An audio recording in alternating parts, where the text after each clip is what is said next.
Hey yo, peace fam.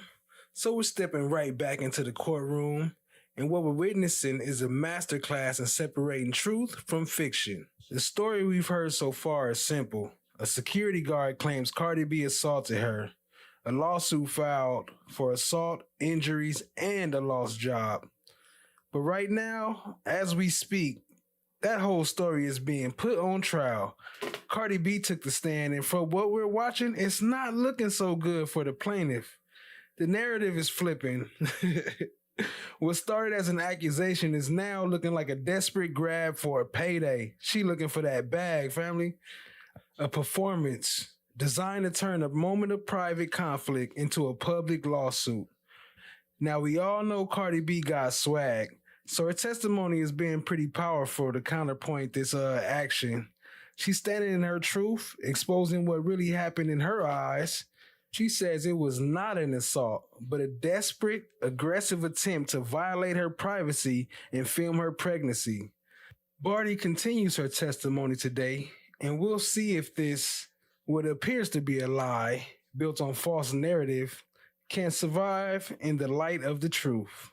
So stay with us on this journey, and remember, all video and audio clips used are part of the public record, here to help us reveal a deeper truth. If this resonates with you, hit that like, hit that subscribe, tap in, share with a friend, stay vigilant, stay fresh, and stay blessed. Let's get to it. Yes. Did you have more than one? It depends, but he was just my main one, yes, at the time. Did he go up with you to the medical appointment? No, I didn't want him to know that I was going to an OBGYN. So. You didn't want your security guard to know that? No. Why? Well, first, I didn't want people to know that I was pregnant. Second, I was a little like, I don't want a guy that I work with to know I'm going to a vagina doctor.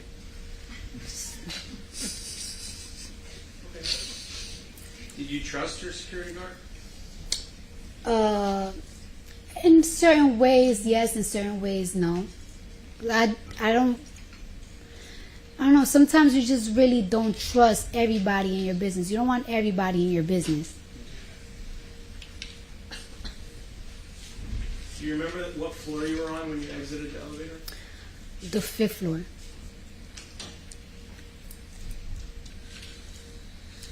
At any time did your security guard come into the building after learning about there being some kind of incident in the building? He was waiting for me, like, not necessarily like inside. He was like waiting for me like by the exit, like by the door. Around there, yeah. Do you remember the building? Yes. Well, I kind of remember, but I do know that he was waiting for me by the door. And you're talking about the lobby area where yes. you take the stairs up? Mm-hmm. So he was inside the building or right outside? I don't really recall, but he was like, maybe it was in the inside, it was in the outside, but he wasn't like like deep in. He was like waiting for me by the door. And the door, he had it open for me to come out. All right. So would you consider that your security guard was with you at the time, whether it was upstairs, downstairs? In your mind, would you agree that your security guard was with you at the building? Is that fair? Was your security guard with you in the lobby of the building at 8920 Wilshire Boulevard on February 24, 2018? In the lobby, yes, when I was exiting. Okay, when I was exiting. He was in the lobby with you, in right? the lobby. I can't say he was with me because we was leaving. He never went upstairs, so. Okay. Do you know if your security guard, Karan Newton, spoke with Miss Ellis at any time that day? He did not tell me he spoke to her at all. Do you know if he did? He told me he didn't. So I'm going to go with his word. No, because I was like, I told him like what happened upstairs. He was like, damn, I should have went upstairs. But he never told me that he spoke or seen her. So I wouldn't know. You came to this courthouse with another fine gentleman security guard, correct? Yes. Objection, relevance, sustained. And when you go to different places with your security guard, if an incident occurs where you're threatened, or you're injured, or anything happens, Yes. aren't they supposed to come help you? Objection, relevance, Well, sustained. Why don't we move on? You don't have to answer. When the incident occurred, did you call your security guard or send him a text message or do anything to let your security guard who was with you know that something happened where you wanted his help? Objection, argumentative as to with you. Overruled. I told him, like, yo, you wouldn't even believe what just happened upstairs. And he was like, what happened? And I practically told him, like, I'll tell you later, like, when I leave. I'm like, wait for me. But I told him, like, wait for me downstairs, like, by the door. And that's what I told him. If So, just catching up a little bit where we was left off yesterday. You know, they might be a few minutes late, but I got some clips ready to keep us going until they get here. What up, everybody in the building? Appreciate y'all joining. What up, Beta Paris? What up, Kissing Pink? What up, Che Lee? Beta Paris, Che Lee, Brown Sugar Babe, Leah, Miss Leah 83. Appreciate y'all, family. We gonna keep it rolling. We just getting started. Appreciate y'all being here, family. Hit that like on your way in. Hit that subscribe if you ain't did it already. Share it with a friend. Let them know. We got a safe space where you can come and enjoy the show. What up, DTB? DTB? What up, dog? Appreciate you joining. Let's get into it. I got another clip for you.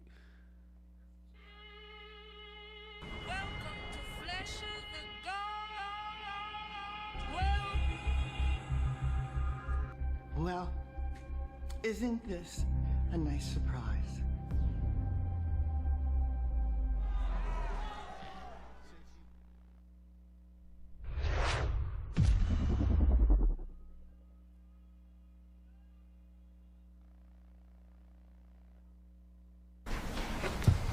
did you sustain any? Well, straight. Let me take you a little bit back to the incident. So, when you were at the building and Cardi B exited the elevator on February 24th, 2018, what were the words that she used that were so hurtful? She used a lot of words, and again, excuse my language, but she was like, fuck you, you fat ass bitch, that's why I'm gonna beat your ass. I'm gonna get you fired. Nigga this, nigga that, bitch ass nigga. That's why you do security. Ah, that's why you do security. Ah, she was sticking her tongue out. She was flailing her arms up and down. She was jumping up and down. Body shaming me. I mean, racial slurs, just a lot. And did she spit on you? She did. Did her spit actually land on your body? It did. Why did you exit the elevator to speak with her after she said what she said? I wanted to clarify the misunderstanding. Did you also want her to leave because she was causing a disturbance? At that time, she was causing a disturbance. She was yelling and screaming, and I did want her to leave. And as a security guard, are you causing a disturbance? Hold on, let me move this mini screen out the way of the live trial so y'all can see this dude reaction when he said that. This situation over here seems like, you know in the movies, like when the older guy is getting older and then the younger guy is ready to take over the company and he catching them slipping. Here we go right here. Watch his reaction to what he asked him. The dude with the glasses right here. He like, why are you not objecting? Watch. At that time, she was causing a disturbance. I wanted to clarify the misunderstanding. Did you also want her to leave because she was causing a disturbance? At that time, she was causing a disturbance. She was yelling and screaming, and I did want her to leave. Like, you just gonna let him lead? Let him lead her like this? And as a security guard, were you working there as an extension of the owner to be able to make that kind of call, whether somebody should be told to leave because they're causing a disturbance. Objection, leading Life Foundation calls for legal quickly. Assisting. Could you repeat the question, please? I'm going to ask you a different question. Did the landlord hire you as a security guard to protect its building? Yes. Black Foundation. Oprah. And did you do that? Yes. For how long? For about 4 years. During those 4 years, did you ever have a problem with anybody else? Never. Not one time. Not as far as I can remember, no. Not a perfect employee, but a good employee.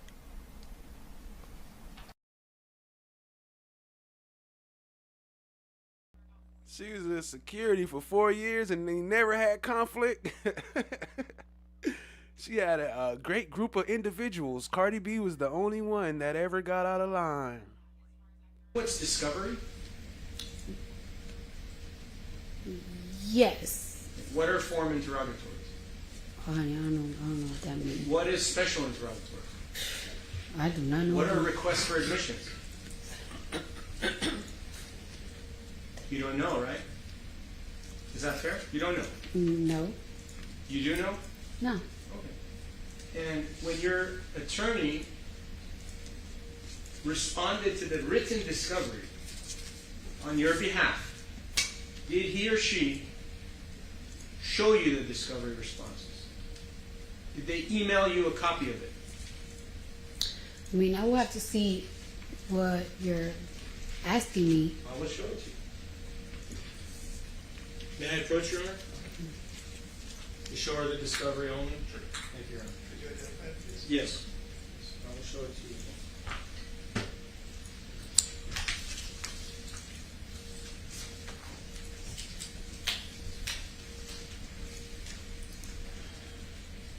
Joni 4 in the building. What up, though? I see you, For family. identification Appreciate you joining. purposes, it is form interrogatories, set 1, dated September 30th of 2022. You're telling me that's what it is? That's what it is? Okay. Just I'm going to show you this document. You can take a look at these pages. Did your attorney show you those documents at any time in your life? I'm not quite sure. I don't think so, no. Whoa.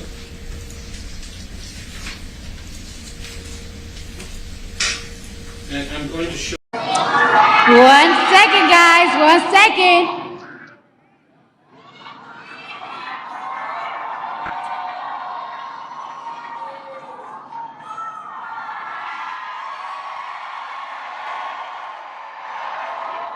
Okay.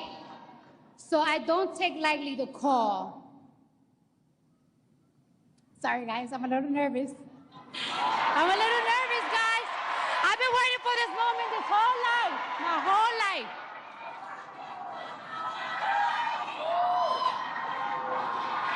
I need patience over here.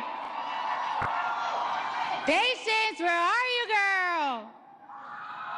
I need patience over here.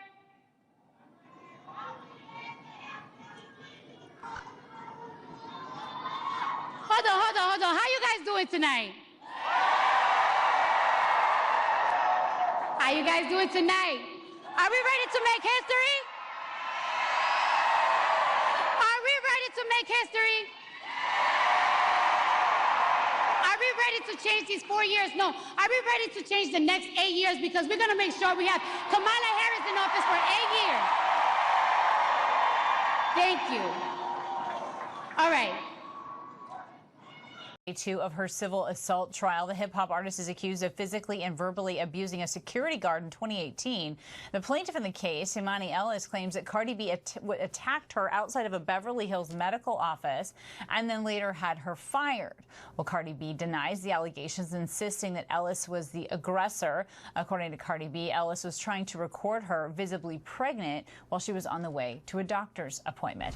ABC News' Melissa Don is joining me now for more on this. So, with her first first child. So Cardi B says that she was going to her OBGYN appointment. She was in a medical office building in Beverly Hills, expecting it to be private. Well, that's what happened, is that it was not. There was a security guard there that took out phones, and that's when an alleged incident occurred. Well, 2 years later, in 2020, Emani Ellis, that was the security guard that was working there, filed a civil lawsuit against Cardi B, and that's when we first learned about this incident in, of course. She filed a lawsuit 2 years later. Can you even do that? Ain't there like a statute of limitations? What the hell? You can't sue somebody after, or I don't know, maybe it's more than 2 years out there, or 1 year, but that's crazy. All of these civil court documents. Well, fast forward 5 years later, this is now when we're seeing this civil court play out. Today is day 2. Yesterday, of course, day 1 is when we first heard from that former security guard, Kana.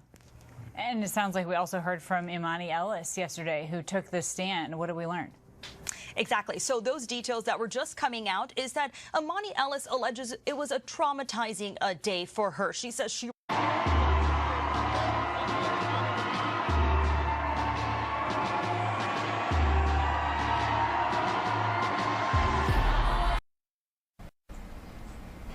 When you saw her today, did you notice that her fingernails were very short? Yes. Does she usually wear them that short? Objection. Leading. Also lacks foundation sustained. Have you seen, well, strike that. For how long, were you a fan of Cardi B before this incident? I was. What kind of fan were you? I enjoyed her music. I was interested in going to a concert. I didn't have any problem with her. Did you ever go to see her in concert? I had tickets to go to see her, but I never went after this incident. And when, With your lying ass. What up, brown sugar babe? I see you. Appreciate you joining. The truth is that you are a liar. when were you supposed to go see her in concert? I'm not sure of the date. It was sometime in 2018. And you're very close with your grandmother, Diane Schmidt, is that correct? Correct.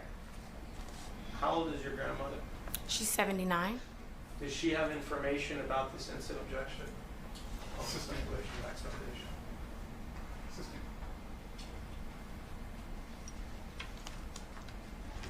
Did you show your grandmother the scar on your left cheek after February 24th of 2018? Overruled. Could you repeat the question, please? Did you show the cut on your left cheek after February 24th of 2018 to your grandmother, Diane Schmidt? Yes. And what year were you born? 1992. And how many brothers and sisters do you have? I'm the oldest of 5.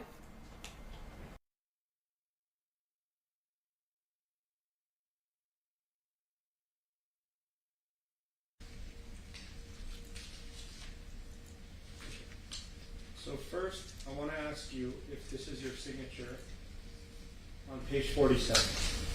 Is that your signature?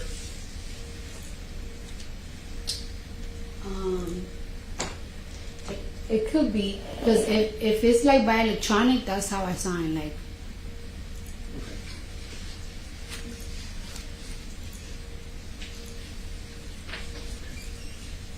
And the question that I showed you, 12.1, just say, you want to read it or you want me to read it to you? you can read it. State the name, address, and telephone number of each individual who witnessed the incident. This is A, so paragraph A. Or the events occurring immediately before or after the incident. Mm-hmm. That's what the question is. Yes. As you sit here today, Yeah. would you, is it your testimony that Dr. Finke is a witness to the incident? Absolutely. He is a witness. Yes. She knows. She was there. Is Dr. Finke outside speaking with you? Outside where? On February 24th, 2018. Outside like, In the hallway. yes. He came out of his office? Yes.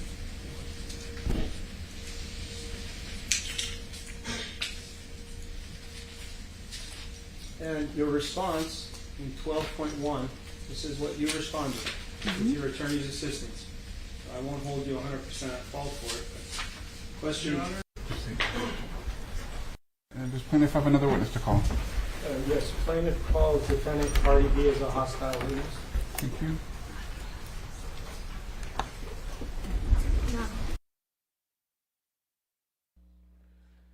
What up? I am Shout. Appreciate you joining.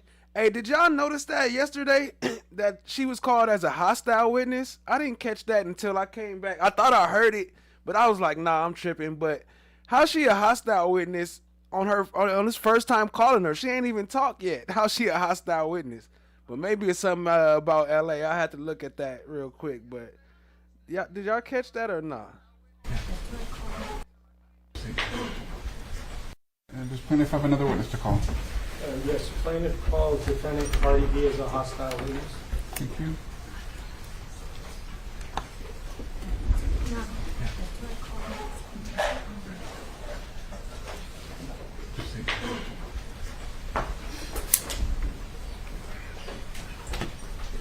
Ma'am, may I please have you stand right next to the court reporter? Please raise your right hand. Do you solemnly state that the testimony you may give in the cause now pending before this court shall be the truth, the whole truth, and nothing but the truth, so help you God? Thank you. May I please have you state and spell your first and last name for the record? My name is Dorothy Marlene Saunders. May I please have you spell it? The whole thing? First, last, and the second. Okay. VELCALMANZA. Great, thank you. You may take a seat. Please watch your step.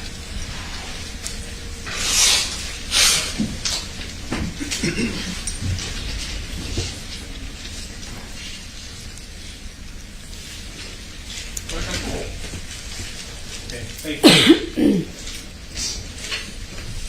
Thank you all for coming back. Good afternoon, Ms. Almanzar. Do you prefer I call you Ms. Almanzar, Cardi B, or it doesn't matter? I mean, y'all been calling me Cardi B.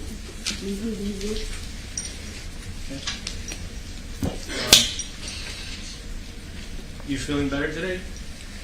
Maybe. And I'll need you to speak up, man. Yeah. Hard to hear you. Yeah, a little better.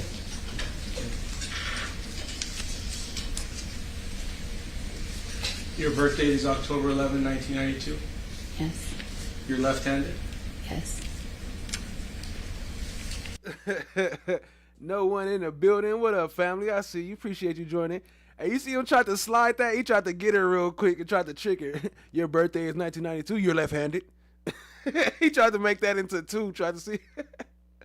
What is wrong with this dude? He watched too much TV. He a Netflix lawyer.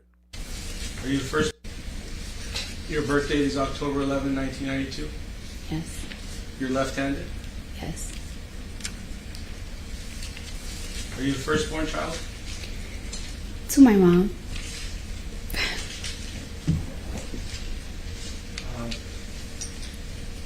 Did you take any medication, drugs, or alcohol that would affect your ability to testify today? No.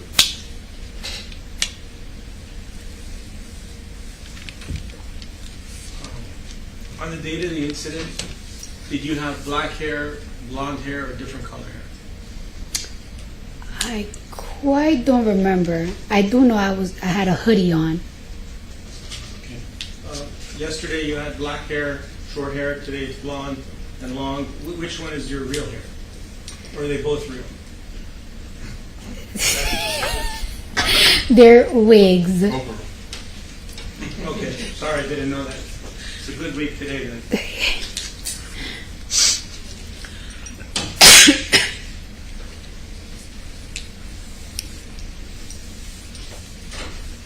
Do you have any affiliation at this time with a gang? Objection, Your Honor. Motion ruling that violates law.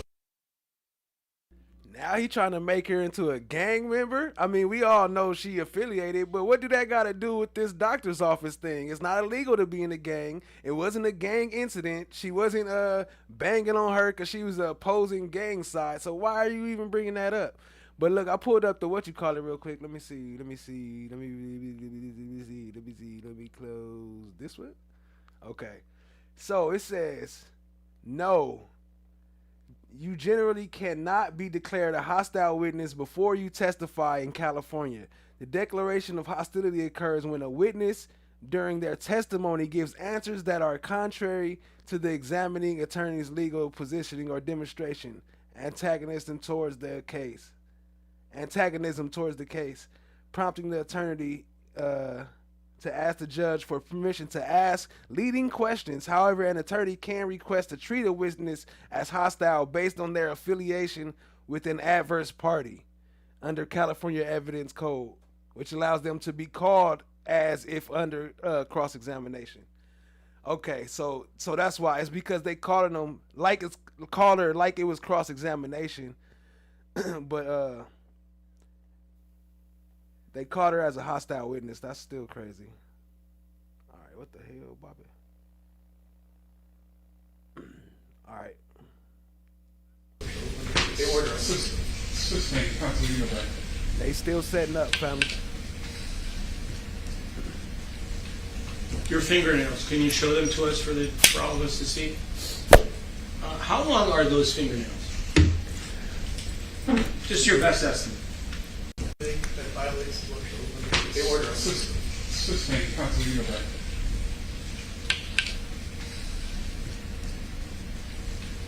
Your fingernails, can you show them to us for all of us to see? How long are those fingernails? Just your best estimate. I want you to take a ruler to it, but if you were to give your estimate, is that half an inch, 1 inch, 2 I inch? think it has to be less than an inch. And Way less than an inch. Can you show them to us again? All right. Are they pointy? These are not, to me, are not pointy. They're like circle, oval. Okay. Are those your real nails or are they fake nails? Fake nails. If I wanted you to change them to 3-inch nails, how long would it take for you to do that right now? Well, it really depends. Like these. That's a set of a question. He don't really care how long it take. He just trying to prove that sometimes you wear 3-inch nails and you have worn them before, and how long it takes to switch them out. But she ain't tripping though. She know what it is. These are like glued on, so they will be a little bit quicker. Sometimes I do acrylic, which could last me on for 2 weeks. I will literally have to take like 2 hours to melt them off if they're acrylically on. On December 24th, 2018, do you remember going to 8920 Wilshire Boulevard in Beverly Hills? December? I'm sorry. February 24th of 2018. Do you remember going to 8920 Wilshire Boulevard? I'm looking at syrup with a yes or no. Yeah, yes. Okay. What's discovery? On the one that you're on the right, if you can look at 12.1. You see the question, 12.1? It would be, I believe, on the 6th or 7th page. And it will ask if there are any witnesses to this incident. Yeah. Well, can you There's not a question for you. point it to me? I'm sorry? Point Show it it to to you. me. Yeah. Sure. Can I approach you on it? Go ahead.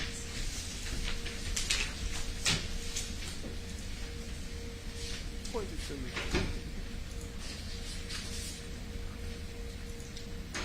It's on page 5 under 12.1. Did your attorney ask you if there were any witnesses to this incident? Yes. All right, we're just going to avoid attorney-client privilege conversation. And the relevance, Your Honor, this is a discovery issue that the subject. Not a discovery issue, Your Honor. I'm asking her questions about if there's any witnesses, and it's for impeachment purposes.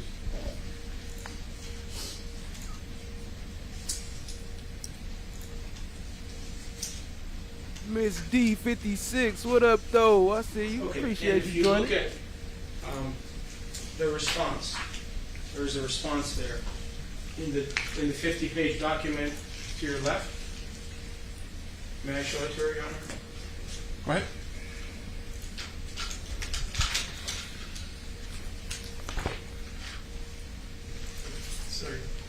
Did he identify by page and line? I'm not sure Sure. what he means by showing it. Shout out to No One. Said, don't forget to hit that like button. Shoot, I forgot myself. I had to go and hit it too. Shout out to KP. Said he forgot too. Appreciate you, No One. Keep that in mind, you know what I'm saying? Hit that like button. I want to see this one there again, No One. 1 second, guys. 1 second.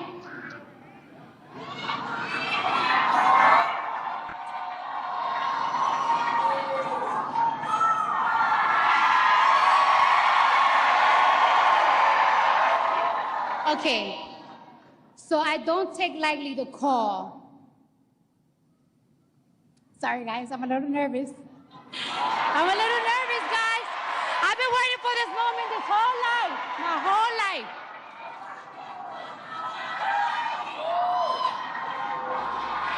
I need patience over here.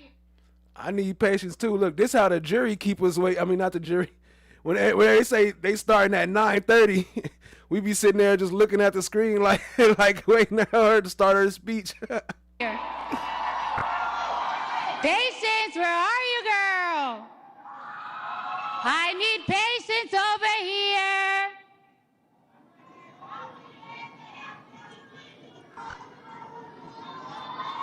Hold on. How you guys doing tonight? How you guys doing tonight? Are we ready to make history? Are we ready to make history? Are we ready to change these 4 years? No. Are we ready to change the next 8 years? Because we're going to make sure we have Kamala Harris in office for 8 years. Thank you. All right. Vice President Kamala Harris, thank you for having me. I do not take lightly the call to show up, the call to speak up, the call to deliver a message that's been on my heart for a hot minute now.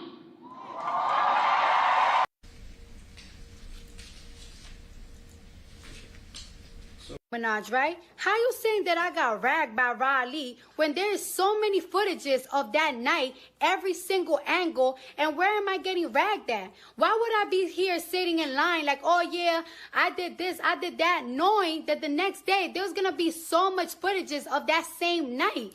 And second of all, how you say that I was the wild animal, that I attacked you, that you was mortified, that you was humiliated, playing the victim, but now you're the gangster. You need to pick a side. Do you want to be the victim or do you want to be the gangster? You lie so much you can't even keep up with your fucking lies. First you're saying that you got the footage, your cameraman got the footage, but now you're talking about you want to pay somebody $100,000 if they give you the footage? Yo, makes sense when you talking. I thought you was the victim. I know what there's footage of. You standing on the wall talking about, I'm standing right here, Miss Chung Lee, the street fighter. Get the fuck out of here. And since you want to bring that shit brazy, bro.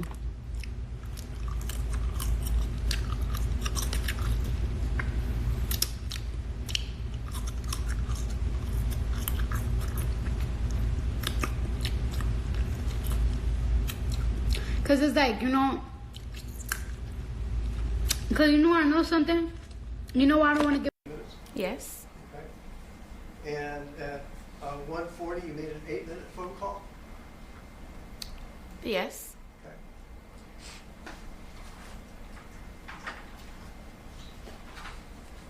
Okay. And whose phone number is that?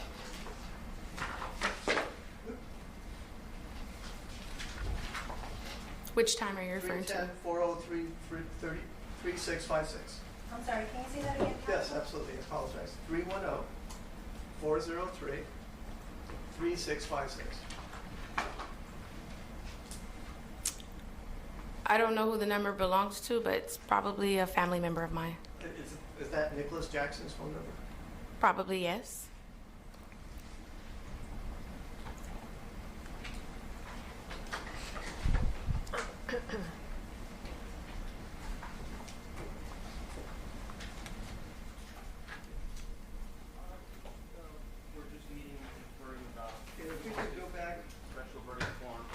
I didn't tell anyone that I saw her. Did the court want us to Please answer the question. during the break at 11? Okay. Yeah, probably during the break. Isn't it true Yesterday I ruled that Dr. Finke could testify. I want to rule on the Malcolm issue. I don't think that there's any evidence of intentionally hiding this witness. I think both parties wanted to identify this witness. We're just meeting and conferring about witnesses, the special verdict form, and the instructions, and did the court want us to continue doing that now, or during the break at 11? Yesterday I ruled that Dr. Finke could testify. I want to rule on the Malcolm issue. I don't think that there's any evidence of intentionally hiding this witness. I think both parties wanted to identify this witness. I think both parties made attempts to investigate and to identify this witness. At the final status conference, the receptionist was identified as a witness. We had discussions about attempting to identify her.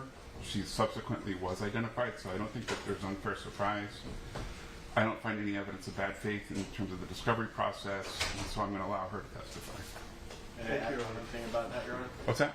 May I add one thing about? This is live right now. It started. This is live. What's that? Yesterday you suggested that about a minute behind. The purpose of saying it is to have fairness to my side is you would allow me to depose her. If I wish to depose her, would you allow that? I think if she can be deposed over, say, the lunch break, because I think you're going to call her today. Plaintiff's counsel left a message yesterday that apparently it sounds like he's going to run out of witnesses this morning. Okay. We intend to call her this morning. She is unavailable in the afternoon. She has a child that she has to take care of.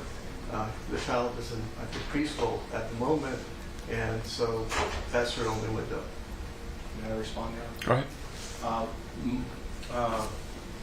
It's not that I'm going to be running out of witnesses. I wanted to learn what was going to happen with the hearing today about these witnesses, and there was no ruling about my witnesses. There's still 3 more to go. So I did leave a message for Mr. Peterson that my intention was to have Cardi B testify today, possibly put on the plaintiff, recall her as to some of the facts that are discussed in Cardi B, and then have the defendants put on their witnesses in the afternoon, and I would then, if it drags on, bring more witnesses next week. Your Honor, if I may. First of all, I would object to him recalling in his own case in chief a witness, a party who's already been questioned and there was cross. But second, the idea, what he's referring to in his phone message last night, was that Your Honor said that you would be willing to allow parties to take witnesses out of order, which I understood to mean that if there was a defendant witness, I could put them on during the plaintiff's case in chief. What he's proposing is that he's run out of witnesses and wants me to take my case before he rests, and I would object to that. Your Honor, it's not that I'm saying that I'm running out of witnesses. What I'm saying is the court has advised us that we can call witnesses out of order. And because it's a holiday weekend, these witnesses have other plans, the same way that his witness is unavailable in the afternoon. Dr. Azizolahi, Ms. Parsi, and Emani Ellis, they have their own obligations, and they're not available to testify today, but they would be available next week, on Tuesday, right after the... Generally speaking, I'm okay with having witnesses being called out of order, but I think, was Amanda Kelly when was Amanda Kelly identified? She was 100% identified. She would be testifying as to Dr. Scher that he has died in 2021, if there could be an agreement between counsel and the court, that the court would make an instruction that it is a fact that Dr. Scher has died in 2021, that the parties have stipulated to that. I don't need to call her out. Okay. That's all I want her for. There was, I don't know. You can look online. There's a death certificate. I don't know. My understanding and my recollection is the plaintiff testified he died, so I don't know why we need a receptionist to come in and testify that he died. Because there's not something concrete that establishes that fact. Amanda Kelly also is a... Can we just say it's not in dispute? Why not stipulate? I don't have any evidence that he's in Jamaica living a high life. I mean, okay. Well, if that resolves the issue, that's fine. We're not going to put on evidence that he's alive and in hiding or something. I will say this. Amanda Kelly also witnessed when the witness came into their office. She saw the scar. She'd be testifying about things like that they had a medical file for her. There's a lot more involved that really Amanda Kelly would be beneficial for you. So it's up to them. If they want to take that chance and have all that come out, that's what's coming. I'm willing to let that go and keep it simple because the court wants this to go fast. All I want is a stipulation. I want you to go efficiently. Correct, yes, Your Honor. All I'm asking for is a simple request that Dr. Scher has got. Whether she saw him, didn't see him, that's coming through the plaintiff. But he's dead. He is dead. Well, what proof? I mean, why don't you show defense counsel whatever proof you've got that he's dead, and then maybe you can stipulate to it. Yeah, but he's adding more to it. He's saying that she. There is more. If Amanda Kelly. Wait, that's not interrupted or address each other. All right. He's adding a lot more that was never disclosed before. When he added Amanda, whatever her name is, in July, he said receptionist to Dr. Scher. That was it. Now he's saying that she's going to testify that she didn't see a scar on it. They have no medical records. He's not done yet. That there are they produce no medical records by Dr. Scher. So, I mean, this is a complete end-around discovery. They never identified her in discovery. And if he's asking me to stipulate that he's dead, but adding all this baggage to it, if there's any deposition that should be taken, if there's going to be all that baggage, then the deposition should be of this witness. But I think he's saying he won't call her if you stipulate the doctor's dead. And you say you have proof that the doctor's dead. Let me tell you, Your Honor, let me tell the court respectfully what Amanda Kelly knows. Amanda Kelly was the office manager and a nurse. She's a licensed nurse who saw the patient together with Dr. Scher. It would have been great if Dr. Scher was alive. He could testify, produce his medical file. We're prejudiced because he's dead. Plaintiff treated with that doctor. That doctor's name, address, everything was disclosed in discovery. It wasn't hidden. They had it. So Amanda Kelly is going to testify that, one, this was our patient in 2018. We had a medical file. Unfortunately, Dr. Scher died in 2021. I have no access to it. I did examine the patient with Dr. Scher. I saw she had a scar. It looked to be within a few months of that date. If they want all that to come in, that's really helpful to me. But it's not that important that I'm willing, as a gesture of good faith, to let it go as long as they stipulate that Dr. Scher is in fact dead as of 2021. So that the jury understands that there's possibly no way that I could bring in Dr. Scher to speak about what he knows. If counsel is saying that he's not going to call this witness, if we agree or stipulate that it is undisputed, that we don't dispute that the doctor died, that's fine. Okay. I just don't want all the extra back. No extra back. Okay. Done. But how would we let the jury know? I'll tell the jury. When? I can do it during jury. I can do it during instructions, or I can do it now. I would like it. Okay. Well, that Amanda Kelly was a witness to that fact. I'm not going to say anything about that. All right, fine. Okay. And I would prefer the word disputed rather than stipulated, just because we don't know. And what's Dr. Scher's name? John Scher, MD, and he was plaintiff's plastic surgeon, the first one. Okay. In 2018. All right. Thank you, Your Honor. Thank you. And then what about these other folks? The issue with recalling the plaintiff again? No, but who's Parsi? Parsi is the receptionist, Dr. Azizulai. Dr. Azizulai has an office there, several floors down, but he happened to be in that vicinity and learned of the disturbance and came upstairs with Parsi. And Amanda Kelly we've already discussed, and Mike Shope was just another patient in the building. And to what extent, if any, is there testimony cumulative? Did they all see the same thing? It's the same like their Dr. Finke and their witness Malcolm. Then I would argue that that's cumulative, and they show only one. I'm just asking you, are they did they see different things? I don't know what they saw. I never deposed them. They never deposed them. It's the same like their two. It is exactly the same like their two witnesses. They have a doctor and a receptionist. I have a doctor and a receptionist. So if the court is going to limit me, I would ask that they limit them to one witness on No, each. I'm not saying I'm limiting anything. I just don't want the same two people to come in and offer the exact same testimony. What if they did see the same thing? Why can't they say that? Because it's cumulative. But they're two separate witnesses that see the same thing. And what benefit is there to it? Because when more people testify to the same thing, it makes it more true. Oh, okay. Your Honor, we don't even know. That's why. He can't even tell you if it's cumulative because he's telling you he doesn't know what they're going to say. I know what they're going to say in general. They're going to say that the incident occurred the way that plaintiff says it occurred. But they weren't there. They came upstairs. During the incident? At some point. The same way their doctor showed up. These All people. right. I think it's an insufficient offer of proof. And Here's what I'm willing to do. I will. Sorry, please admonish counsel not to interrupt him. I would ask the same from him. I don't think he has been. Go ahead. Thank you, Your Honor. Counsel says we didn't take their depositions. They weren't identified until the end of July. We referenced it until the end of July. So we had no chance to take the depositions. All right.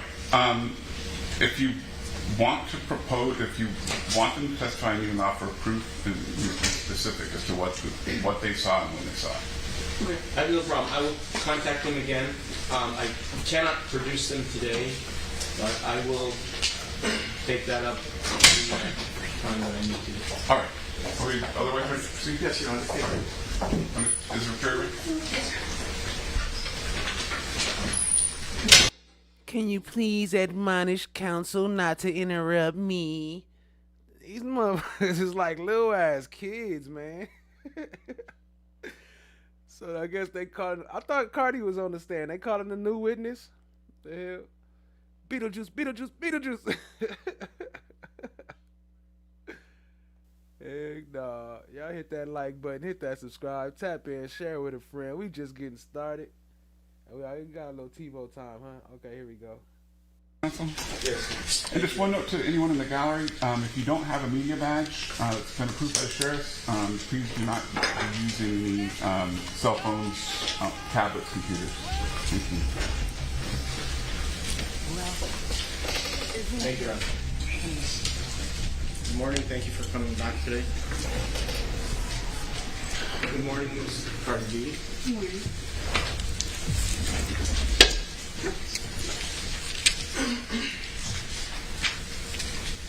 So, when we were discussing yesterday at the end, we were talking about the issue where you testified that Miss Ellis was recording you with her cell phone. Do you remember that? Yes. Okay. Do you know what type of cell phone she was using at the time? I'm not quite sure. I just remember it was square. What color was the cell phone? It had a case. It definitely had a case. But I'm not sure. Do you know if the type of phone that she was using when she was recording you, would a light go on or would some kind of noise? It didn't have a light. It didn't have a light. Right. So if the cell phone was facing Miss Ellis, I'm assuming it was. Well, let me ask you that. Was the cell phone that you're talking about, was it facing you or was it facing Miss Ellis? The camera was facing me. When I got off the elevator, her phone was here. Okay. Then when I was walking and she was behind me, and then she said, "Oh my God, y'all, Cardi B, Cardi B." I looked back and the camera was like right there, like practically on her chest type stuff. I'm like, "Yo, why are you recording me?" Okay. And you've seen police officers where they have a camera on the front of them. Have you ever seen that where a police officer will have that? I never seen that, but that was her phone, not a camera. I understand, but I'm saying, have you ever seen a security officer, a police officer have a special camera on their chest which records what occurs in front of them? I'm not saying she was recording you. I am asking you this question. If she was recording you, why does it matter? Because she's a security guard and I'm going to a doctor's office. It definitely mattered. You were causing a disturbance. Maybe she I wanted wasn't to causing a record you. disturbance. Time out. Let's not talk over each other, number one. Wait for him to finish asking the question. before you answer. Do you own the building of 8920 Wilshire Boulevard? No, I was walking to a doctor's office. Do you agree that you were a guest in that building? You were Yes. a visitor, correct? Yes or no? Yes. Okay. When a security officer tells you to leave, are you supposed to leave? Objection, Your Yes or Honor. no? Sustained, it's asked and answered. We covered this yesterday.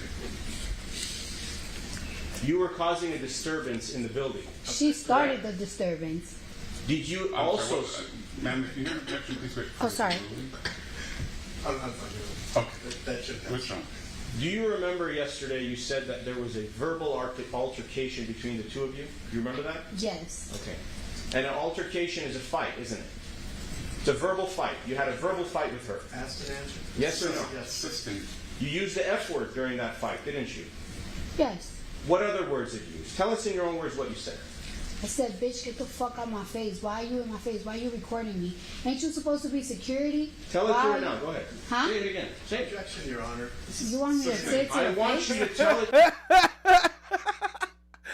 He said, tell the jury now. Say it again. Say, I dare you. I double dare you say it again. The fuck? To her face what you said on that day so she can hear it for The herself objection again. is sustained. And, Your Honor, do we have civility in the Yeah. courthouse? Why don't we just take the temperature down a little bit? If you have factual questions to ask her, please do so. It's not the time to argue with her. What were the words that you used when you got off the elevator to this security guard who is no longer a security guard at this time? Objection, argumentative, and also covered yesterday. It's been covered several times, so it's asked and answered. It's the objection sustained. What did you tell Emani Ellis yesterday? Counsel, you need to move on.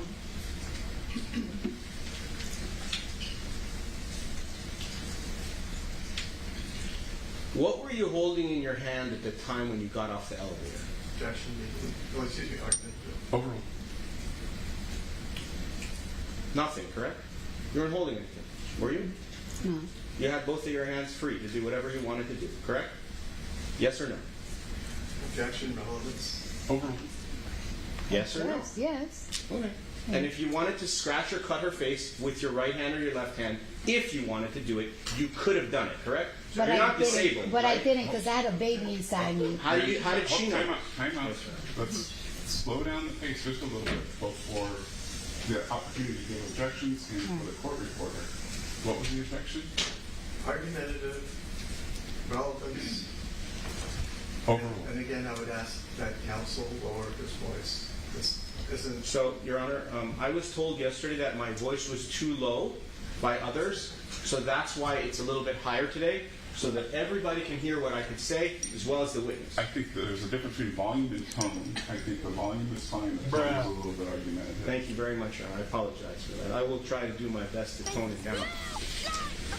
So, again, I will ask you to tell us and admit to this fact that you are not disabled, correct? I'm not what? Are you disabled? At that moment, no. No. Are you disabled? Overruled. Are you disabled? Yes or no? At that moment, when you're pregnant, I'm very disabled. You want me to tell you the things I can't do? Fine. What was your disability on February 24th of 2018? What was your disability? I was pregnant. I couldn't protect myself, even if I wanted to. She's like twice my size. No problem, no problem. Let me ask you this. How many Counsel, if you months ask a pregnant question, were you you? need to wait for the answer. Okay, yes. You done, man? How many months pregnant were you? I was around 13 to 12 weeks. Months? 4 months? 3 months? 3 to 4 months. Fair enough? Did you have a bulging belly? No, I didn't. Did Miss Emani Ellis know that you were pregnant? Objection, cultural speculation. Do you know if Emani Ellis knew that you were pregnant when you walked out of that elevator? No, I didn't know.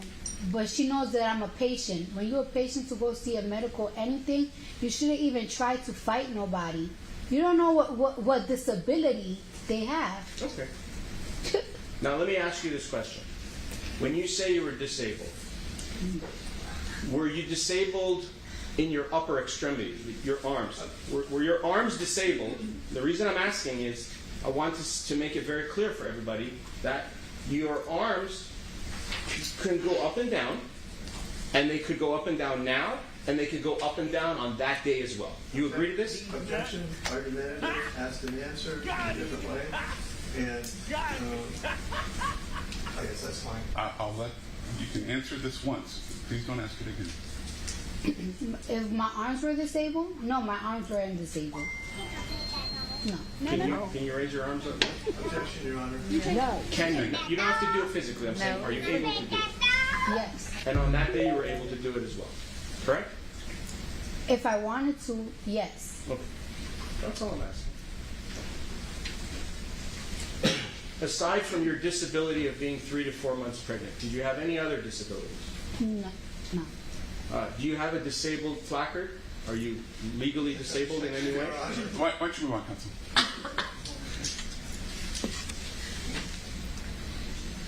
And the hoodie that you had on, was it, what color was it? Was it black, white, yellow, purple, pink?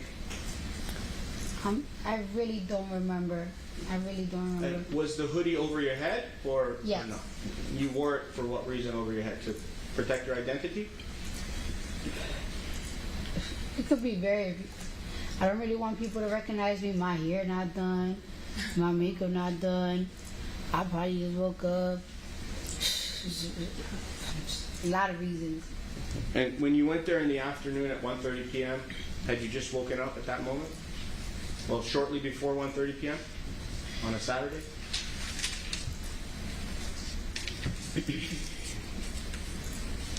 Objection, relevance. Assisting.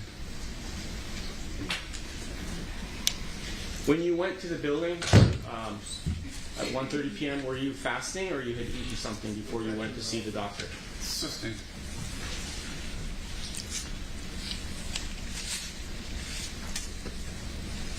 Now, when you saw Miss Emani Ellis and you got out of the elevator, not asking who did what, I'm asking was there any contact between you and her of any kind? What that means is fingers to fingers, shoes to shoes, knees to knees, any contact between you and Emani Ellis of any kind. Was there? Yes or no? No.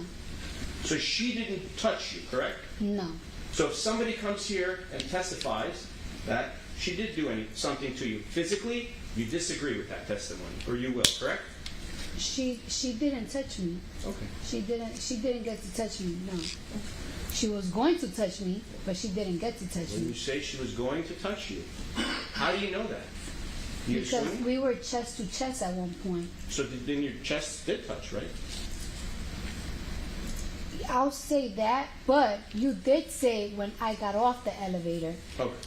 we walked a little bit. That's when we got chest to chest. When we got off the elevator, we didn't do no contact. I understand. So here's how we're going to do this.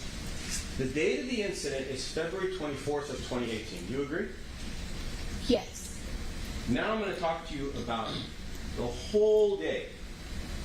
Not just the minute you got off the elevator. When I say the whole day, from the moment you got off the elevator, you saw Emani Ellis, you had your fight with her, whether it was verbal or not. At some point, she went away or you went away. Mm-hmm. So during that segment of time of your life, which was how many minutes in your opinion? 5 minutes, 2 minutes, 1 minute? It was probably like a minute 45. It was so quick. Perfect. It was really quick. Perfect. So from during the 1 minute and 45 seconds. No. I didn't say 1 minute We 45 seconds. haven't had a question yet. Please phrase one that's intelligible. During the few minutes, or 1 minute, or whatever minutes it was that you were with Emani Ellis, during that period of time of your life and her life, during that segment, just told us now, during that time period, at some point, you were chest to chest. You agree? Yes. There was physical contact between her chest and your chest, correct? Yes. Now, when you had the chest-to-chest contact, at that moment, were you angry? I was mostly nervous. Were you angry? Yes, I was angry. How angry were you? Depends on the level of angry, to Right. be honest with you. Let's talk about the levels. I'm going to go from a scale of 1 to 10.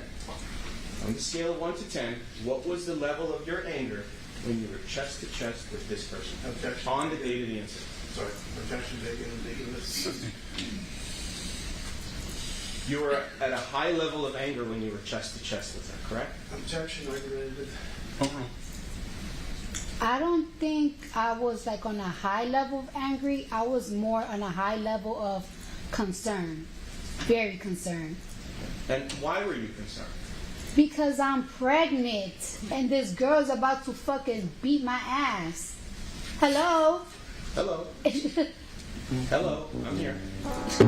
So, when she was going to beat you, like you just testified, what did she do to have you believe that she was going to beat you? What did she do?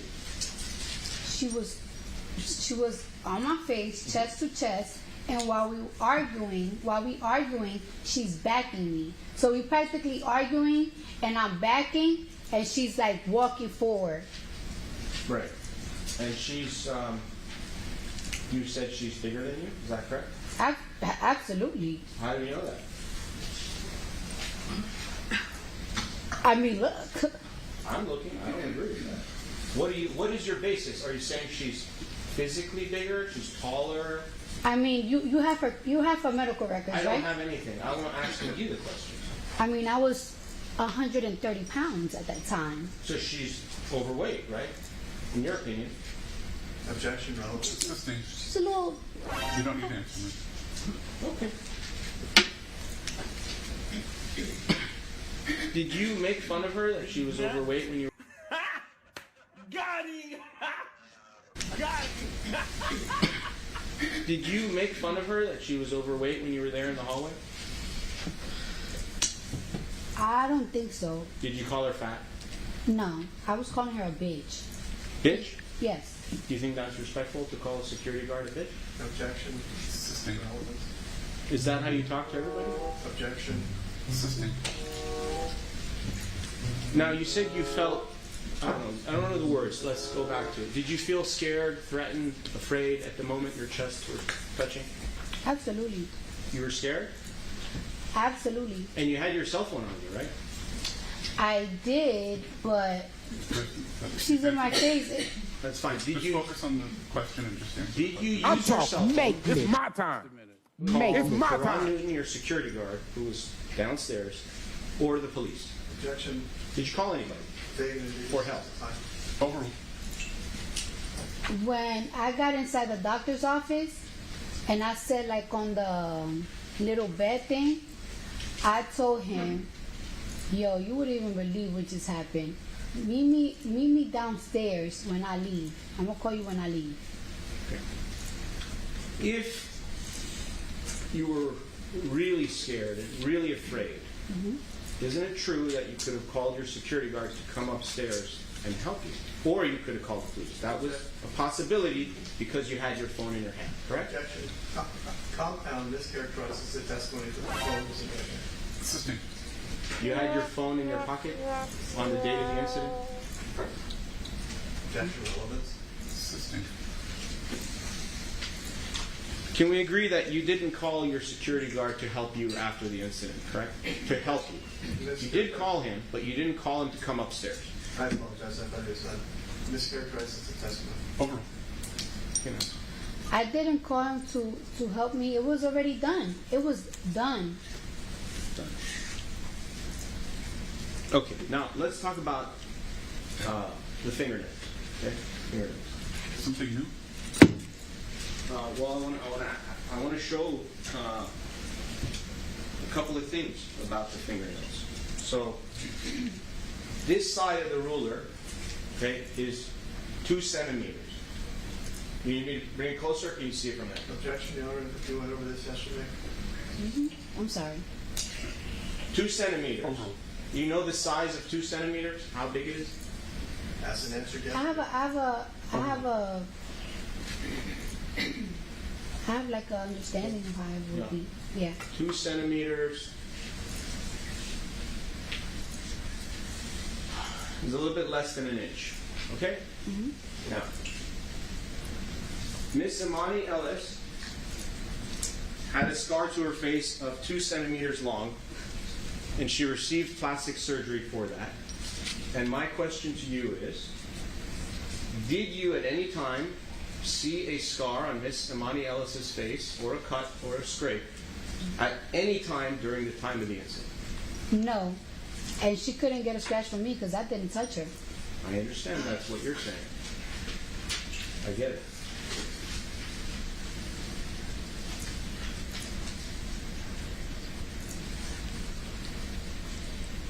Did you look at Miss Emani Ellis's left cheek at any time during the incident? Did you specifically look for that because you thought there might be a scar on her face? Or did you not look? Object. Compound and relevant. Assisting. Did you look at Miss Emani Ellis's face when you were arguing with her at the time of the incident? I was looking at her face, but I wasn't looking like, she got a pimple on her face? No, I wasn't looking at her details or anything. So if she had a scar on her face or cut, you wouldn't be able to know because you weren't focusing on it, correct? Objection calls for expert testimony. Relevance. Assisting. Counsel, she's a fact witness. She didn't see a scar. Why don't you move on? That's right. You testified yesterday that when you go to get your nails done, you tell your nail person to be careful not to make your nails too sharp. Do you remember saying that? Yes. Do you tell them that every time you go to get your nails done? Objection, relevance. Assisting. Did you tell your nail person that before you had your nails done, just before this incident? I didn't have to because of the shape. So the shape that I had that week, it wasn't like a shape that is like harming. It was like a square coffin shape. So it didn't have like no points or like sharp edges and stuff like that. I mean, there's pictures of me of that week everywhere. So Do you have a picture now with you? Do your attorneys have it? yes. The nails that you have on now, are they sharp and pointy? I don't consider them that. No. Do you consider them pointy? No. Can those nails that you have on now, can they become sharp to the point where they could cut somebody if you were to scratch them? Relevance. Assisting. Did you see any skin or any blood underneath your fingernail after the incident? Any of your fingernails? There was no physical incident for me to even see nothing like that. That's not what I'm asking. I'm saying if you saw anything. No. Okay. Did any of your fingernails break after the incident? No. All 10 of them were in perfect condition? Yes. When you went to see the doctor, Dr. Finke, did he look at your fingernails? Did he go over that with you? No. Did you even bring it up to him? No, I just told him like, it's like, this is your security? This is your security? Besides your chest-to-chest touching, did anything else touch? No.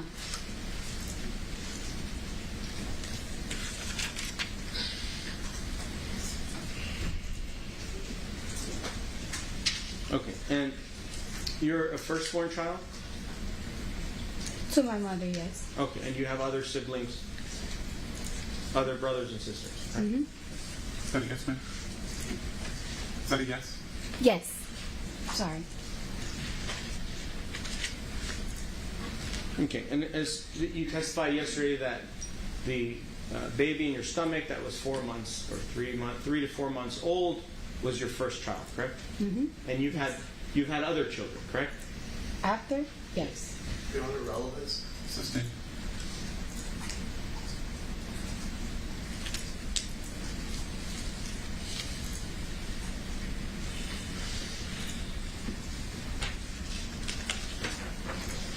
Okay. Now, back to the words. I asked you yesterday if you used the N-word, if you called Miss Emani Ellis the N-word. You said you did not, correct? No, I didn't. But you've said that word before in your lifetime, correct? Objection, relevance. Assisting. And in your music, you actually say it many times, correct? Objection, Counsel, relevance. move on, First please. Amendment.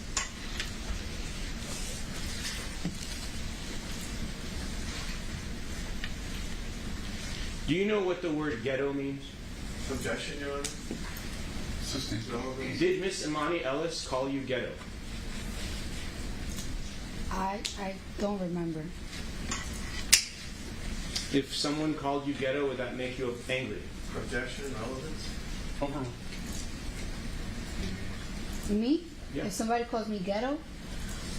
It depends on how you're using it, but I don't really feel offended if you call me ghetto.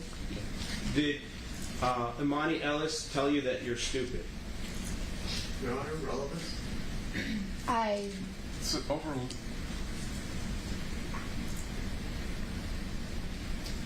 I really don't remember. She did. She was cursing at me though. What were the words that she used? You're gonna get the fuck out my building. You're gonna get the fuck out my building. I can do whatever the fuck I want. And then it's like when I was telling her, it's like, why you recording me? She's like, it's my fucking phone. It's my phone. You're in my building. That's what she was telling me. And she was like, she also was saying like, cause I don't give a fuck who you are. I don't give a fuck who you are. Okay. And you remember her telling you that? I remember that. Those exact words? Yes. And did that make you angry? Yes. Absolutely. Okay. When you get angry, you black out and maybe not realize what happens next? Objection, Your Honor, relevance. Do you know if you blacked out on the date of the incident? At any time? Sustained.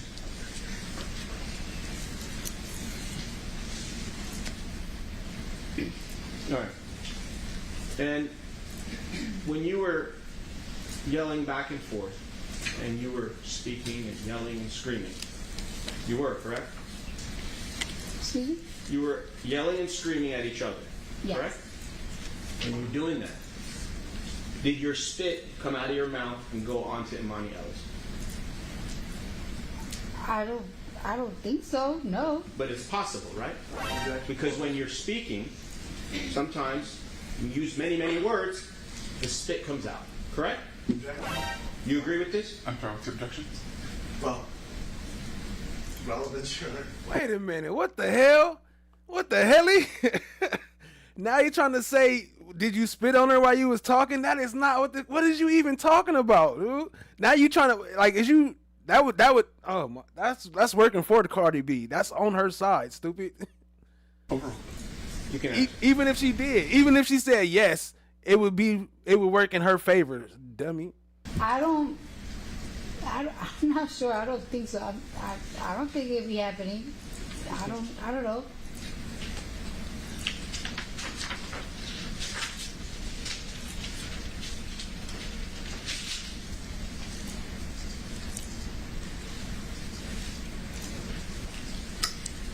Could it be that Miss Emani Ellis was not recording you with her phone? Objection. Is that a possibility? Objection called for speculation. Sustained. Aside from what you've just told us now about the recording, is there anything else that you have?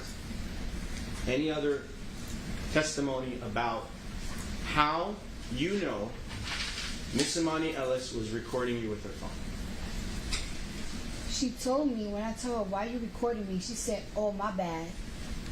She practically apologized. Did she apologize to you? If you say, oh, my bad, when I'm telling you why you're recording me, to me, that means you're recording me. And it's right there, right now. It's on my face. Well, not on my face, literally on my face. I'm trying to be as detailed as possible, but she had it right here on her chest, like this. and when Miss Emani Ellis told you to leave the building, you refused to leave, correct? Correct. And at that point, you were trespassing, correct? Objection, Your Honor. Sustained. Where did you go? Did you leave the building? Did you go to your doctor's office? Where did you go next? To my doctor's office.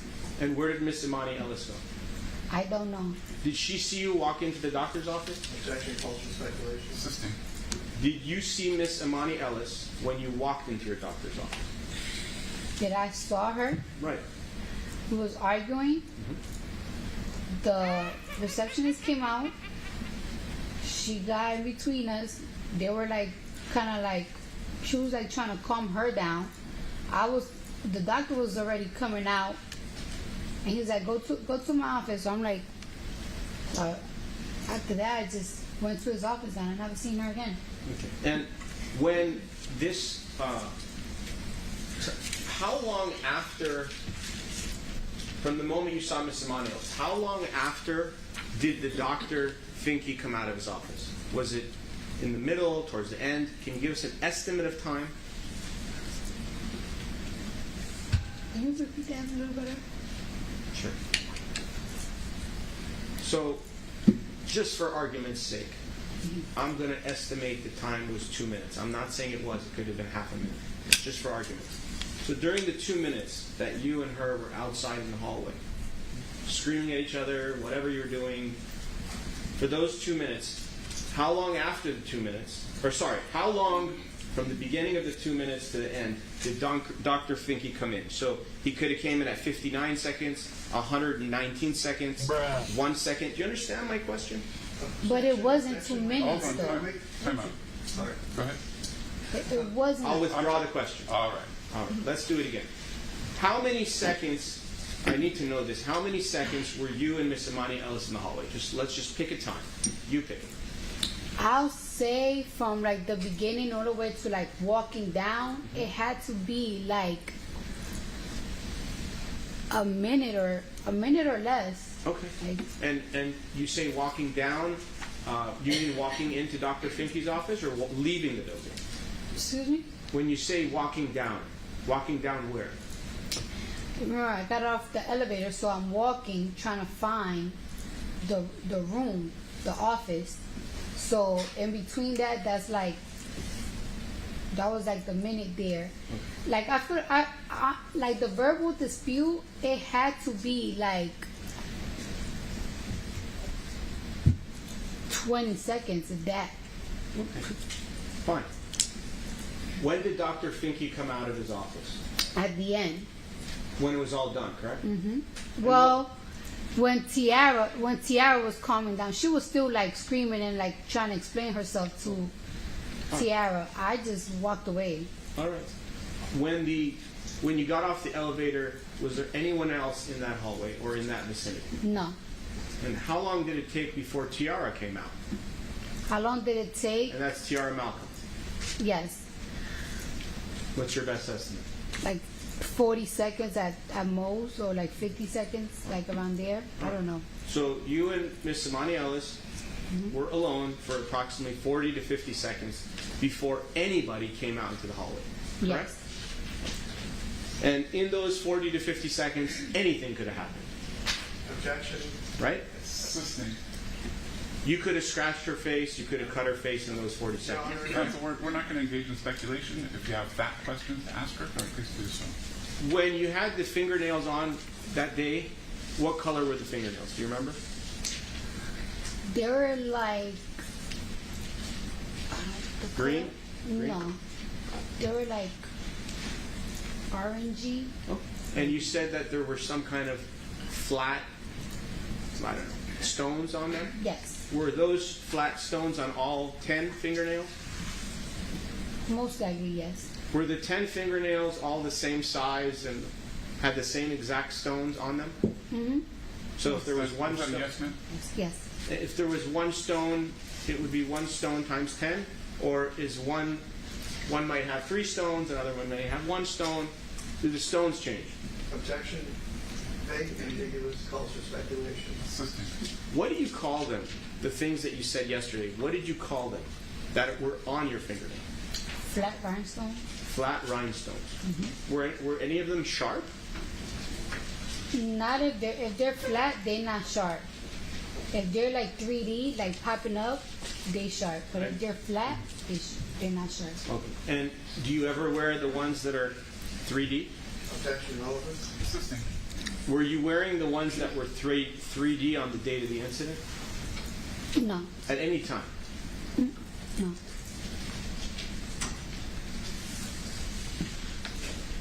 And how do you know that those rhinestones that are 3D, how do you know they're sharp? Why did you just tell us that now? Counsel, why are we talking about things that she didn't testify she was wearing?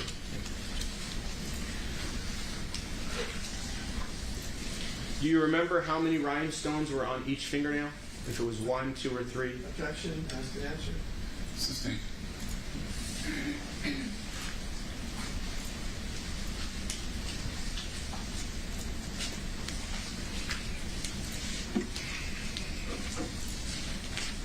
Aside from that day, the date of the incident, which was February 24th of 2018, aside from that day, have you ever seen Miss Emani Ellis either before or after that day? No, honest truth, I wouldn't even recognize. Like I totally forgot how she looked until I came here again. Like, well, isn't everything you just told us the honest truth?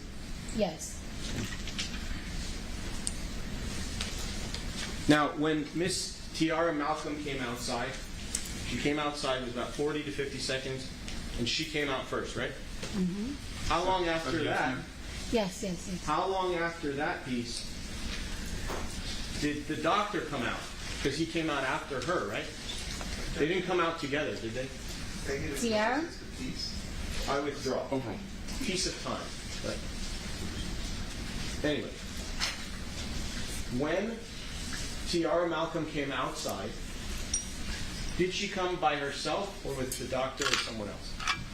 She came out by herself. So how long after she came out did the doctor come out? He came out like 4 to 5 seconds later, 3 seconds later.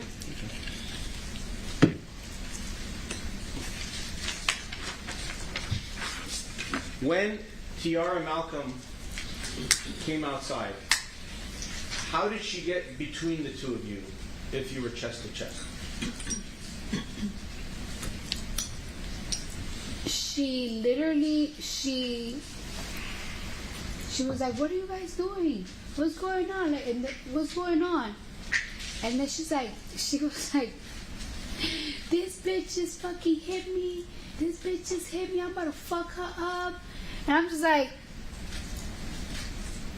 I was so confused because it's like, no, I didn't. Like, I didn't hit you. And then that's when like Finky came out, and he's like, what's going on? Go to my office. So I just like went to his office and stuff like that. Like, that's it. It's done. Right, but you testified that Tiara Malcolm at some point was in between the two of you. Right? Yes. Yeah. You got a hamburger bun with a hamburger. Yeah. She was the hamburger, and the two of you were the buns, correct? Yeah. Right. How did the hamburger get inside the bun?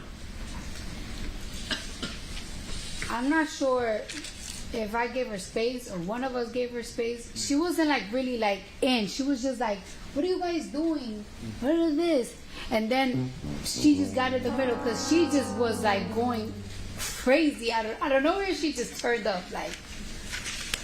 And you just testified now that Emani Ellis was yelling that you hit her, Mm-hmm. right?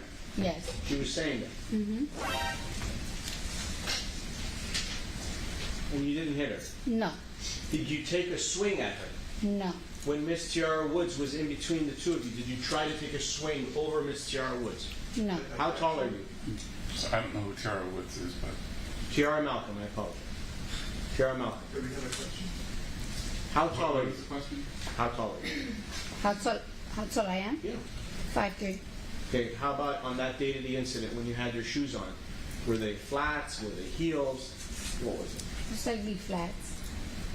So, and do you know how tall Miss Emani Ellis is? No. When you were standing face to face, were your eyes like the same level, or did she look taller? Did she look shorter? What is your recollection? We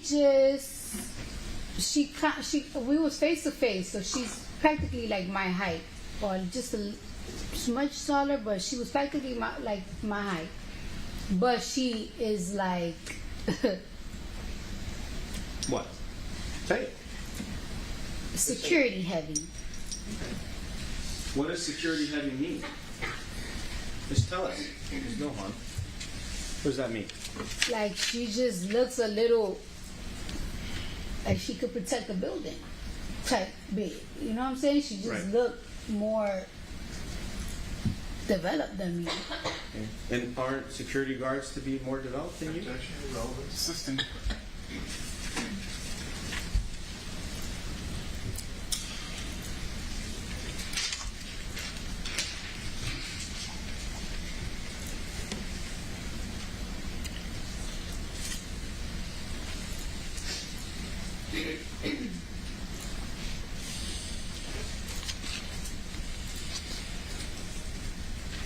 Did you at any time tell Miss Emani Ellis that you were pregnant?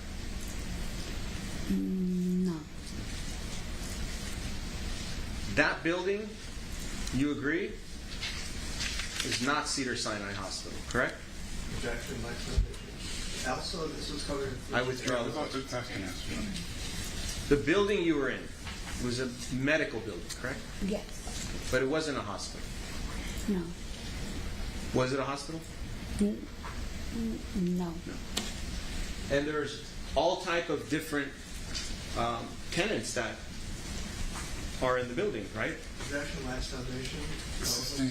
Do you know if there were other tenants that had offices in that building? Objection, relevance. Assisting. You were on the 5th floor, correct? Yes. And when you were walking down the hall, there were other doors there, correct? It wasn't just Dr. Finke. There was other different offices there, correct? Objection, relevance. Assisting.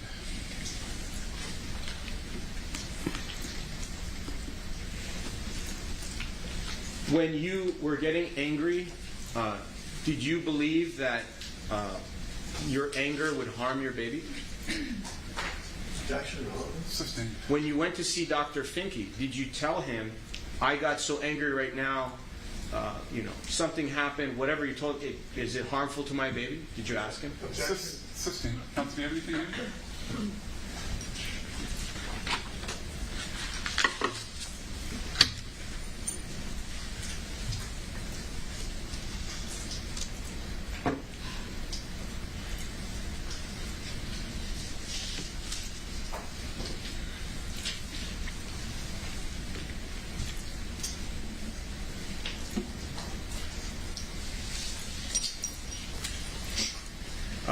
Earlier, well, I'll withdraw that. Did you post anything about the incident of February 24th, 2018 on the internet? Objection, relevance.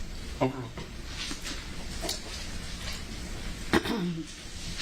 I think I said something because around that time she did went live and said something, and my fans caught it, and she was just practically saying like all of these lies about me and stuff like that, and I was like, I did not touch that girl at all. I never really got into details about it. And when she was posting things, she was telling other people that you assaulted her or hit her or did something physical, correct? Objection, relevance. Overruled. Yes. And then you replied and posted things as well, correct? Yes. Do you remember what you posted?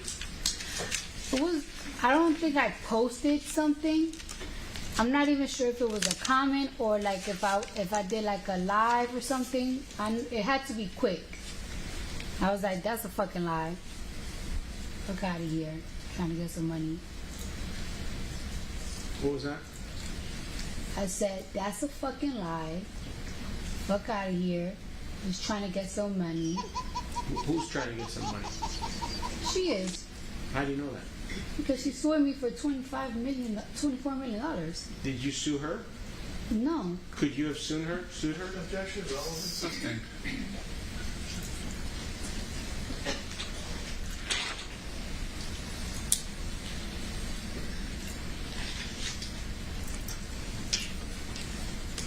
Did you ever apologize on those internet or emails or whatever you posted? Did you ever on the posts apologize for anything that you did that day? Objection, relevance, Assisting. argumentative. Do you feel by using all those words you should have apologized?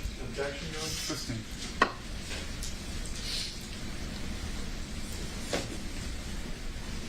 Are you aware that your security guard spoke to Emani Ellis in the lobby shortly after this incident? Are you aware of that? Lax foundation.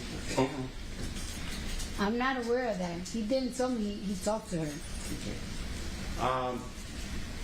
Are you aware that your security guard, Karan Newton, on the day of the incident, apologized to Miss Ellis on your behalf? Objection. Assisting. Did your security guard tell you that he apologized to Miss Ellis on your behalf at any time? Objection.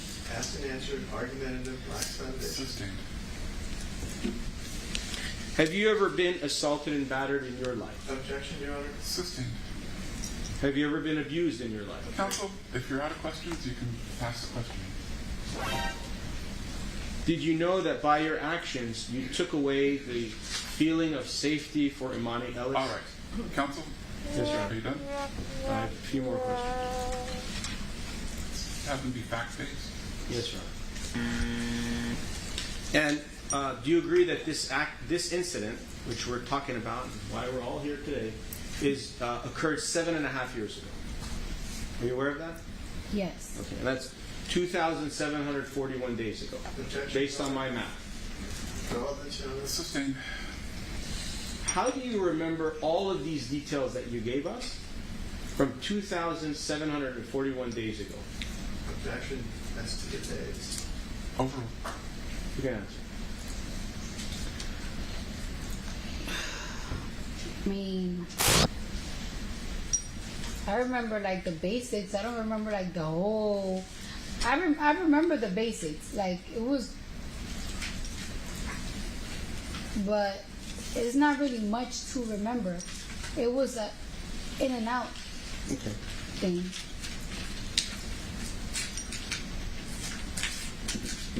Committed was very serious. Before I sentence you, I'd like to say a few words about your arrest record.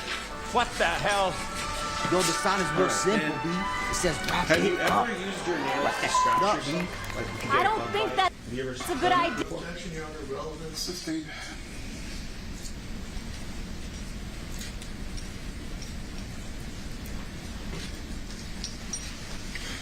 Did you have any jewelry on you at the time of the incident, whether it was on your hands or your neck? Objection. Asked and answered. Relevance. Assisting.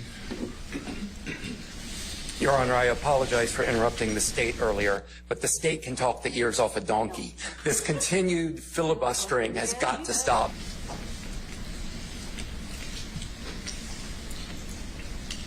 When you were in the hallway, did you block Miss Ellis from leaving? Even if it was for 1 second? No. Did she block you from leaving? Yes. She blocked me from moving. She was right in my face. She was right in my face. Okay. And when you were standing there, were you pointing? I'm sorry. Were you facing Dr. Finke's office or a different side? Do you understand the question? Objection. Negative. I withdraw the question. When this whole thing happened, did you start to move around in a circle, or were you standing physically the same spot the whole time? Objection. Asked and answered. I think we covered it. Assisting. When you say that she was blocking you, were you facing towards Dr. Finke's office? Yes? Objection. Asked and answered. Assisting.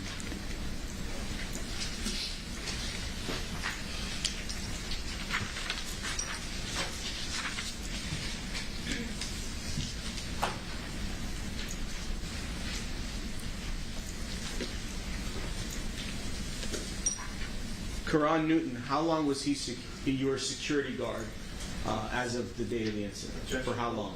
Assisting.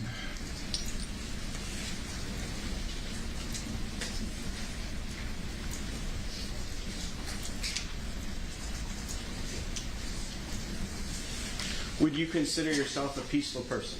Objection. Relevance. Assisting.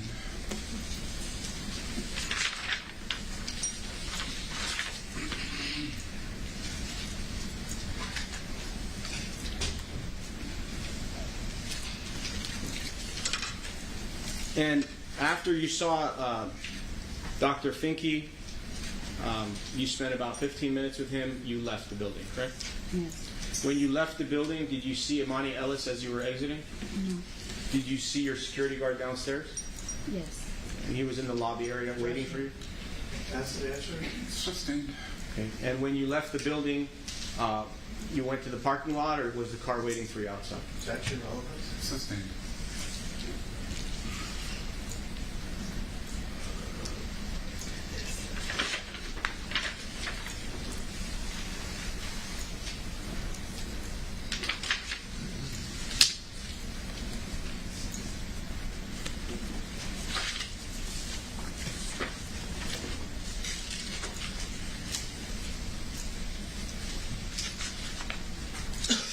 Aside from Tiara Malcolm and Dr. Finke and Emani Ellis, who were in that hallway, were there any other people there? No. Did any other doctors come up to that floor? No. You're sure? Absolutely. How are you sure? Objection. Sustained. When you were in the 5th floor, did anybody come from the stairwell up to hear what happened? Objection. If you know, do you know if anyone did? I apologize. I thought you were done. I'll withdraw it. I will ask it differently. When you were up there outside the hallway with Emani Ellis, did you see anyone else, whether it was a security guard, another doctor, or someone else, come up from the stairwell, which was close to the elevator area? Objection. Ask and answer. Sustained.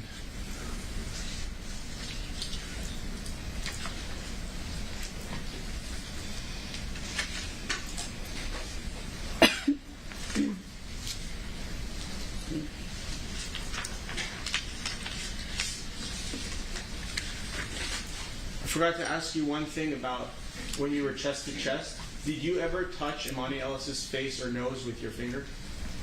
No. You never touched her nose like this? No. Thank you, Your Honor. All right, well, so let me take our morning recess. Why don't we start back up at 10:50. In the meantime, please do not discuss the case with anyone, including other jurors. No forwarding interviews or doing any research. We'll see you at 10:50. He didn't mess around, put the whole jury to sleep, put the whole courtroom to sleep. Shoot, not just the jury. That's crazy, right? What did he think he was doing with them questions? He could have stopped that 30 minutes ago when the judge first said, if you ain't got no more questions, why not wrap it up? He gonna sit there and literally throw the case away. That's wild, family. Appreciate y'all being here. Hit that like, hit that subscribe, tap in, share with a friend. Let me see. I got some more clips. Hold on. Let's go back to stuff from yesterday. Before we do that, let me hit this. Boom.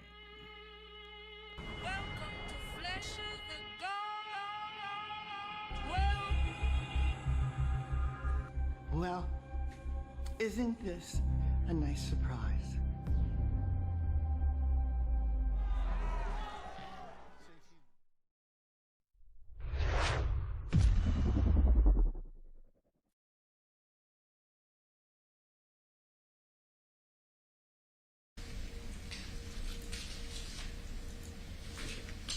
So first, I want to ask you if this is your signature on page 47.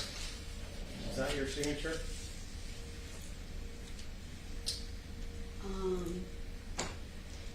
It could be, because if it's like by electronic, that's how I sign. Like,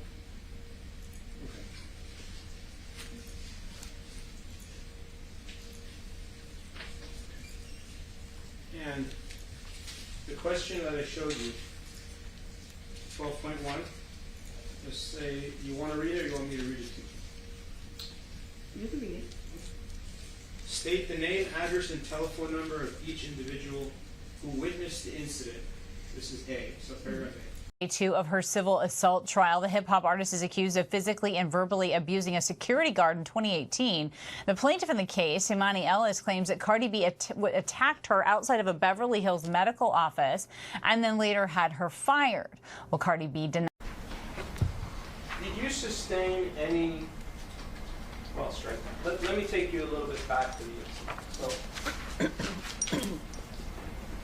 So, When you were at the building and Cardi B exited the elevator on February 24th, 2018,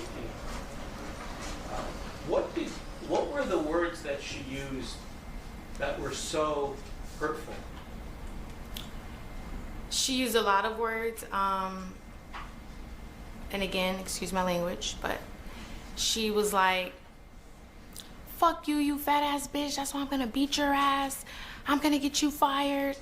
Nigga this, nigga that, bitch ass nigga. That's why you do security. Ah, that's why you do security. Ah, she was sticking her tongue out. She was flailing her arms up and down. She was jumping up and down. Body shaming me. I mean, racial slurs, just a lot. And did she spit on you? She did. Did her spit actually land on your body? It did.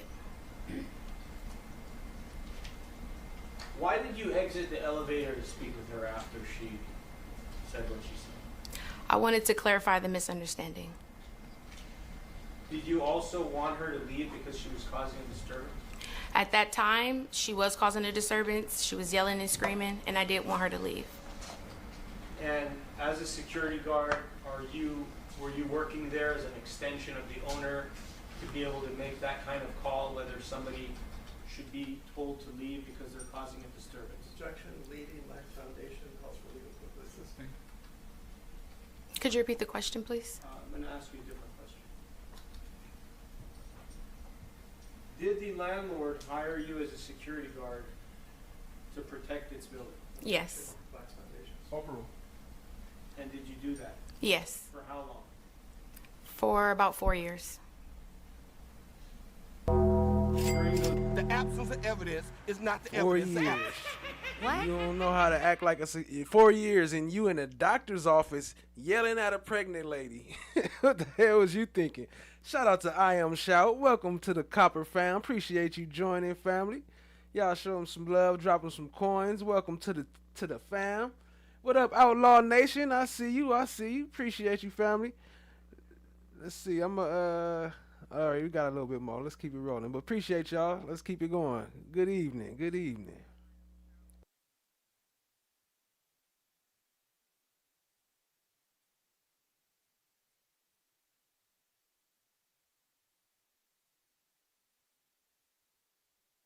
Yes. Okay. And at 1:40, you made an 8-minute phone call? Yes. Okay.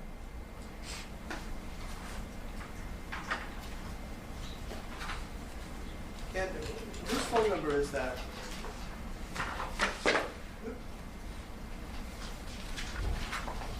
Which time are you referring to? 310-403-3656. I'm sorry, can you say that again? Yes, absolutely. I apologize. 310-403-3656.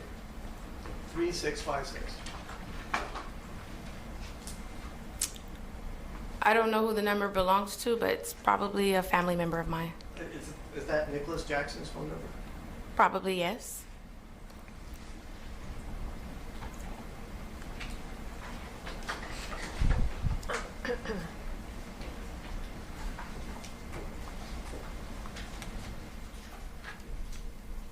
Then you sneaking pictures. I lost my phone. Okay, if you could go back. Lying. I didn't tell anyone that I saw her. Could you please answer the question, though? I can repeat it if you like. Okay. Isn't it true that as a security guard who had been trained, as you said, and worked for 4 years, you knew it would have been improper for you to tell people that Cardi B was a patient at a medical facility? Objection, asked and answered. Overruled. It would be improper, but I did not tell anyone I saw her. Move to strike everything after improper. So ma'am, I just want you to answer the question, okay? Don't, If you can answer the question with a yes or no question, please answer yes or no. Yes, Your Honor. Did you sustain any, well, strike that. Let me take you a little bit back to the incident. So,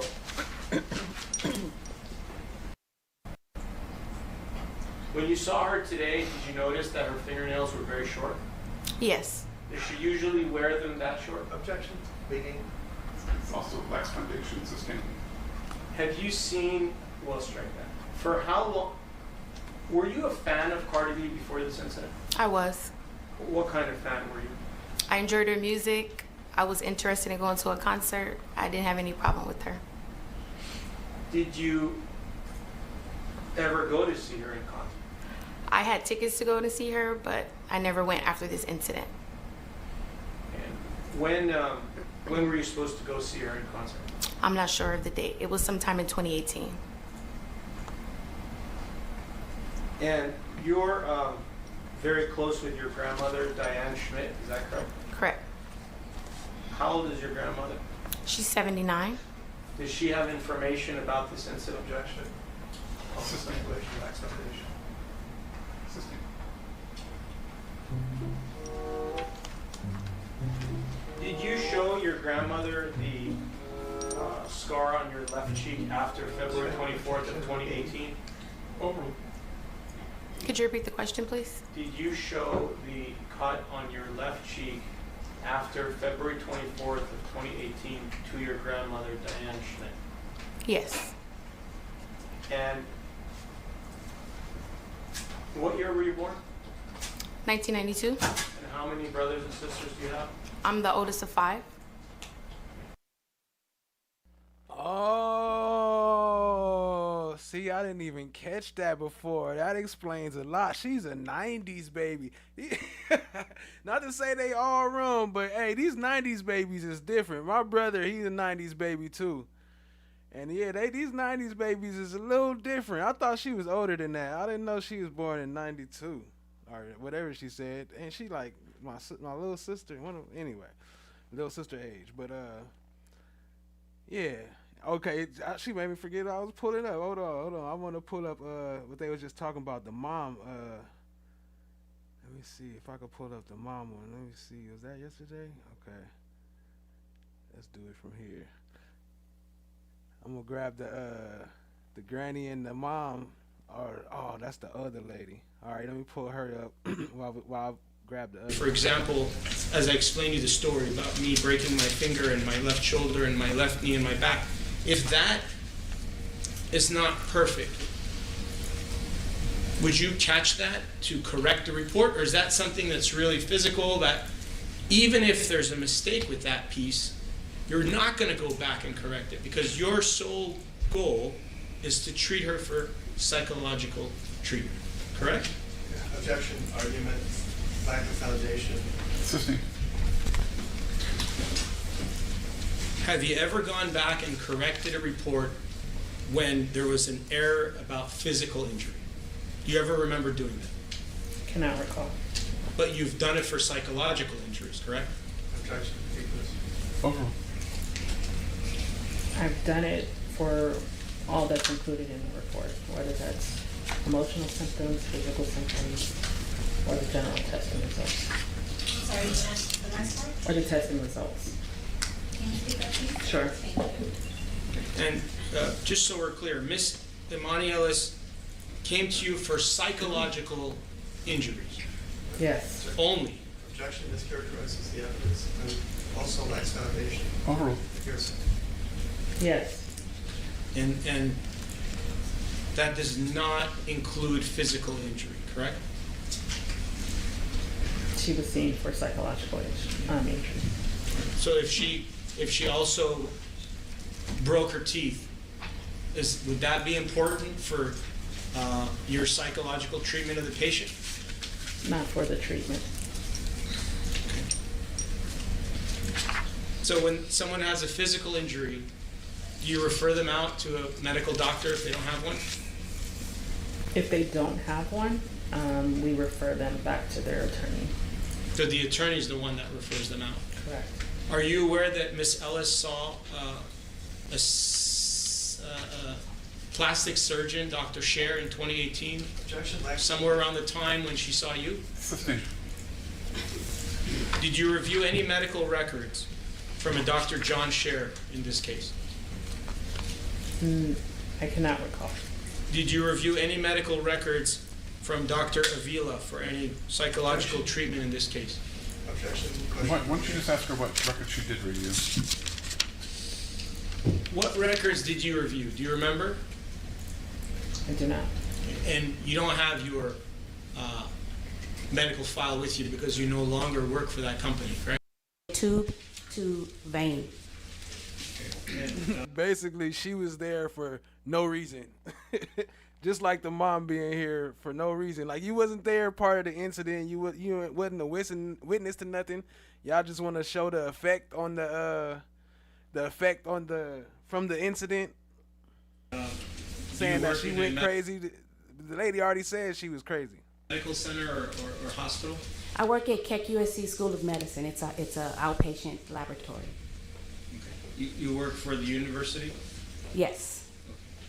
Fine.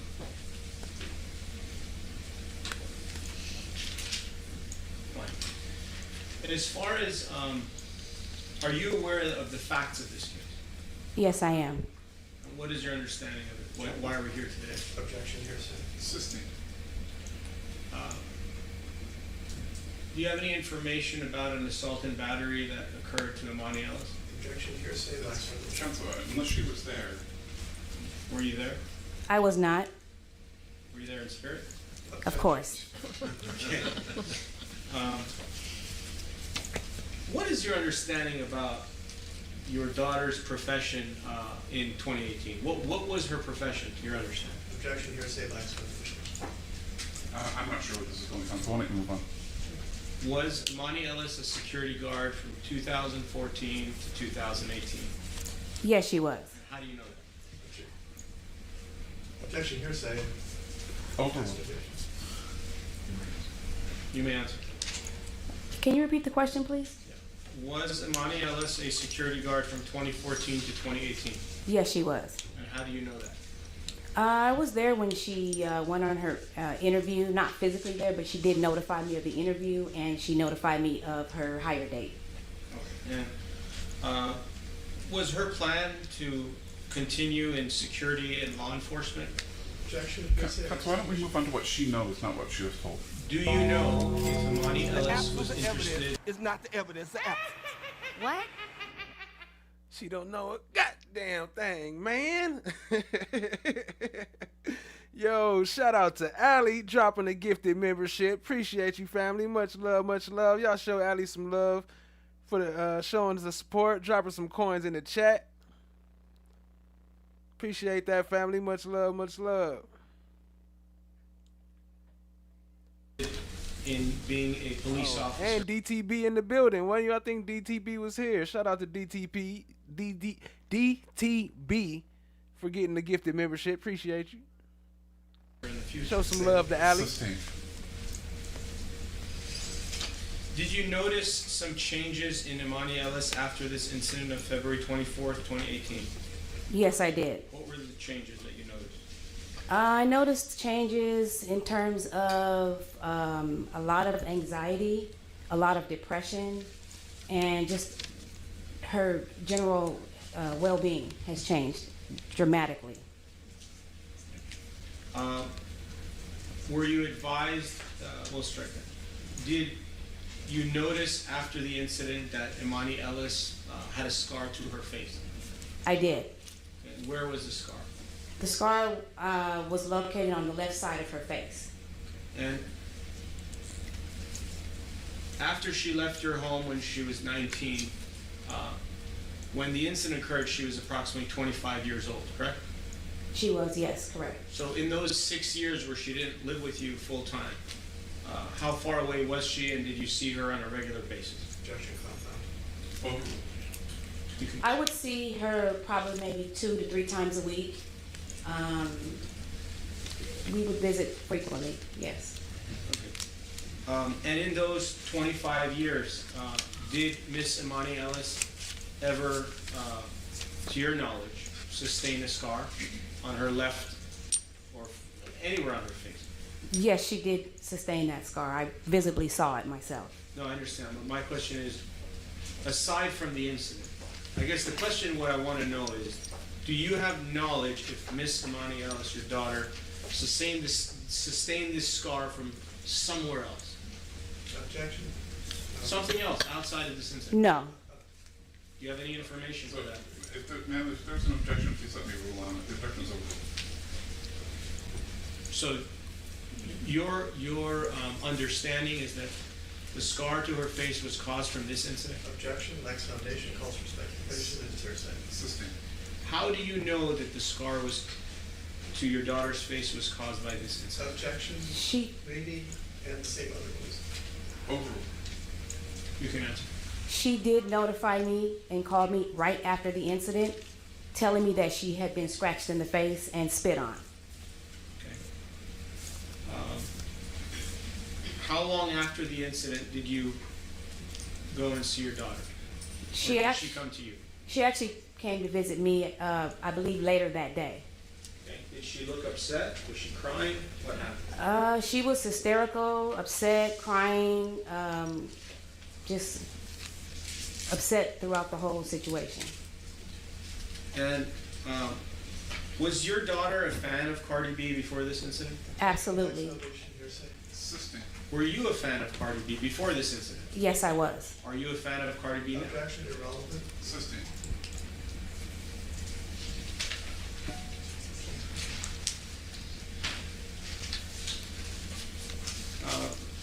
When you said that your daughter was spit on, did your daughter tell you that? Did you see that? How did you learn that? Your daughter mischaracterizes the testimony and calls for her state and this is lacks foundation.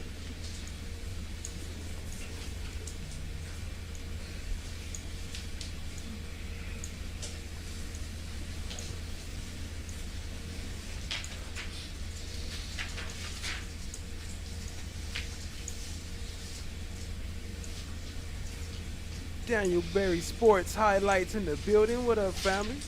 Indigo Capra, what up? Aside from Keisha E.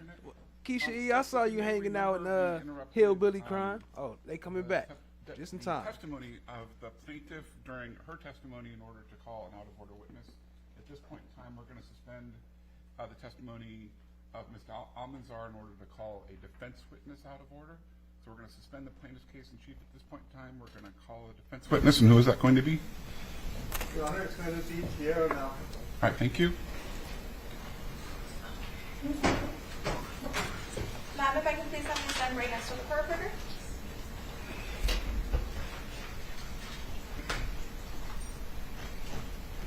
Right over here. Please raise your right hand.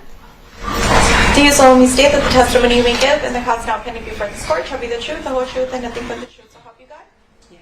Thank you. May I please have you state and spell your first and last name for the record? Tierra Malcolm. Spell it? Yes, please. Tierra, Malcolm, Malcolm. Great. Thank you. You may take a seat. Please watch your step. Okay.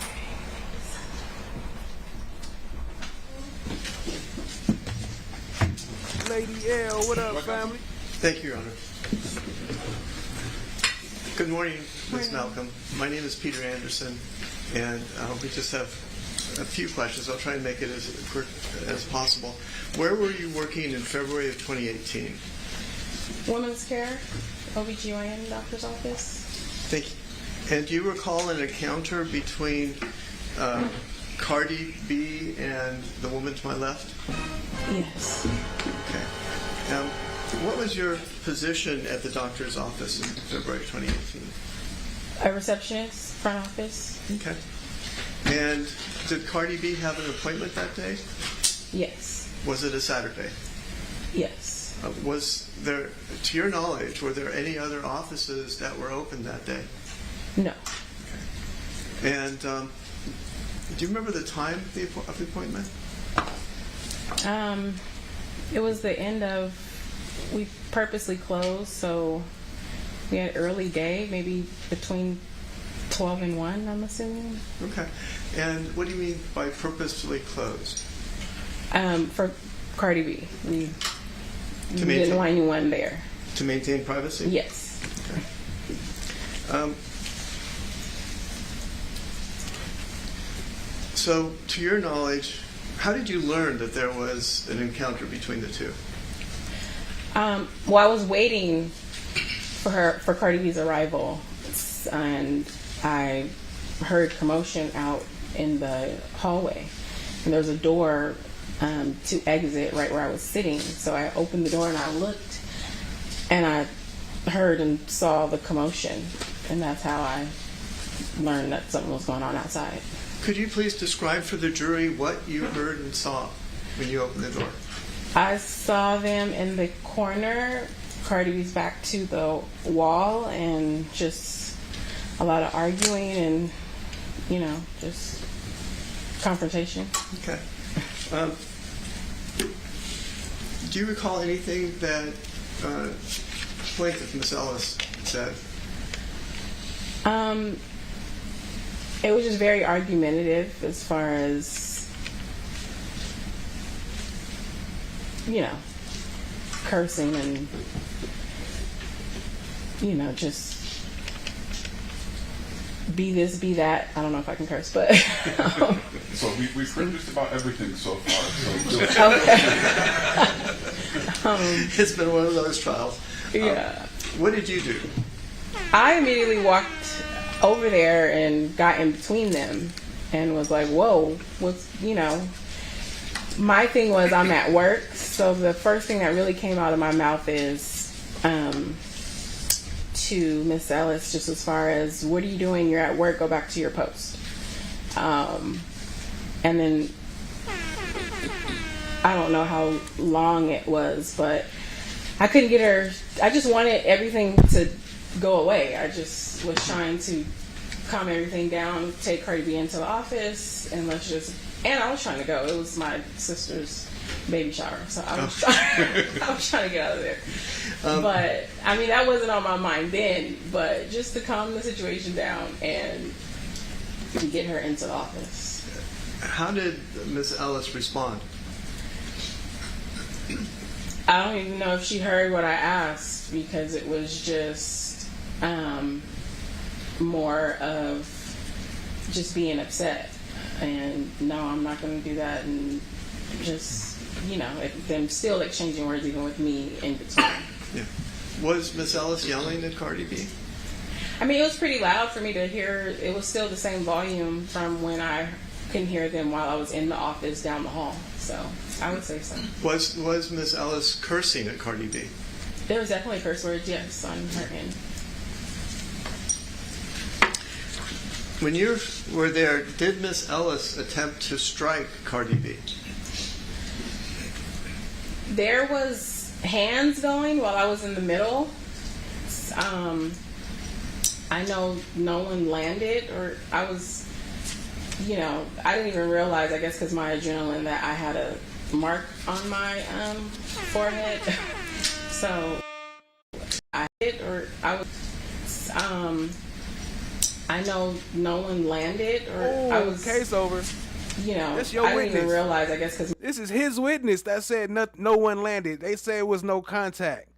And that she told her to go back to her post. Why did you even call her, dummy? My adrenaline, that I had a mark on my forehead. So besides me getting a scratch, nobody, as far as them two, hit each other. Who scratched you?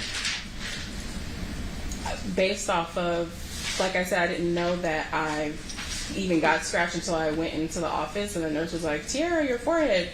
But I can only assume Cardi B was behind me, because that was my main concern. The objection calls for speculation. So Cardi B was behind you, and you were facing who? I was facing Miss Ellis. And you got hit on your forehead and didn't even realize it at that point. Yeah, blood. Just let him finish the question. Oh, sorry. And so you got hit, you were facing Miss Ellis, and she was swinging away? I can say there was definitely, you know, people talk and like this type of action going on. Right. Yeah. And you were hit on your forehead, which was facing Miss Ellis, correct? Yes. Okay. What happened next? After, you know, just going back and forth, Dr. Finke came out. Once he came out, I believe, after that, I don't even really remember what was said, but I know I continued to take Cardi B into the office, to her exam room, and then I went back to the front. Okay. Did you witness Dr. Finke try to get Miss Ellis to leave the hallway? Yes, that's what kind of, since he came out and he was talking to her, that's what kind of distracted or, gave us the opportunity to just go into the office. And do you recall anything that he said to her? I think he was on the same temperature as me. Just, you're at work. Why are you up here? Go back, downstairs. And what are you doing? Type of energy. Okay. And so you turned around and escorted Cardi B into the doctor's office? Yes, I followed behind her to go to the exam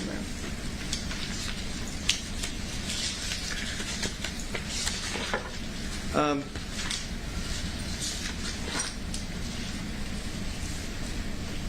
When you were face to face with Miss Ellis, I take it you could see her face?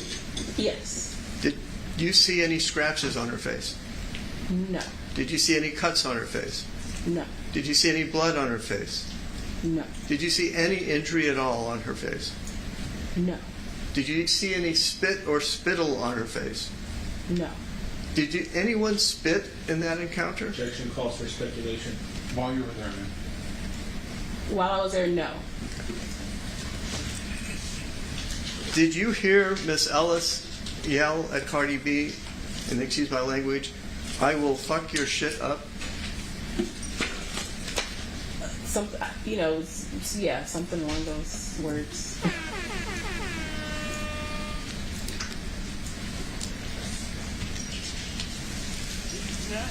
At any point in time in that confrontation, did Cardi B hit Miss Ellis? No. At any point in that confrontation, did Cardi B cut Miss Ellis with Cardi's fingernails? Objection calls for speculation. While you were there? Over. No. Did you hear Cardi B use the N-word, excuse me, I apologize. Yeah, no, did you hear Cardi B use the N-word? You know what I mean by the N-word? Yeah, no.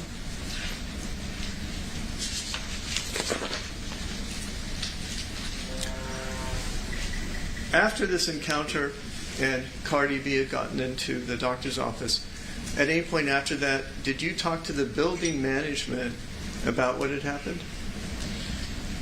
Yes, that was a Saturday. So Monday, my supervisor and Dr. Finke wanted to make a report since there was an incident and, the importance of making sure our patients, their privacy isn't compromised.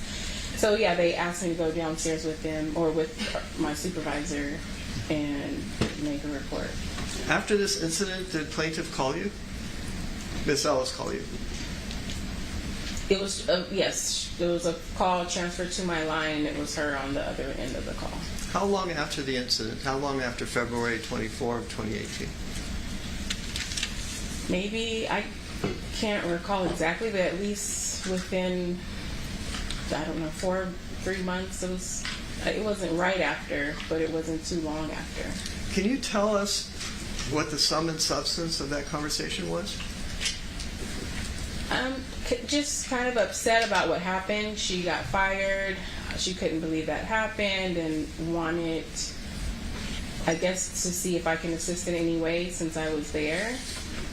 I pretty much replied as respectful as I could and just said, this is my place of work and I really can't have anything to do with this. And was there any other thoughts that you had when she told you, did she tell you she was planning on suing Cardi B? I don't remember word for word, but based off of our conversation, I assumed that was probably going to be one of her steps. But in my mind, I just was kind of shocked that she was calling based off of what took place. I figured, she was at fault, so that was surprising that she would call me. Thank you. Those are all the questions I have for you. All right. Yes, Your Honor, thank you. That's them Generation Y, baby. Yeah, I mean courtroom, not the baby, the courtroom. That's why they able to cuss and all. It's a new age. We ain't in Generation Z no more. The 80s babies. We here with the 90s Good morning. babies. Good morning. Ms. Tiara Malcolm. When Miss Emani Ellis called you several months later and asked you to help her, what is the reason that you chose not to do so? Well, main reason I didn't feel like she was in the right.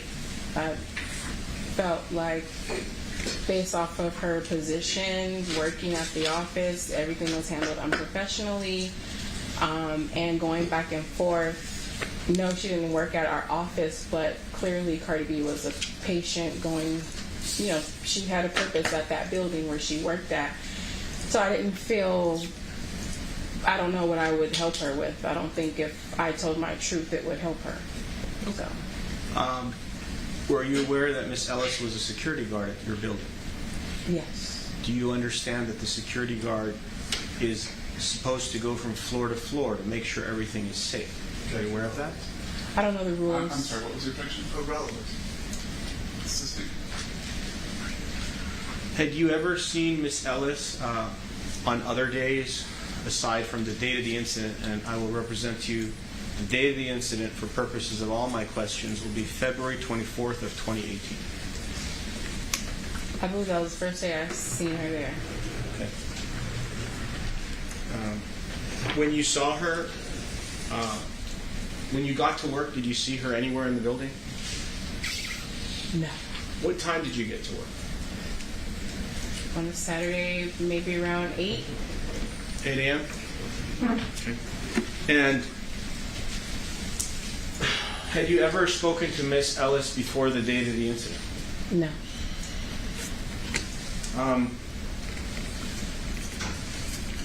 Is there any reason why, when you would go to work at the 8920 building, Wilshire Boulevard building, for how long had you been working there before the date of the incident? For about Overall, just move on. For about 7 years, just about. And during those 7 years, did you see other security guards in the building? Actually, all of it's assisting.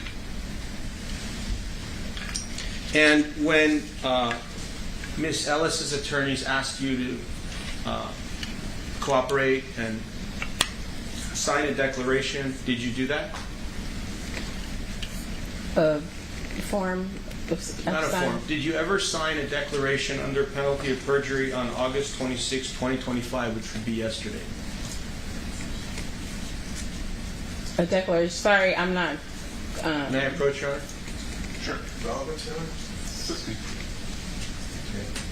Did you give permission to the other side to sign a declaration under penalty of perjury in this case? Okay.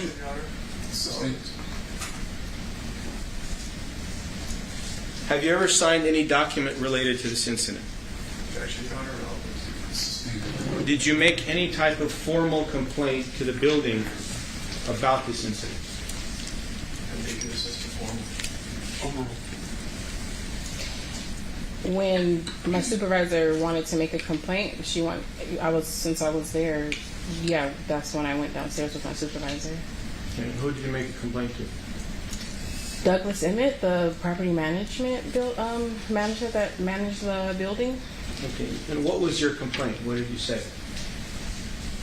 They just wanted me to tell them what happened and the concern of the privacy of for our patients. Are you a Cardi B fan? I know her music. I guess I listen to her music. I listen to hip hop. Okay. And you like her music, right? Objection, relevant. Yes? Yeah. She's talented. All right. Have you ever gone to any of her concerts? No. Have you ever, well, I withdraw that. Okay. And for purposes of the visit on Saturday, the doctor's office decided to close to give her a special appearance to see the doctor, correct? Objection. I managed it. I withdraw the question. When Cardi B came to the office, the purpose of her coming to your office was to see Dr. Finke for medical care, correct? Yes. When you went outside into the hallway, the confrontation that you testified about was already occurring before you got there, correct? Yes, that's what made me go outside. All right. Do you know for about how long this confrontation was going on before you made your way outside? I was sitting there waiting, so as soon as I heard the noise, it wasn't that seconds after was when I heard it, so I don't think it was going on that long. Okay. Did Cardi B, while you were there, in any way touch Miss Ellis? No. Did Miss Ellis in any way touch Cardi B while you were there? No. When you got there, were they chest to chest? Were they touching chest to chest? I couldn't really see Cardi B because she was kind of cornered with her back against the wall. I really just saw Miss Ellis in front of her, and that's what made me rush and get in between them. Okay. And when you say you saw her back against the wall, how were you able to see her back from where you were standing? Objection, mischaracterized. Were you assuming that, I withdraw the question, were you assuming that Cardi B's back was up against the wall when you saw that? No, I'm not assuming. I could see it because I literally looked down the hall when I opened the door. And was Cardi B's back actually touching the wall or was close to the wall? I don't know if it was touching her. It was close. So I didn't. And you know that this incident happened 7.5 years ago, correct? Yes, And that's you why I remember all don't remember if her back was touching or inches away, but I know it was very close to the wall. Right. And it was a very long time ago, so how did you remember all these details? Did you write them down somewhere? Did you record it? Or is this just off of memory from 7.5 years ago? I just remember. There's certain things I remember when I was 4. I just remember because it was a confrontation and I was sitting there ready to go because I had to drive all the way to Tarzana. And it was a story that I had to my sister coming back, like, you can't believe why I was late type of story. Right. So. And your purpose of coming here is to help Cardi B or help Miss Ellis? My purpose is to tell the truth. Of course. That's my purpose. And when Miss Ellis or her attorney tried to reach out to you, you refused to speak with them, correct? But when Cardi B's attorneys spoke to you and reached out to you, you talked to them immediately and you signed a declaration for them on the spot, correct? Objection, Your Honor. When you were there and you got in between the two of them, I want you to think of it like a hamburger bun. You're the hamburger and the two of them are the buns. How did you get in between them? Did you physically push them apart? Did they magically back up from one another? How did you get in between them? How?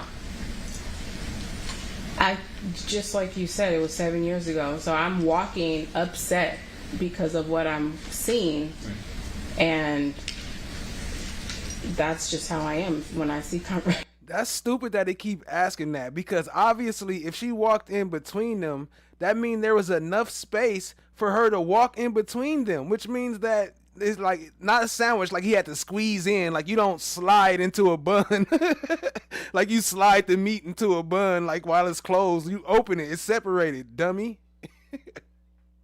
I mean, it's not like I see it all the time, but seeing what was going on, I just immediately, that's just what I did. I didn't really think about, I didn't really have a plan. That's just what I did to try to calm it down. Okay. And Miss Ellis, who's sitting to my left, you heard her cursing at Cardi B on the date of the incident? Yes. You actually heard profanity. I actually heard profanity. Many different ones. Yes. How do you know it wasn't Cardi B that was using the profanity? They have two different voices. Okay. Was Cardi B using any profanities on the date of the incident? Yeah, she was upset. Did she use profanities? Profanity, yes. F word, curse words. bitch, F you, all that, correct? Yes.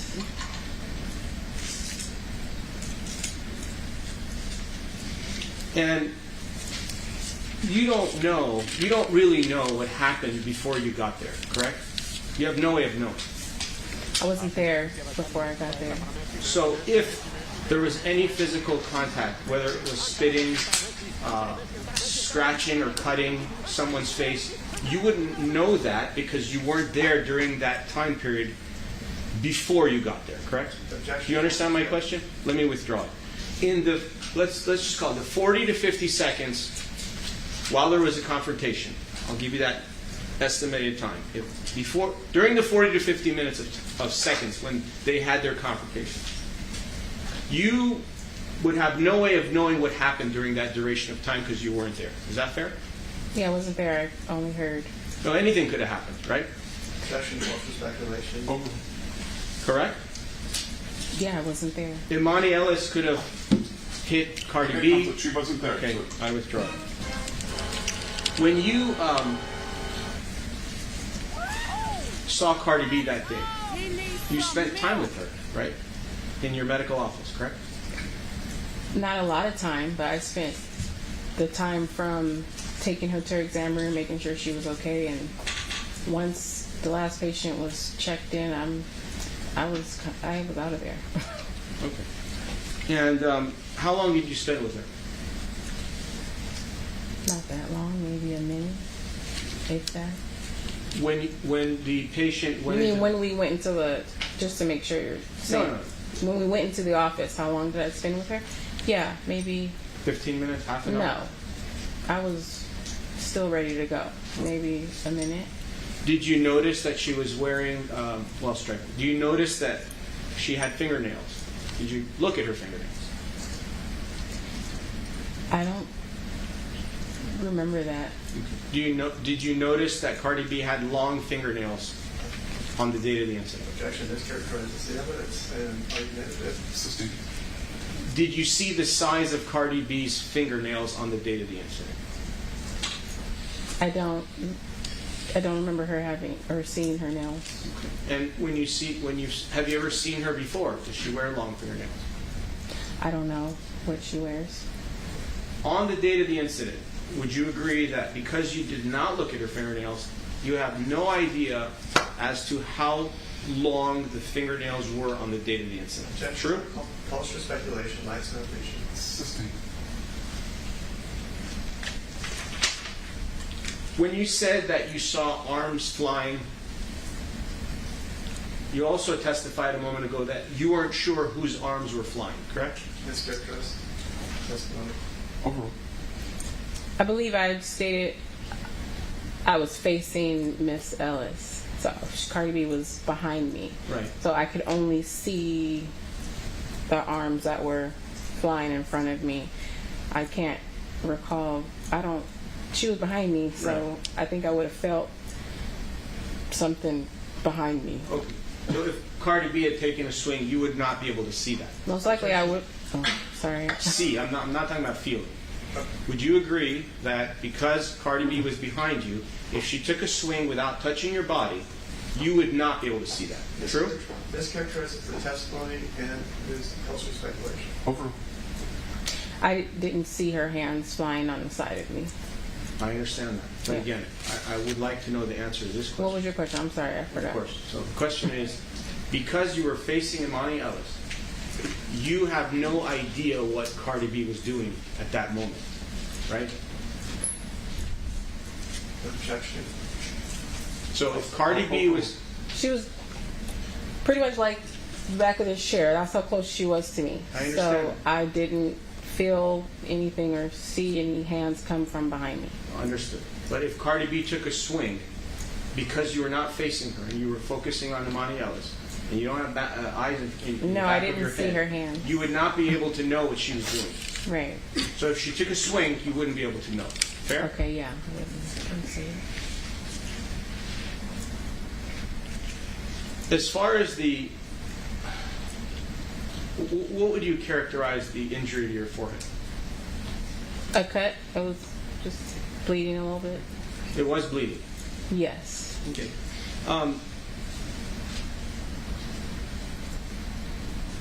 How did that cut get there? I withdraw the question. Did that scratch or cut or anything get there at the time of this incident? Yes, it definitely wasn't there before I went outside. Okay. All right. So now we're going to get into this. There's only 3 options, and you could add more if you want, but I'm going to give you 3.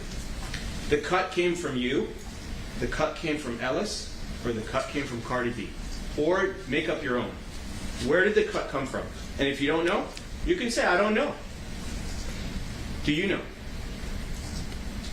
It definitely didn't come from me. Okay, so that's out. You got 2 more. And Ellis and Cardi B. Or your own. Was behind me, so the only assumption that I had was it was from Miss Ellis because she was facing me. Okay, but did you ever see Miss Ellis take her fingers or her hand or any other object and cause damage to your head? Did you ever see that? I seen hands trying to reach over me, so like I said, the adrenaline and everything was going so fast. But being that she was in front of me and hands were going like this, that's the only realistic assumption that I can have, is that that's why I got cut. Oh, but you're assuming, correct? Objection. I think you're asking her to assume, counsel. Are you assuming?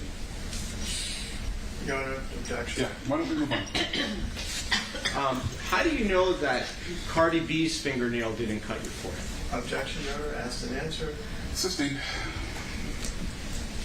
She was behind me. You don't need to answer. Oh, sorry. Did Dr. Finke see the cut to your forehead? I believe so. His nurse is the one who pointed it out. Did you receive any medical treatment for that cut? No. I just put some alcohol, alcohol. All right, so swab. you agree that something physical happened when the 3 of you were there because you got cut to your face. Is that fair? Something physical happened. Objection. Relevance. Overruled. If I got cut, I guess so.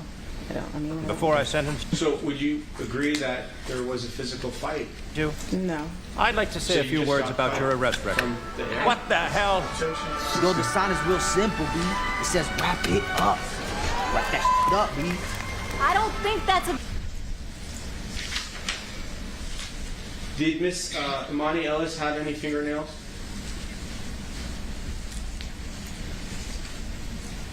I don't remember if she had fingernails.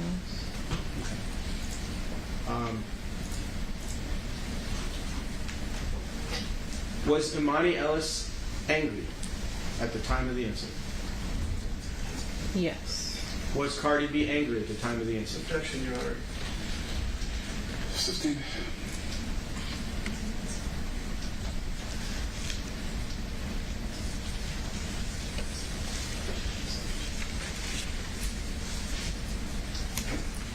And back to the hamburger question, did you at any point use your hands to separate the 2 of them, Emani Ellis and Cardi B? No. So did you just squeeze yourself in? How did you get in there? Asked and answered, Your Honor. Sustained.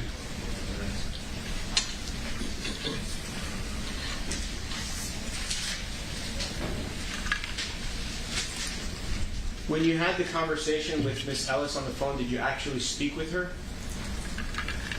Yes. You On the didn't? phone? Yes. Yeah. And let me ask you, when you were on the telephone, did she tell you anything, Miss Ellis, when she was talking to you that day? From what I can remember, just being upset about what happened, her no longer being employed there, and I don't remember the word for word. Okay.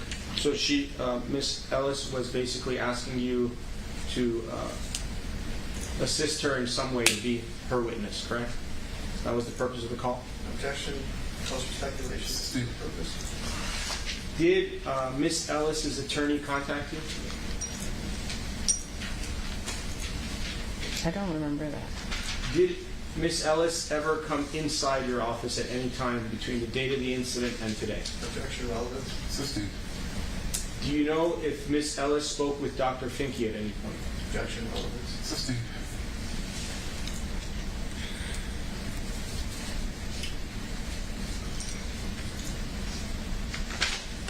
As far as your background, do you have any professional degrees? I got my AA at West LA College. I'm a real estate agent. That's about it. That's good. And have you ever been convicted of a felony? No. And aside from Dr. Finke's office, were you working other places during that time period? Or was that your main job? That was my main job. And at this time, you no longer work there, right? No. And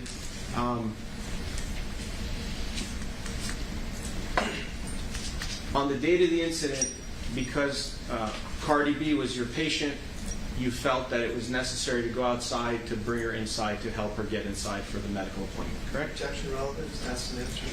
Sustained.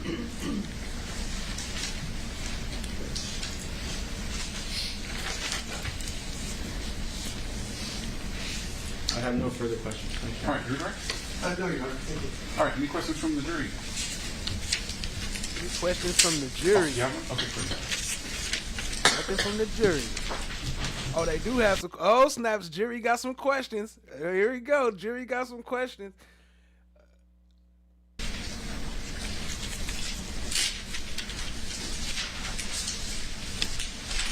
Jury got some questions, family. Here we go. Hey, they should always do this. I like the jury questions. They should always do that. I was about to say 403 too. I forgot to put the 403 in the damn in emoji. I could probably add it right now because we need a 403 because this dude just wasting the whole court time. He get paid by the hour. That's why. I just gotta ask a bunch of questions, make it look like I did a good job. So that wasn't the defense. Y'all was saying that's the defense. That's the plaintiff. Plaintiff called that witness. I think, right? I don't think the defense has put it on that case yet. We still on the plaintiff case.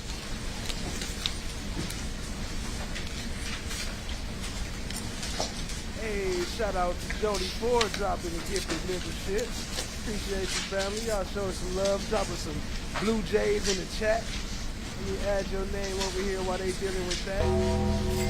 The absence of evidence is not the evidence. Shout out to Jody Ford.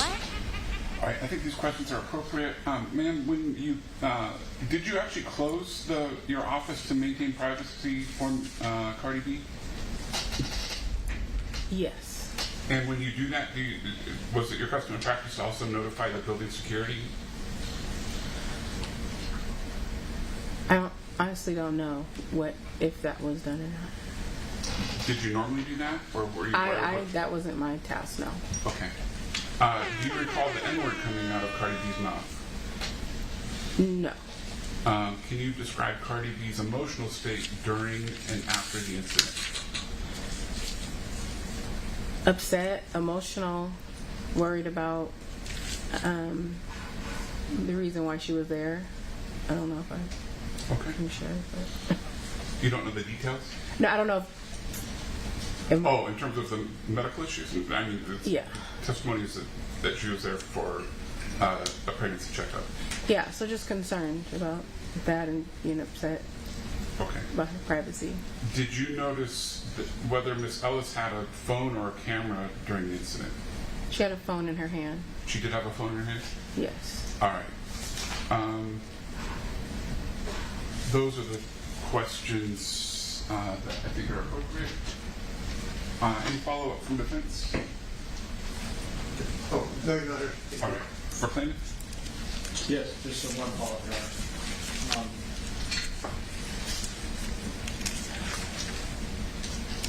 The day when when you decided to close your office to have a medical appointment, that was a Saturday. Is your medical office usually open on Saturday? Yes. And you usually close around 1:30 or 2 or 3 or go all day? No, it's half the day. So usually, from what I can remember, the last patient was around noon or 11:45 noon, somewhere around there. Isn't it true that Cardi B was the last patient of the day? Yes, she was the last patient. So we finished our morning and we made sure she was the last one. Do you work right there? I'm sorry. Do you work on Sundays as well? No. And the half a day on Saturdays when you're there, were you in charge of closing the office? Your Honor, this is outside the scope of the questions. Assisting. No further questions. All right, can this witness be excused? Yes, Your Honor. All right. Thank you for coming down. Subject to recall. Did you subpoena her? No. Then I don't think it's subject to recall. All right. All right. Do we want to resume the direct of Ms. Cardi B? Yes. All right. Well, no, he's going to resume the direct case. Oh, I'm sorry. I thought you were on. Yes. So that was a Yes. No, that was a you're 776 cross. So now it's Yes, the yes, defense. yes, yes, you're on. Yes, yes. Do you want to resume take the stand, ma'am? Oh, okay. Jesus. We've all. Okay, so yeah, that was my fault. They called out of order. I missed. I did see him talking about calling someone out of order, but I didn't know that was the defense calling a witness. But that was dope. That was a good little intermission in between her testimony. That's crazy. All right, let's get back to it. You're reminded you're still under oath? Yes. All right. Counsel.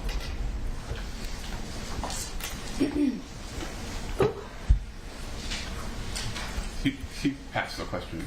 Oh, he did? Yes. I apologize. Okay, then it is your turn. Your Honor, I'm going to go beyond the scope. We already discussed that. He was lodging objections, but you're going to be asking questions? Is that the plan? Yes, Your Honor. Yes, Ms. Moore is going to be asking the questions, All right. and the request is to... No, we discussed that you can go beyond the scope. Just typically, if it's your witness, you're doing the objections, okay? I'll let it go this time. Okay. Go ahead, Ms. Moore. Okay, thank you, Your Honor.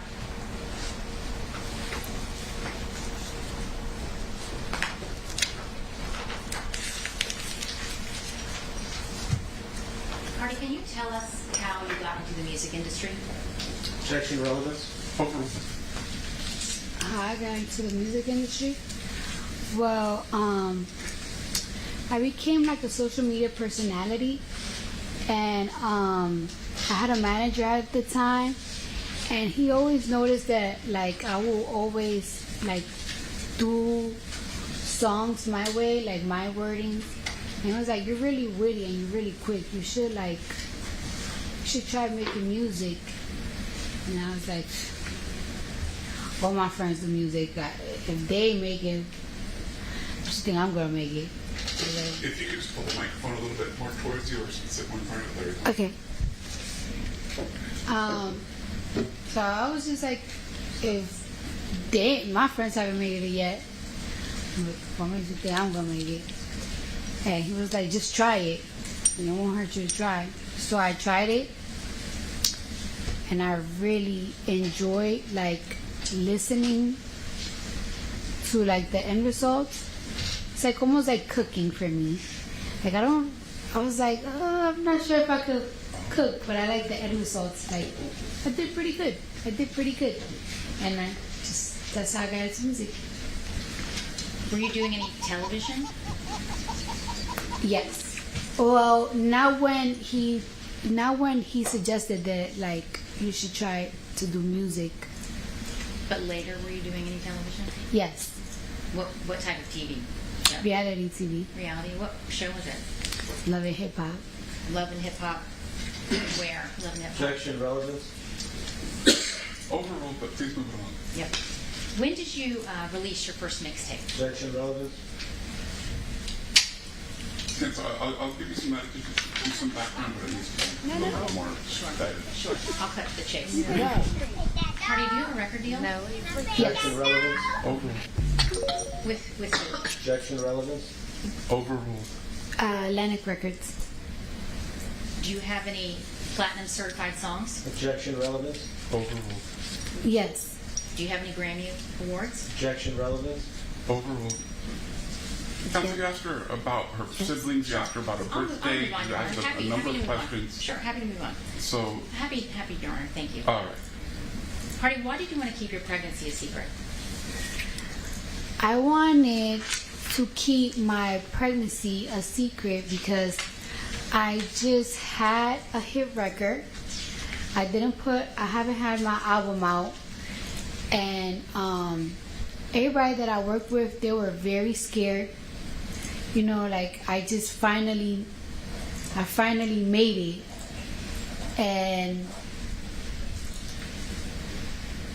like people that like been in the industry also for like a while, it was like, I don't know if anybody has ever, a female rapper has ever came out pregnant on their freshman year without an album, just 1 or 2, 3 records. So I was very nervous. I was also kind of like, even though I was on TV, when I first had my first big record, Bodak Yellow, I was really like getting used to big fame, bigger stages and stuff. So I was just so worried about overwhelmed with what everybody was like saying and thinking, and I felt like I was just letting a lot of people down. But and when you were face to face with Mrs. Ellis, did you ever threaten to get her fired? No. And I want to be very, very clear. Did you ever spit on Mrs. Ellis? No. Did you ever call Miss Ellis the N-word? Apologies. No.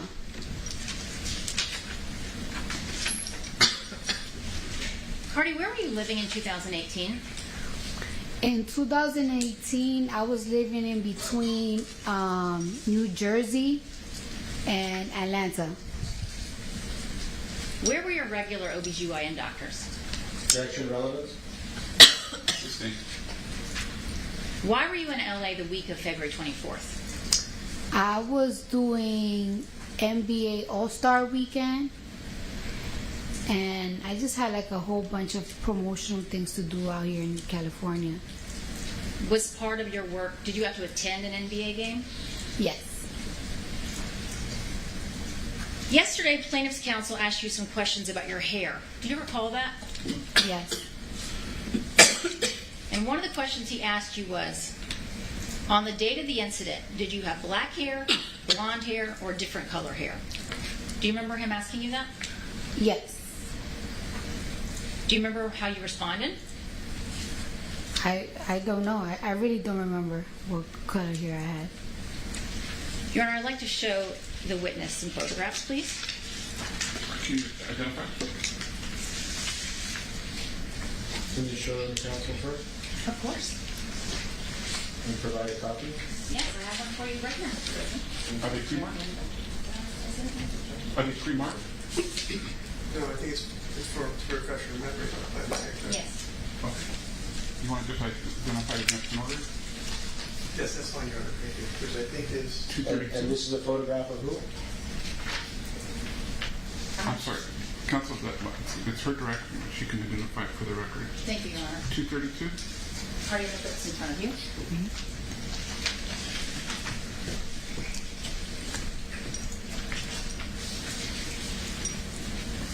Cardi, can you please look at this photograph and tell me, do you recognize this? Yes. What is this photograph? That is me out here in LA at a All-Star Weekend NBA game. And does this picture refresh your recollection about what your hair color was that week? Yes. What color was it? I'll say like a ashy, dirty blonde. Can you see your nails in that photo? Yes. And were you wearing acrylic nails or some other type? Acrylic. And I think you testified yesterday that acrylic nails can last you up to 2 weeks. Is that right? Yes. Are those the nails you had the entire time you were in LA? Yes. How would you describe those nails looking at them in the photo? I'll say To my taste, they're like kind of short. They're square, they're boxy. They have like stones, flat rhinestones in the middle. They orangey. I'm sorry, did you say the flat rhinestones were in the middle? Yeah. And how long would you estimate I know you said you feel like they were short, but could you estimate how long you feel like they were? Like an inch, maybe less. An inch or so. And what shape are they? They like coffin square. Are those the nails you were wearing on the date of the incident? Yes. Your Honor, I'd like to move this into evidence and publish it for the jury. No.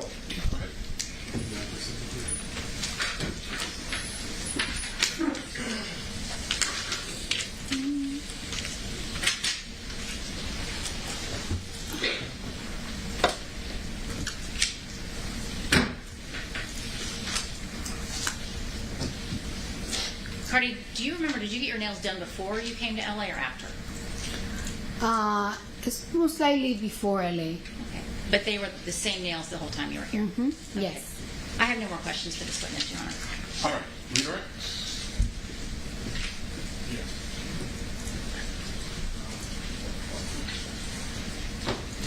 So the photograph that we're looking at there, what date was the photograph taken?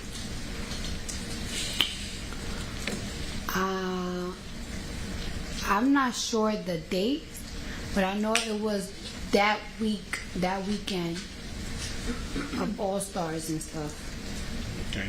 And what time of day did this photograph, what time of day was it taken? Was it morning, afternoon, evening? It had to be like around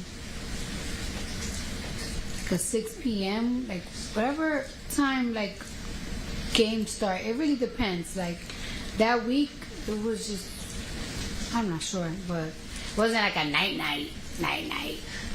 It was like probably in the afternoon or something. And when you go out at night, That week, it was just, I'm not sure, but it wasn't like a night. It was like probably in the afternoon or something. and when you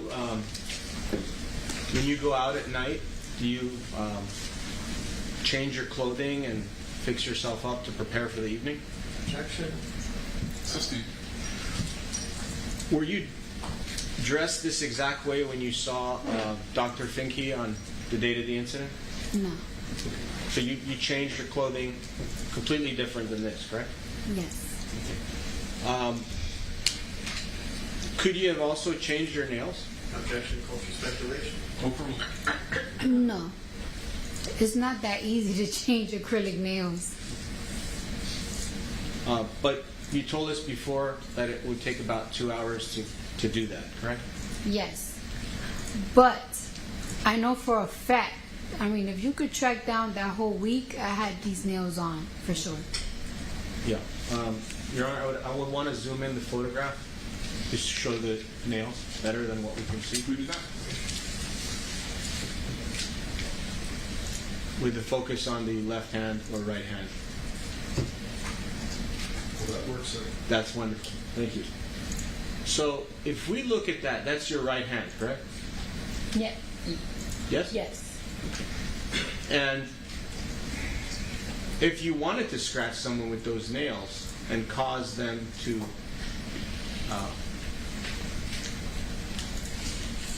have a cut to their face, you could do it with those nails, can't you?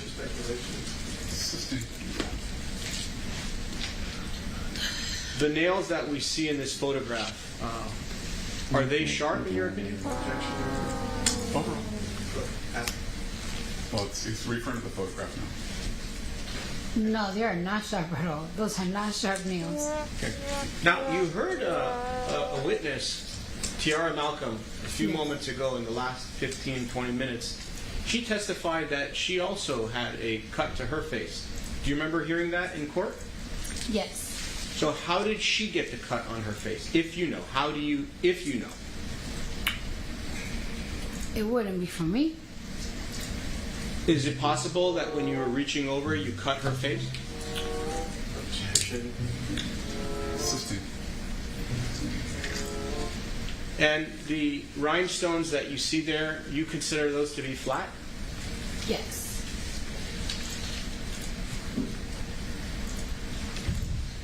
And you consider yourself to be a freshman in 2018. Does that mean you just started your career in music and rapping and all that? Yes. So before 2018, you were not a rapper? I was. When did you first start? I first started rapping in 2016, but I became a superstar for rapping in 2017. Okay. So, just being blessed then. So. All right. Why was it, aside from what you've told us, that you feel being a freshman and being pregnant, the two didn't match? Was there any other reason, aside from that you wanted to keep your pregnancy a secret? Assisting. Earlier, you testified that when you went to the doctor's office on the date of the incident, you wanted to keep your pregnancy a secret. Correct? Yes. And the reason you wanted to keep it a secret was because you were a rapper. Correct? Testimony argumentative. Assisting.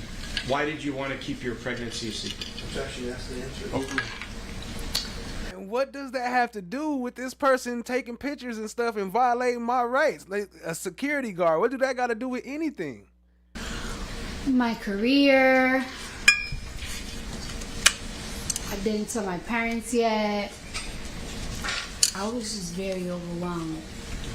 And when you thought that your secret was being violated, it made you angry, correct? Objection. Argumentative. Mischaracterizes testimony. Lacks foundation. Overruled. Okay.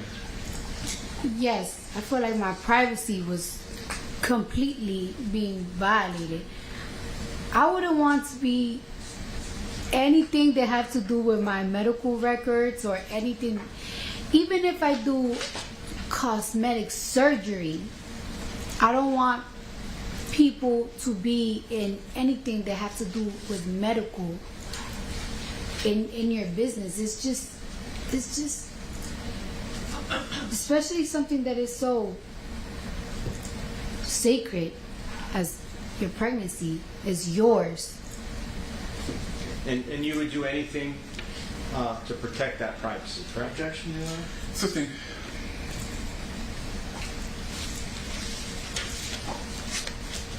And aside from your assumption that you were being recorded by Miss Emani Ellis, was there any other assumptions that you had at the time of the incident? Objection. Argumentative. Mischaracterizes the testimony. Assisting. You had a belief, a state of mind, that Emani Ellis was recording you at the time of the incident, correct? Objection. Outside the scope of being direct. And Assisting.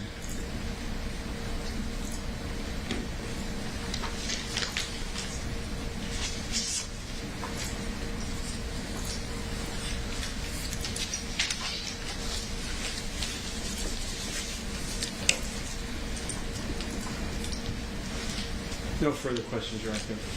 All right. Any redirects? No, Your Honor. All right. Any questions from the jury? I'm not seeing any hands. All right. You can step down then. No questions from the jury? We're not going to have another witness before lunch? Or, I'm sorry, does plaintiff have another witness for after lunch? We do not, Your Honor. All right. Does plaintiff rest? No, Your Honor. Well, are you going to have a witness after lunch? I would like to discuss this outside the presence of the jury. All right. Okay, folks, we're going to take our lunch break now. We're going to resume back at 1:30. In the meantime, please don't discuss the case with anyone, including other jurors. Don't form any opinions. Or do any research. We'll see you at 1:30.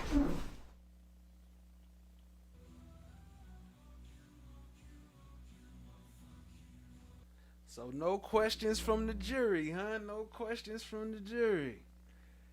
Yeah, it looked like that's the end of Cardi B testimony. They probably had somebody else come back after lunch. I'll probably play her not her whole testimony, but probably starting from this morning.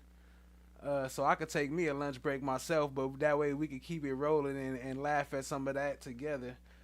And cause I was gonna just end it, but instead of that, I'll just keep it rolling and go and make me some food. But we do still got a couple more clips before I start that. They got an hour, and plus that, you know, they gonna be late. He talk about 1:30. You know, they probably won't be back till about 2 o'clock. Mr. Peterson. Hold on, here we go. We got some action. He was supposed to have his witnesses lined up for this afternoon, call them out of order. I explained to him and the court this morning that I have 3 witnesses, which are Dr. Azizulahi, Ms. Parsi, and Michael Shok, and they are unavailable for today, and we wanted to call them out of order, requesting that the court allow them to testify on Tuesday. Okay, well, you haven't made your offer of proof with respect to whether or not their testimony is relevant to anything? Yes, Your Honor. So, may I do that now? Well, I thought you said you didn't know what they were going to say. I spoke to them. When? During the break. Okay. And what are they going to say? So Dr. Azizulahi is going to say that he had been advised there's a disturbance in the building. His assistant, Ms. Parsi, went upstairs to the 5th floor. He did not go to the 5th floor. Michael Shok was on the 5th floor as well. Okay, let's start. Keep with the doctor. So what's he going to say? Doctor's going to say that there was a disturbance in the building. Okay, that's undisputed. And that's it for him. Okay, so we don't need him, right? No. Okay, so what's the next witness? Ms. Parsi is his assistant. Okay. Went upstairs to find out what was going on and witnessed the confrontation between the 3 individuals the 2 individuals and the person that intervened, Ms. Malcolm. So she's going to testify as to what she saw, which includes the disturbance and... Only... Go ahead. I'm sorry. Only what she saw, and it could go to the scratch on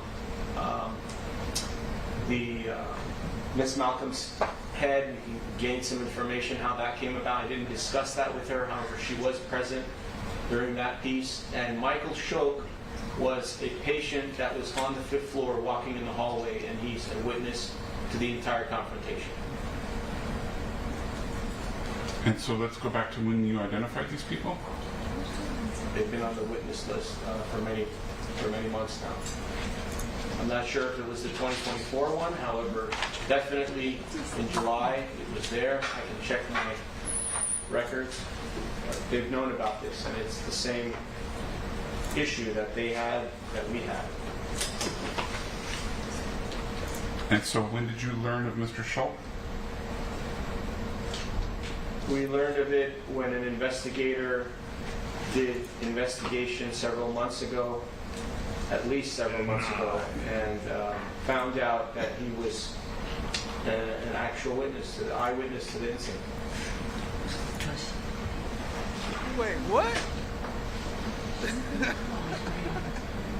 Your Honor, the only witness list that I have is from July 25th of 2025. He's been on this witness list. He's not on that one. Yes, he is, Your Honor. I have a copy for the court. Oh, okay. I see him. Yeah. Mike Shaw. Michael Shok, Azizulahi, and Parsi are all on that one. Mr. Lamb and I had a conversation about this at length. We created this list together. He told me his witnesses. I told him my witnesses. He signed this.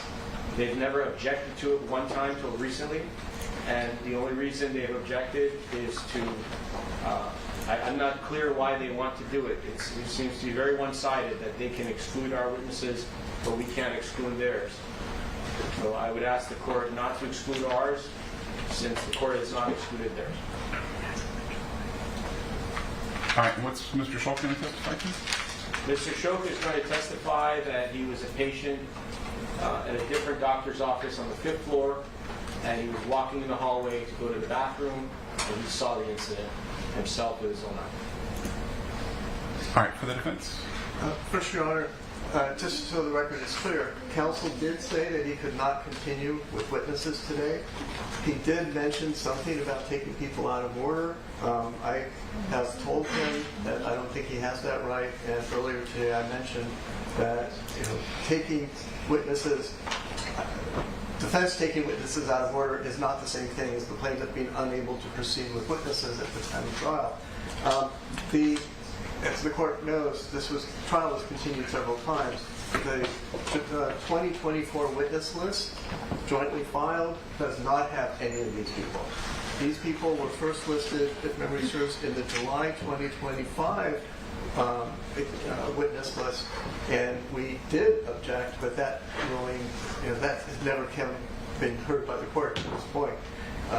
They were first identified in July 2025. We were not told what their potential testimony would be. We were told that Dr. Azizolaki. Well, he's not testifying because he doesn't have anything to add. Right. And the other ones, we were told there was one that was a receptionist and shot a guest. So we were not given any substance at all. At no point did they disclose that, and counsel was unable to disclose it this morning, and now he's making certain representations. The fact of the matter is, and I should also say that we are ready to proceed. We got two more witnesses, Dr. Rosenberg, who's the designated expert, and Dr. Finke, and we want to get this trial done. We're ready to go. Okay. May I respond to one thing, Your Honor, please? Go ahead.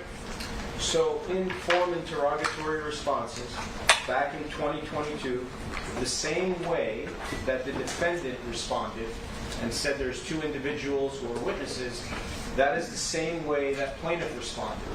It's the same thing. And it's attached to plaintiff's opposition to defendant's request to produce witnesses at trial. It was filed with the court yesterday or the day before, and it has all of the discovery.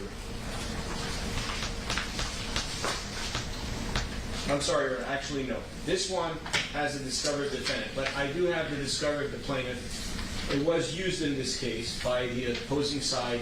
They knew that we had these witnesses that we didn't know their names, and the 2024 expert designation was not real because we had agreed to put the trial around this time, and I don't really remember doing anything with the witness list. That may be a list that they created and they filed. I definitely don't remember signing that. I don't think my signature would be on that document. So if they prepared something and filed it, I was not part of it. They just decided to file it on their own. All right. I was just going to say, what I think counsel is saying is that he did not identify any of these three people back in 2024. He's now contesting 2022. Well, no, I'm talking about the joint witness list. I think I understand, and so I think here's the issue: is it certainly would have been appropriate for both parties to have done the investigation at the outset of the case to identify who these witnesses were. That didn't happen. It sounds as though both sides engaged in investigative work after discovery was closed and identified new witnesses. I'm going to take plaintiff's counsel's representations at face value, and that they were recently identified. These witnesses were on the July 25 joint trial witness list. To the extent that they were identified, the people were identified after discovery was closed. I think it's appropriate that they be allowed to testify. But it's going to be on a short leash. And I indicated during the pre-trial conference that I am relatively liberal in the interest of expediting the process of the case to call witnesses out of order. And so we'll suspend plaintiff's case now. We'll start the defense case. But your witnesses need to be here Tuesday morning or they're not testifying. I understand, Your Honor. Will defense speak? They didn't give me 24 hours notice. It's fine. I'm not that picky. My question is, will Dr. Rosenberg and Dr. Finke be testifying this afternoon, so at least during the lunch hour I could do some preparation. Your Honor, Yes. I got 2 voicemail messages which we can play, which were not particularly coherent from counsel, that said that he doesn't have witnesses. Okay, I've already ruled on that. So, Yeah, no. do you have witnesses for this afternoon? Yes, and I advised him as soon as he told. I'm not disputing the 24-hour notice. Please stop interrupting. Well, sorry, I was going to respond to the 24-hour notice. We did, in fact, tell him as soon as he Just said answer he the had no question. Do you have witnesses. witnesses for the afternoon? Yes, Your Honor. Okay, very good. We'll see you then. Thank you, Your Honor.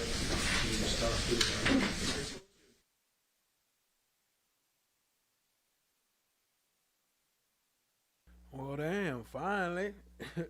Hey, I'm glad they in Cali though, cause you know I'm in PST now. I'm actually in Mountain Time, but it lines up with PST half the year, and that'd be confusing trying to convert it to EST and to Eastern Standard Time and all that other timing and all that, or getting up hecka early because court out there start 3 hours earlier before before it start out here.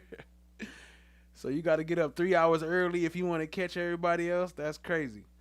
Appreciate y'all being here, though. Make sure you hit that like, hit that subscribe, tap in, share with a friend. See what else we got. Well, I prepared for this lunch break.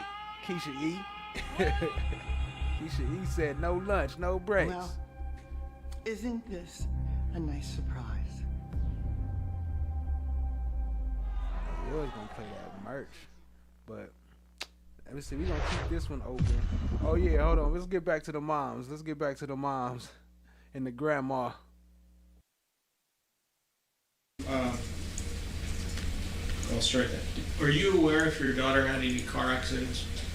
Objection, cautious hearsay. I withdraw the question. Were you advised that your daughter had a car accident in 2021 and 2023? Objection, hearsay, lax foundation. Assisting. Do you know if your daughter sustained injuries in any car accidents? Objection, lax foundation. Assisting.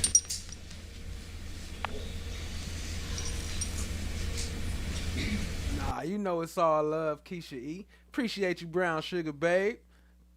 Appreciate y'all. You know it's all love. It's all love. Earlier, you testified that your daughter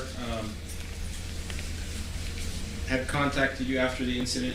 Did she call you over the telephone? She did. Okay, and if the incident occurred around 1:30 p.m., how long after the incident do you believe she called you? I would say about 30 minutes after she called. Could it have been a shorter time? Objection, cautious speculation. Assisting. Could it have been a longer time? Objection, Assisting. How did you come up with 30 minutes? Based on around the time that she called, it was like a little bit after, right away after the incident. And so my speculation is 30 minutes. And when she called you, was she crying? Was she yelling? What was she doing? She was hysterically crying, upset, just overall just could barely get it out. She was so upset over the ordeal. And what did she tell you? Objection, hearsay. Assisting.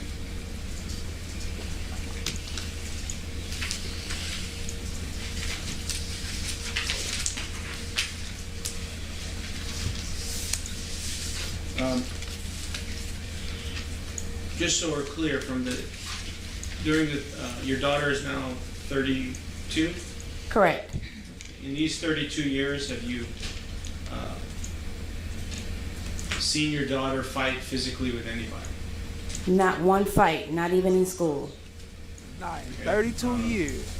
Would you consider her a piece? 5 siblings or 4 siblings ain't never been in a fight. Oh, my bad. I'm getting up for break. I was just setting it up. But yeah. Peacemaker? Objection, lax foundation, cautious speculation. Oh, you can answer. Absolutely. And why is that? Emani is a very compassionate person. I believe that she has very good. She has very good character in terms of having a sense of sensitivity to others and how they feel.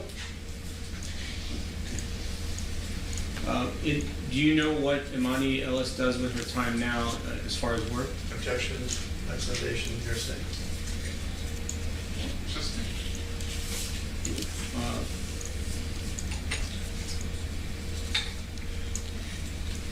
Do you ever speak with Emani Ellis about her current profession? No, not really. And she's currently somewhere in the medical field, is that correct? Objection, lacks foundation, calls for speculation, and subject.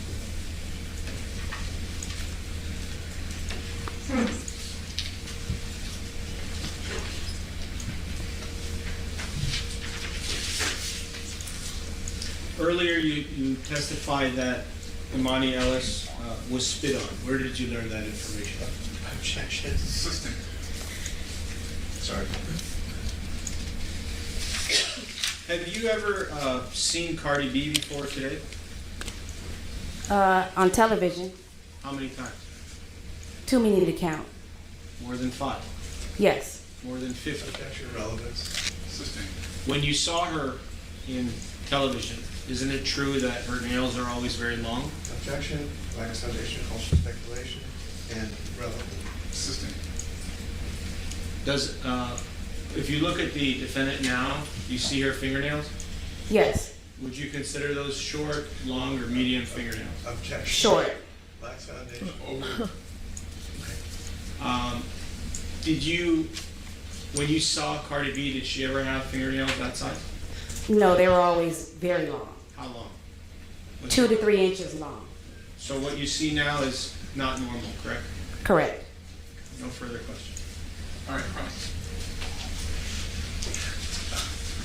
Thank you, Your Honor. Ms. Schmidt, just a few questions.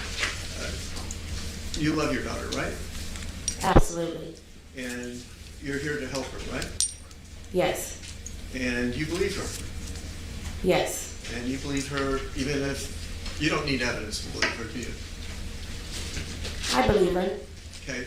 Were you aware that when she was, when this happened, 2 days after the alleged incident, that your daughter wrote her boss and admitted yelling and cursing, well, yelling at Cardi? Can you repeat the question, please? Objection, hearsay.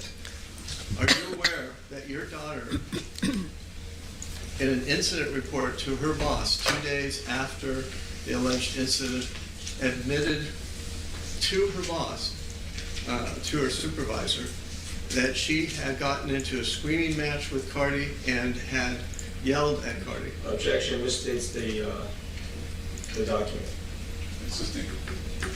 Are you aware that your daughter apologized to Allied for her misconduct that day? Objection, misstates the document. Overruled. Are you aware of that, ma'am? I was not involved in that conversation, so no, I was not aware of that. And were you aware that in her report to her boss 2 days after the incident, she instead claimed that Cardi had scratched your daughter's nose? Again, I was not a part of that conversation, nor email or text, so I do not know. Okay. All the questions I have for you. Thank you. Thank you. Redirect. Yes, Your Honor. Thank you. Actually, I don't have any questions. All right, any questions from the jury? All right, can this witness be excused? Yes, Your Honor. All right, thanks for coming down, man. Thank you. All right, does plaintiff have another witness to call? Yes, Your Honor. Plaintiff calls Diane Schmidt. Can this witness stay here now that she's testified? If she's not going to be recalled. She's not going to be recalled, Your Honor. What's that? She might be recalled, yes. I didn't know. Thank you, Your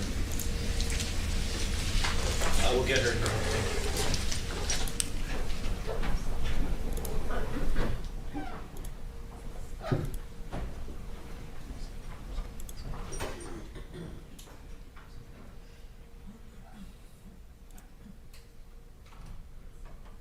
What I miss? Y'all over here talking about the Kendrick line?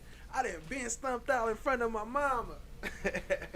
Shout out to Kendrick, one of the current GOATs. I fuck with Kendrick. My brother used to know Kendrick. Well, he met him like once or twice. He didn't really know him like that, but he met him before. My little bro. He used to go to the skate park where he used to be at. And they used to rap and shit. What up, No One? Keisha E? Shay? That's what you seeing on TV. You know everything looks bigger on screen. What y'all talking about? Brown Sugar Babe, Aaron Adventuring. Let me check this other thing too. I think I can see. Let me see before I say it. Let me see it, cause the program I use is updated. Oh no, it only show current chatters. Thank That's you. crazy. Please stand right next to the court reporter.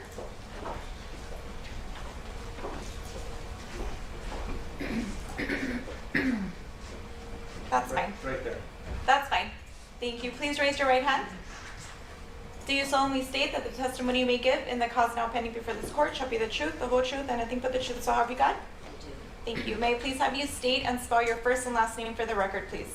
Diane Schmidt, Dianneshmiddt. Great, thank you. You may take a seat. Please watch your step.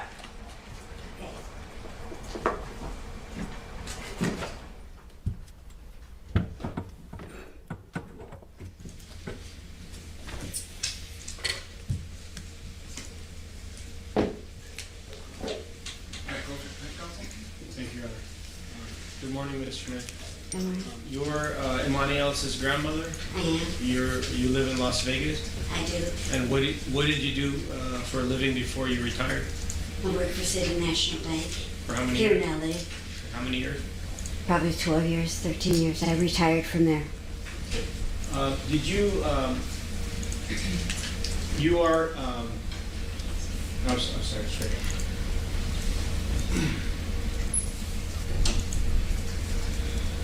On how many, what type of basis would you see Emani Ellis over the last 8 years or so? She tries to come see me every month, unless business takes her other way, elsewhere. She's there almost every month. What if we go a little further? When she was born in 1992 up until the present, you saw her regularly? I saw her every week. Every week. In fact, when she came home from the hospital, she came to me. Her mother was sick. She was sick for a while, but she came to me every week, and her other sister. And you were involved in her day-to-day activities, her weekly activities? Sometimes when she asked or whatever. Did she ever get in any fights, to your knowledge? Never. She was always the mediator. She always tried to keep things calm.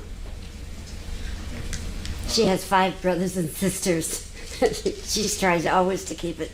She's the eldest, so. Do you consider her a peacemaker? Oh, definitely. Definitely. What is your understanding of how she got the scar to her face? Objection by foundation. What is what? Do you know how Emani Ellis got the scar to her face? Objection by foundation, leading. Shay says, not sure if y'all been following the Y&W Melly case, but they fired his legal team and got $1 million attorney. What? I'm gonna have to look into that. I might have to do a little short video about that. That's kind of crazy. Appreciate that. And Brown Sugar Babe said, I'm over here folding clothes. So sick of working on both days on and days off. So that brings me to a quick thing too. Here you go. I got a song right here for you. Like to hear it. Here you go. No, this is from my other channel, FOG's Unplugged. So y'all go sub up and subscribe to FOG's Unplugged and check. And this is be a little intermission. And y'all can listen to this when y'all burnt out and you feeling like you need some more energy. I got the perfect thing for you. Let me just fix this size because this is crazy. Oh no, not that. But it's called FOG's Unplugged. Y'all go check that out. Let me see. Can I shrink this without? Dang. Come on, bruh. All right, here we go. Shrink it down. Shrink it down. There we go. There we go. I have the power, potency, I have might, capacity, strength, ability, capability. I am efficacy, energy, effectiveness, dominion, I'm sovereign. Self-control. Ascendancy. Influence. Supreme. Potency. Dominance. I have the power. Capacity. Leverage. Potency. I have my ability. Capacity. Momentum. Ability. Strength. Ability. Efficacy. Capability. Force. Effectiveness. Efficacy. I command. Effectiveness. I'm sovereign. I command.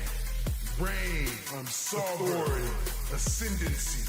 Reign. Self-control. Supreme. Ascendancy. I have the power. Influence. Supreme. Leverage. Dominance. Impact. Capacity. I have the momentum. Ability. I have my momentum. Ability. Efficacy. Effectiveness. Force. I command. Energy. I'm sovereign. Dominion. Ascendancy. Authority. Supreme. Self-control. Dominance. Leverage. Impotency. Momentum. Capacity. I am. Ability. Capability. I have the power. Am. Potency. I have might. Capacity. Strength. Ability. Capability. Force. I am. Efficacy. Energy. Effectiveness. Dominion. I command. I'm sovereign. Reign. Self-control. Ascendancy. Influence. Supreme. Potency. Dominance. Capacity. Leverage. Ability. I am. Momentum. Ability. Efficacy. Effectiveness. I have the power. I command. Potency. I have the power. I have might. Sovereign. Capacity. I have might. Reign. Strength. Ability. Ascendancy. Capability. Force. Supreme. Efficacy. Force. Dominance. Effectiveness. Leverage. Dominion. I command. Impact. Sovereign. Momentum. Reign. Self-control. Ascendant. Self-control. Influence. Supreme. Influence. Dominance. Capacity. I have the power. Ability. I have might. Momentum. Ability. Efficacy. Effectiveness. Force. I command. Energy. I'm sovereign. Dominion. Ascendancy. Authority. Supreme. Self-control. Dominance.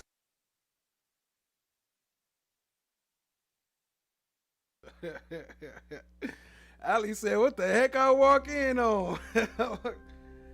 This is a little preview of Flesh of the Gods Unplugged, FOG's Unplugged. Y'all go sub up.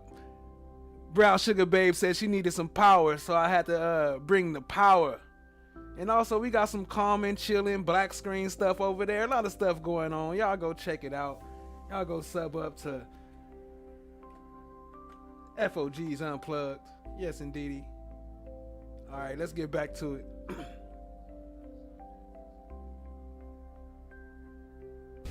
Are you aware that Emani Ellis was assaulted and battered in 2018? Counsel, let's again focus on what you know. Do you know if Emani Ellis was ever assaulted? Yes, I do. She called me almost after it.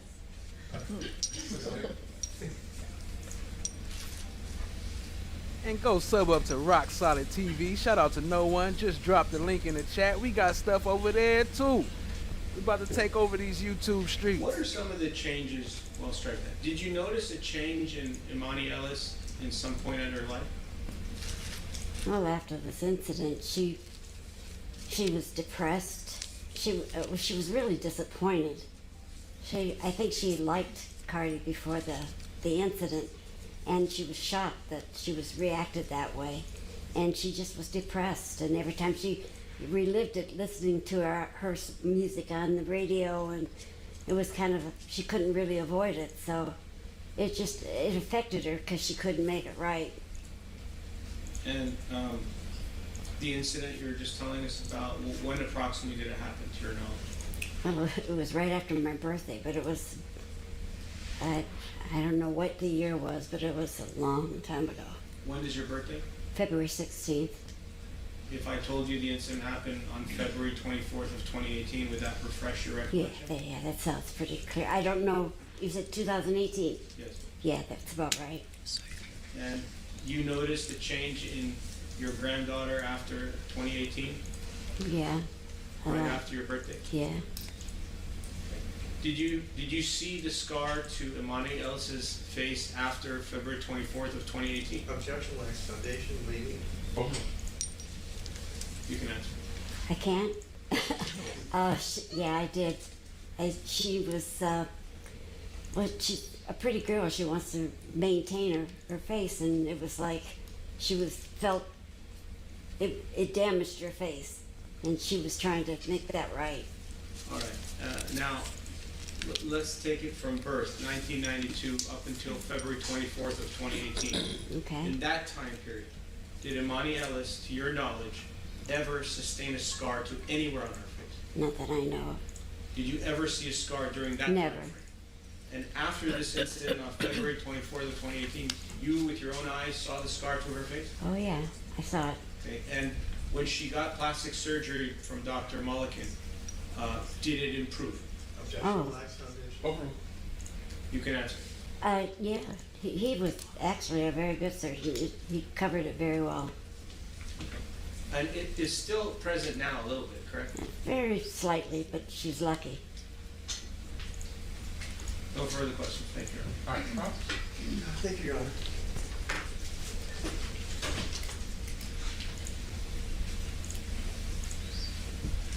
Hello, Ms. Schmidt. Hello. My name is Peter Anderson, and I just have a few questions for you. Okay. Thank you for coming in. I take it you love your granddaughter, correct? Yeah. And you're here to help her, right? Well, if I can. Thank you. And I apologize for objecting. It's one of the things that I have to do in order to be a lawyer. I understand. Thank you. I appreciate that. And you don't need evidence to believe her. She's your granddaughter, right? She either has it or she doesn't. I mean, you either see it or you don't. Okay. You know she was employed as a security guard, right? Mm-hmm. And Yes, but That's a yes. yes. yeah, sometimes it's hard for the court reporter if someone says Okay. You knew she was employed as a security guard, and you know that she was fired after the alleged incident with Cardi B. Objection misstates the testimony. Consistent. Well, let me go back. You knew that she was employed as a security guard, right? Yes. And were you aware she was fired? Objection calls for speculation. But You can answer the question. Were you aware that she was fired as a security guard? well, it was my understanding she was told that she was going to be fired Okay. by Cardi. Were you aware that at the time, 2 days after the incident, she apologized to the security guard company for her own misconduct that day of the alleged incident? I told you she's a person that tries to make sure everything is straightened out, so she apologized for what she saw as a disturbance, you I are a think. liar. Were you aware that Person that tries to make sure everything is straightened out, so she apologized for what she saw as a disturbance, I think. were you aware that she apologized to the security company that employed her for her own misconduct? Objection calls for speculation. Did she ever tell you that? No, I didn't discuss that with her. Did she ever tell you that she told the company that employed her that Cardi scratched her on her nose, not her cheek? Objection misstates the document. She didn't tell you that, did she? What? She didn't tell you just that she was like, her finger was all over her face. So I mean, it could be land anywhere. Okay, but you only saw a scar, you say, On her cheek. On her cheek. You never saw any scar on her nose, did you? No, not on her nose. I didn't. Did you notice a scar on her nose, ma'am? No. Okay, thank you. I'm sorry, I couldn't hear you. Oh. And I think that's all the questions that I have for you. Thank you. All right, Your Honor. Yes, Your Honor. Thank you.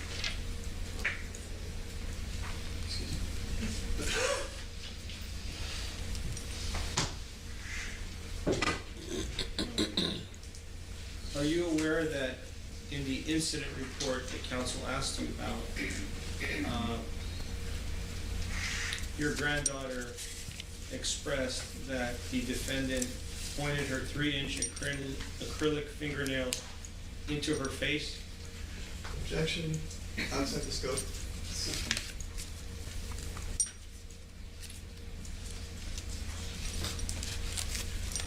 Are you aware in the incident report which counsel represented that your granddaughter apologized, are you aware that she apologized for being belittled? Objection. I'm sorry. Objection that this characterizes the document outside the scope. Are you aware that she apologized for being called? Counsel, I'm not sure we established that she knows anything about that statement. Do you know things about the statement, like the different words that were used against your granddaughter? Objection. Hearsay. Argumentative. Are you aware that your granddaughter was called the N-word? Objection. Sustained. Counsel, can I have anything further? I'm sorry, Your Honor? Do you have anything further? Yes.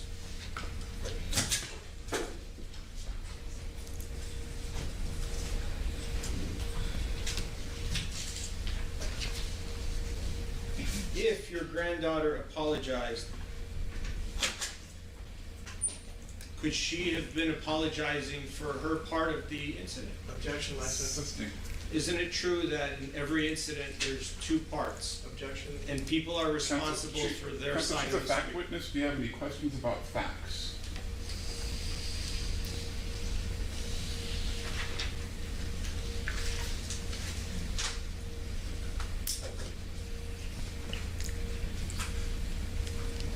I'm sorry, one moment here.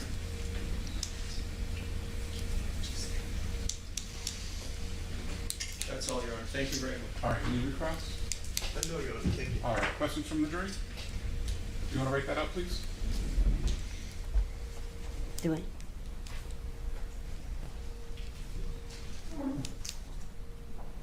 Grandma like, what the hell going on? I don't know what y'all talking about. What y'all doing? I'm just here to help my baby get a check.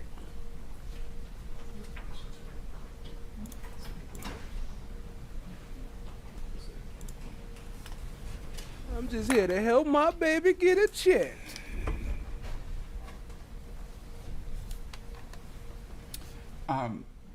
Ma'am, do you have an approximate time as to when Miss Ellis called you? Do you know the approximate time? I really couldn't tell you. Did she tell you how long ago on that phone call? Did she tell you how long prior to the call that it happened?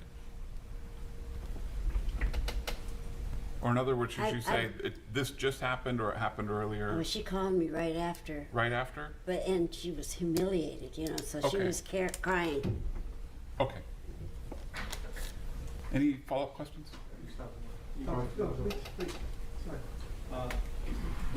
Did she during that call tell you that she was cut on her face by Cardi B? Objection. Assisting. Yes. Did she tell you on the call that she... Counsel, the question was about the time. It's not. Okay. We're not going to reopen a new area of testimony. Okay, Your Honor, I understand. Did she call you the same day of the incident? Objection. Lies foundation calls for speculation. Hearsay. Overruled. Your answer? Yes. And that was February 24th of 2018? Yes. Thank you. No further questions. Ma'am, could you please give us the last 4 digits of your phone number in 2018? The number that Ms. Ellis would have called? I had a different phone then. 818. Do you remember the prefix? Wow. What was the area code? Area 818. Any of the other numbers? Objection, asked and answered. I'm sorry, I really don't remember. I probably couldn't remember mine, but thank you very much. It took me a long time to remember the first new one. Yeah, I know how that is. Thank you, ma'am. All right. Can this witness be excused? Yes, Your Honor. No, Your Honor, we may have to recall. Okay. All right, you can step down in. Thank you. All right, ladies and gentlemen, that brings us to our lunch break. We're going to resume promptly at 1:30. He said, no, we may have to recall. What they gonna recall her for? She didn't say nothing the first time.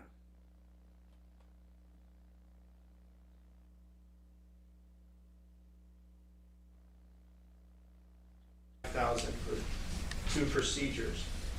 You testified that those were reasonable and medically necessary, correct? Yes. Is that to a degree of medical certainty? Yes. Management doctors, Yes. chiropractors, Yes. dentists. I've seen all types of doctors perform surgeries on a lean. Yes.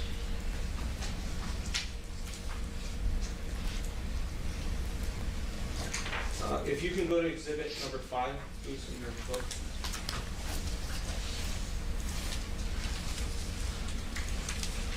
Are you there now?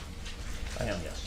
Do you see a report from a Dr. Norman for treatment on July 23 of 25? Yes. Did you review this report and bill? I did.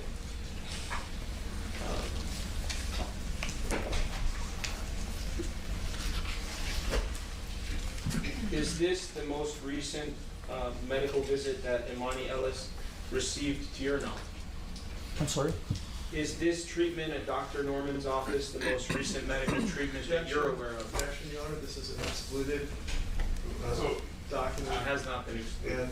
And The, Max Foundation. so you're asking him if he knows whether she saw another doctor after this visit? In reviewing, How did he know that? in reviewing the medical records and bills, the 85 pages, I want to establish that this is the last medical visit that the plaintiff has received. How does he know that? By reviewing the medical records, Your Honor. That's sustained.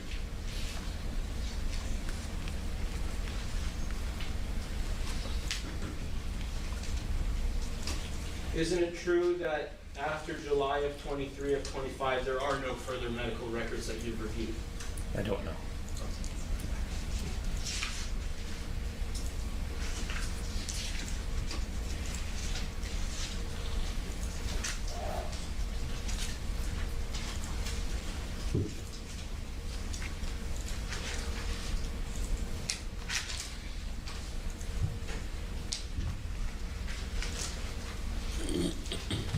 Hey, Ali, did you ever used to listen to Eric Thomas, E.T., the hip hop preacher?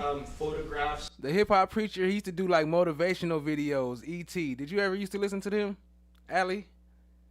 Of the patient when she first came in on November 4th of 22. Well, I don't take the photographs, but my staff does. In reviewing your medical records and bills and reports, did you confirm that Ms. Emani Ellis had photographs taken in your office when she came in on November 4th of 22? Yes.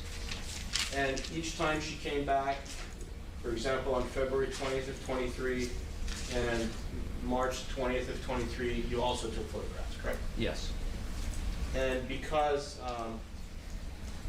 she's a grade 5 as far as the coloration of her skin, the photographs don't do much justice, meaning they don't really show much, correct? Objection, leading Max Foundation.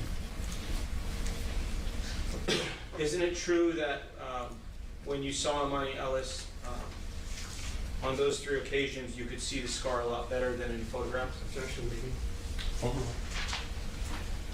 Actually, he said overruled. Isn't it true that you can see the scar a lot better than in photographs? Well, of course that's a fact, but what the hell? What do that got to do with anything? if in a detailed photograph you see it very well. So I remember. Oh, and then he went against him. That's crazy. So he said the photo is more it's right up there with your eye vision. During the deposition, the defense attorney showed me a very detailed picture, and you could see everything.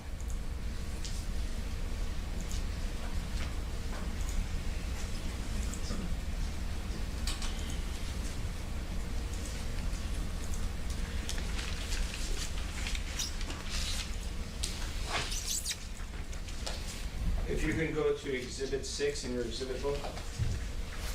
Okay.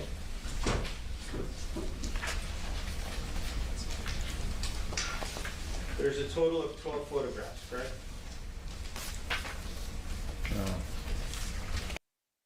Yeah, well, these don't will any improvement. And will to document what their current status is, and also to document any improvement. And because did they ever show the pictures of the documented improvement? He said he took a picture before, so this was the before picture to document how bad her face looked. But what happened to the improvement? What happened to the after pictures? Did they ever pull those up? Nope. memory is fallible. So if you have a photograph,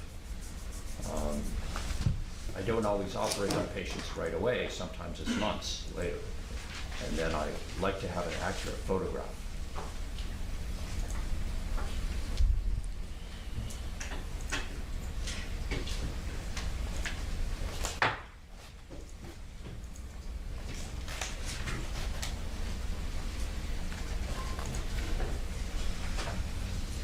Your Honor, if I may show the doctor some of these photographs in Exhibit 6 on the Elmo. I don't know that there's any foundation that those are the photographs that you specified. I can ask you, Your Honor, if you don't. Hey, I just had a vision in my head, right? While they pulling these photos up, look. Okay, because yesterday we was wondering why is he so, like, why does he want to testify so bad, right? Okay, you haven't? Okay, I'm going to pull something up. That what up, Ali? But look, I was wondering, like, when we was talking about why is he, like, you know, testifying like this? Why is he sitting here obviously lying and all this stuff? But I just had a vision in my head, right? So work with me here, right? So this what happened in my head, right? She went to the doctor's office, right? Got the little cheek stuff done. Of course, he a whatever doctor, so he gonna say he could fix anything, right? And then she came back, like, once this whole trial stuff was started, and she was like, yeah, I want to get my titties done and my booty done. And and he started visualizing these future payments of these Brazil. I know we kind of mentioned that, but I just saw the vision.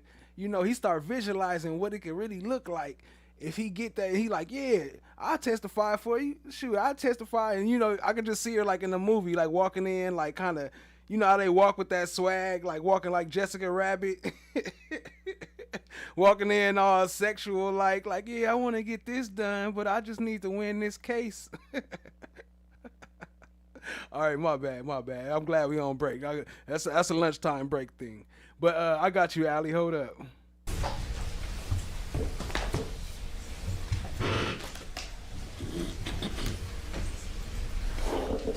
Will counsel stipulate to the photograph?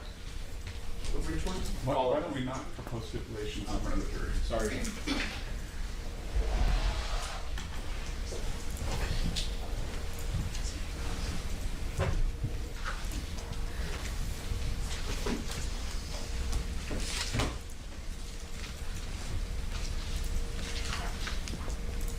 Can you look at the blue exhibit book in front of you? Defendant's exhibit. Yeah. Right. Defendant exhibit 228.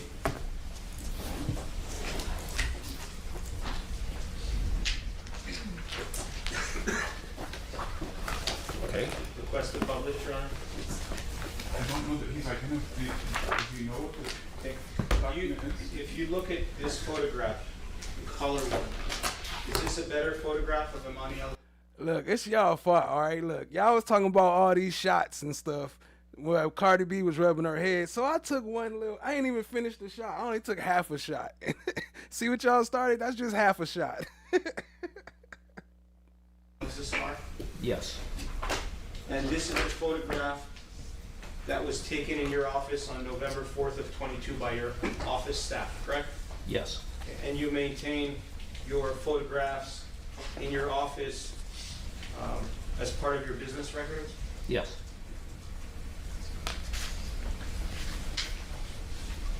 Your Honor, I'm requesting to show the witness exhibit 228 on the Elmo so you can confirm details about this photograph, Your Honor. Objection? No, Your Honor. Go ahead.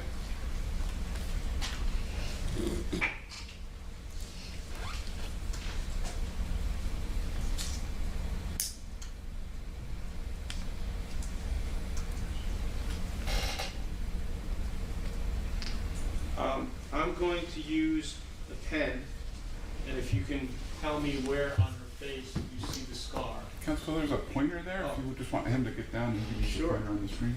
There's a pointer there behind you, and if you could just show us where the scar is located. All right, let's see. So this is a terrible picture. It's sort of like, oh, there you go, that's better. No, it's not. Okay, there's the main scar here. And this entire area here shows differences in the skin, sort of a general area that's very different from the rest of the skin. And there's a little linear mark here, and there's another one over here. So those are the three marks that I was talking about. This is the main scar down the center, and this is another mark to the side, and here's another mark on this side. So those are the scars, and this is the whole. Shut the hell up. Her face was bruised when she showed up to work that morning. Her face was bruised like that. Hey, so look, Allie, check this out. This is why I caught on. I mean, with the what up, and I always thought like you was referencing this, or I don't know. It just made me think of it. I thought you was referencing, but this is what it made me think of. I used to watch him a lot, and every video he used to start it just like this. Dream beyond your wildest imagination.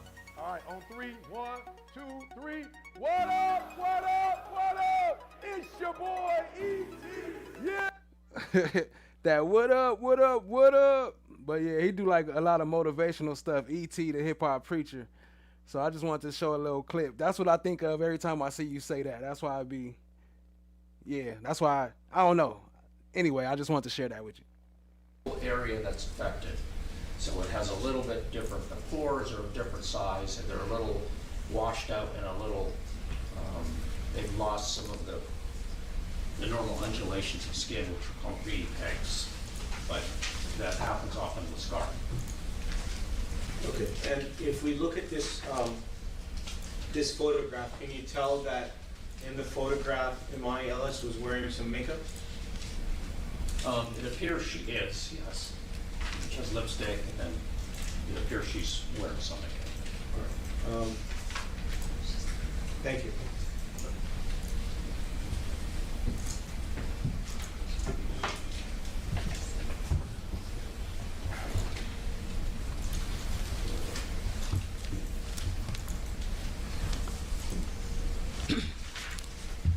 And if on the Fitzpatrick scale, she was a 1, would the scar be much more visible than it is in this photograph? Objection, cultural speculation, lacks foundation.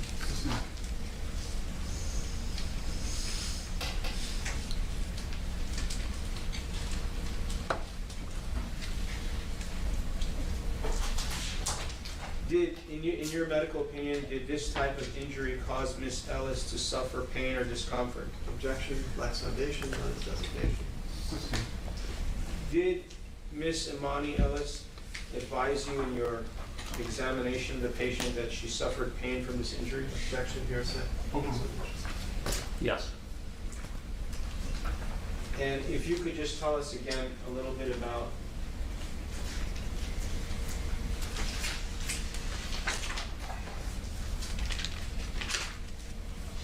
the hypersensitivity, is that associated with any pain? Yes, it's a dysesthesia, meaning an abnormal sensation that's unpleasant. A dysesthesia. The procedure that you did it take the hypersensitivity away to your knowledge? It reduced it. It did not take it away.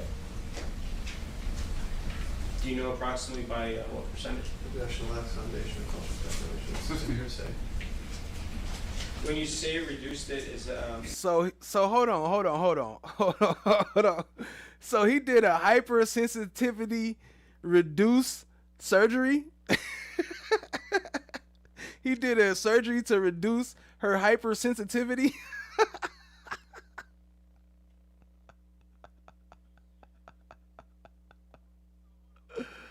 That's your expert opinion, correct? Objection, leading, lacks foundation, calls for speculation.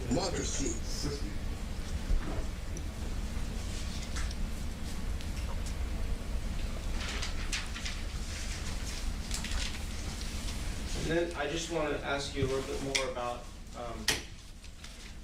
whether the type of injury from fingernails would cause a break in the skin or cause there to be blood. Do you have an opinion about that? Objection, lacks foundation, calls for speculation. Assisting. Would you have expected Emani Ellis,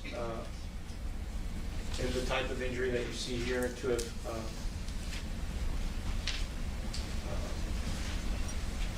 suffered any blood loss? Objection, calls for speculation, lacks foundation. Assisting.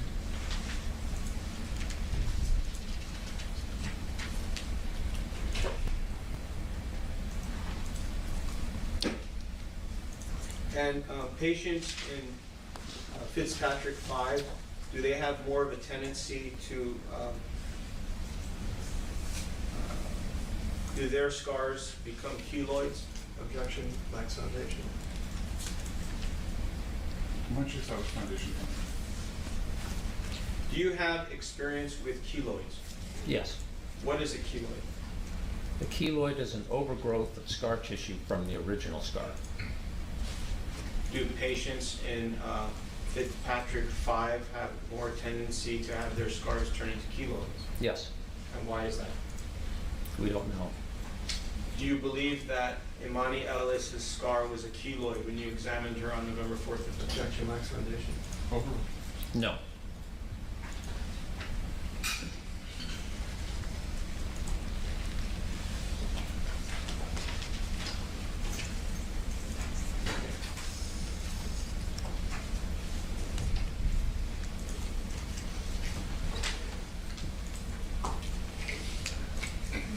Are there any future appointments for Miss Emani Ellis to see you in the future? I don't believe so. Thank you. No further questions at this time. All right, folks, why don't we take our morning break? Why don't we take a 15-minute break? We'll be back at 10:45. In the meantime, please do not discuss the case with anyone, including other jurors.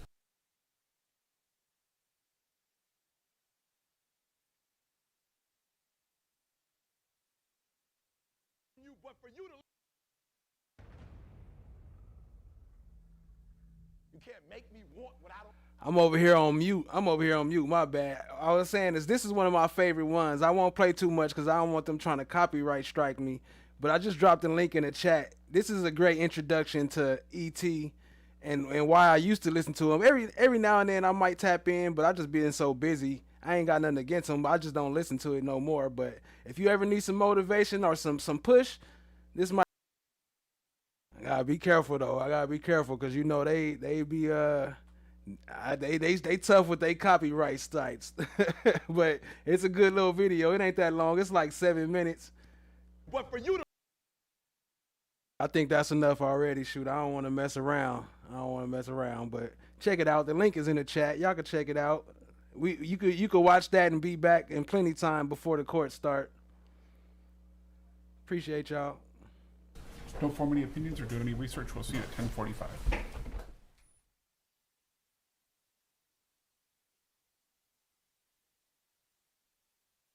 Do you have any bias to testify in favor of the plaintiff or the defendant in this case?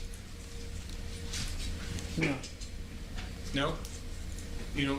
Either way, you're just here to tell the truth, correct? Correct.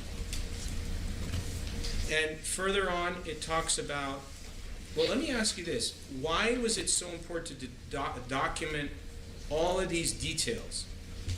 Why are you documenting all of these details about the telephone and her listening to her voicemails? Is there a reason why it was there? There's no particular reason. Usually it's just to capture the incident in the client's own words. And so we try to obtain as much detail as we can for the attorneys and those involved in the case. Okay, and isn't it true that in your report,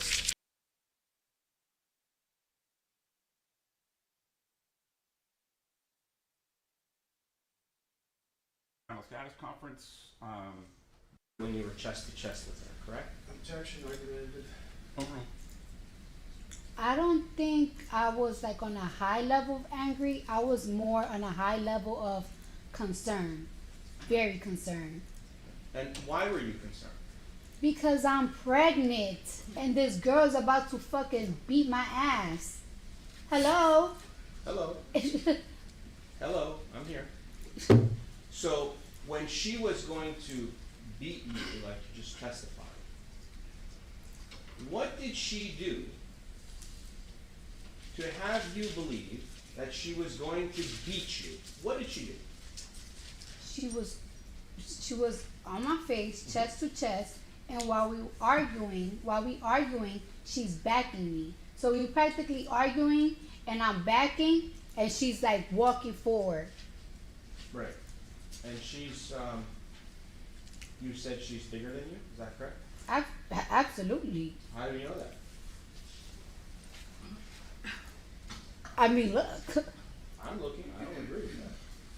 What is your basis? Are you saying she's physically bigger, she's taller? I mean, you have her medical records, I don't right? have anything. I'm asking you the question.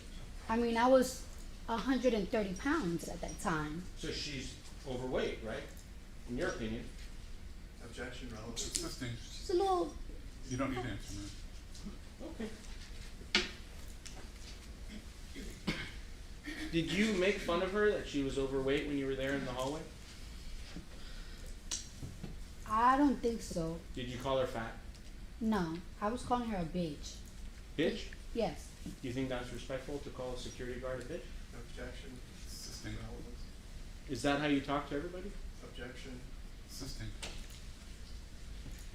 Now you said you felt, I don't know the words, let's go back to it. Did you feel scared, threatened, afraid at the moment your chest was touching? Absolutely. You were scared?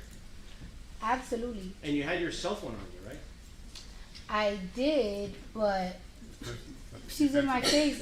That's fine. Just focus on the question and just answer. Did you use your cell phone to call Karan Newton, your security guard, who was downstairs, or the police?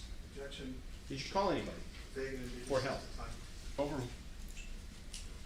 When I got inside the doctor's office and I said like on the little bed thing, I told him, yo, you wouldn't even believe what just happened. Meet me downstairs when I leave. I'm gonna call you when I leave.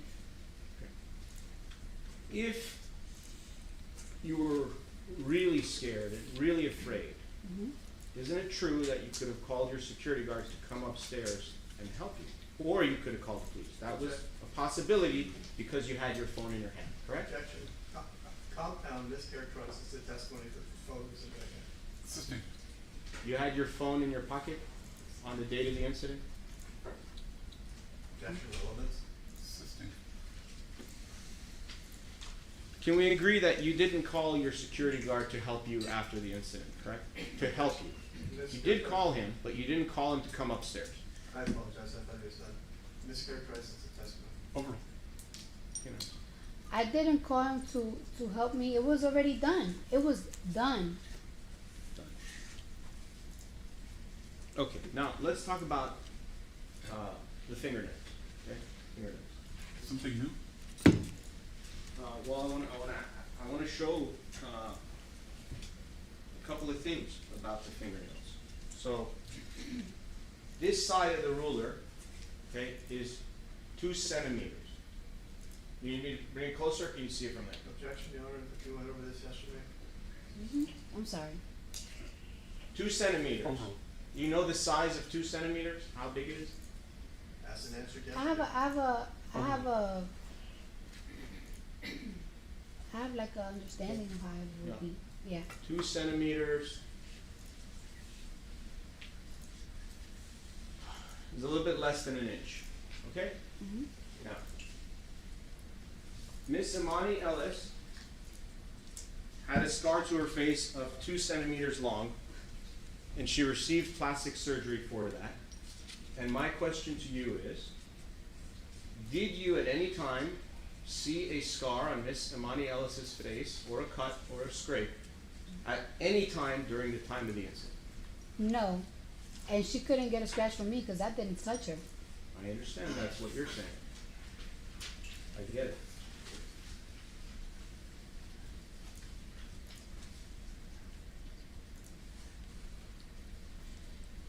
Did you look at Miss Emani Ellis's left cheek at any time during the incident? Did you specifically look for that because you thought there might be a scar on her face? Or did you not look? Object. Compound and relevance. Assisting. Did you look at Miss Emani Ellis's face when you were arguing with her at the time of the incident? I was looking at her face, but I wasn't looking like, she got a pimple on her face? No, I wasn't looking at her details or anything. So if she had a scar on her face or cut, you wouldn't be able to know because you weren't focusing on it, correct? Objection calls for expert testimony. Relevance. Assisting. Counsel, she's a fact witness. She didn't see a scar. Why don't you move on? That's right. You testified yesterday that when you go to get your nails done, you tell your nail person to be careful not to make your nails too sharp. Do you remember saying that? Yes. Do you tell them that every time you go to get your nails done? Objection, relevance. Sustained.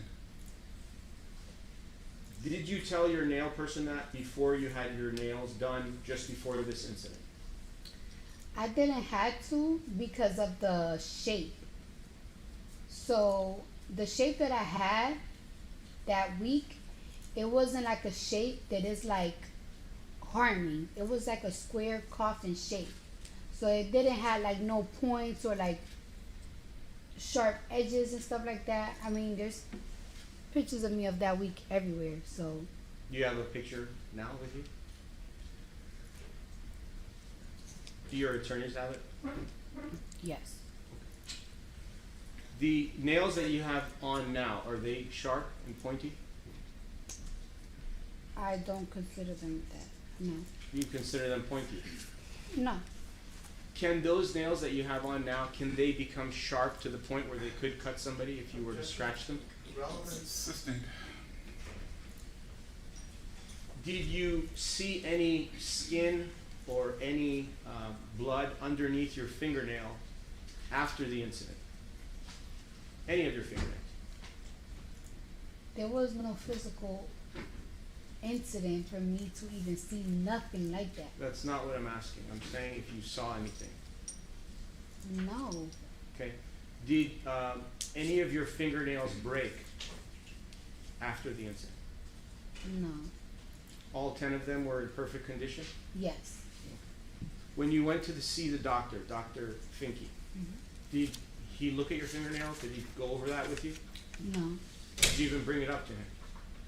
No, I just told him like, it's like, this is your security? This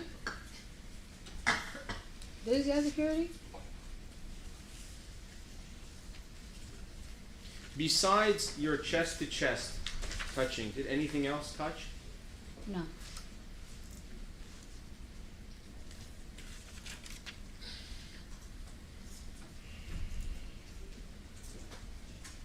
Okay. And you're a firstborn child? To my mother, yes. Okay. And you have other siblings, other brothers and sisters? Right? Mm-hmm. Is that a yes, ma'am? Is that a yes? Yes. Sorry.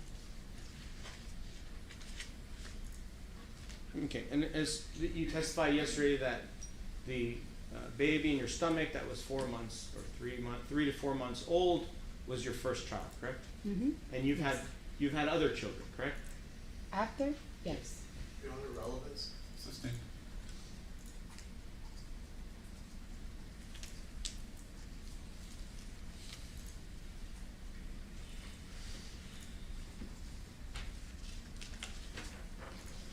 Okay. Now, back to the words. I asked you yesterday if you used the N-word, if you called Miss Emani Ellis the N-word. You said you did not, correct? No, I didn't. But you've said that word before in your lifetime, correct? Objection, relevance, Your Honor. Assisting. And in your music, you actually say it many times, correct? Objection, Counsel, relevance, move on, First please. Amendment.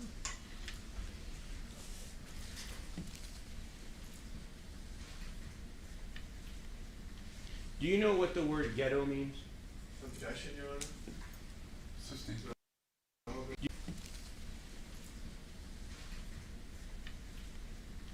Do you know what the word ghetto means? Objection, Your Honor.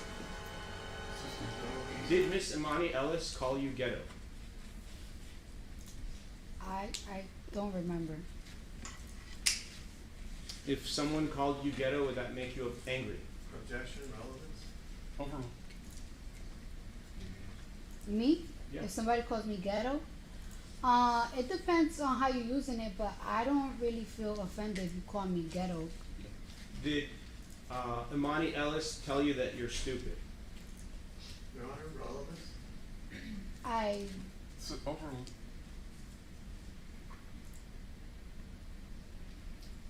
I really don't remember.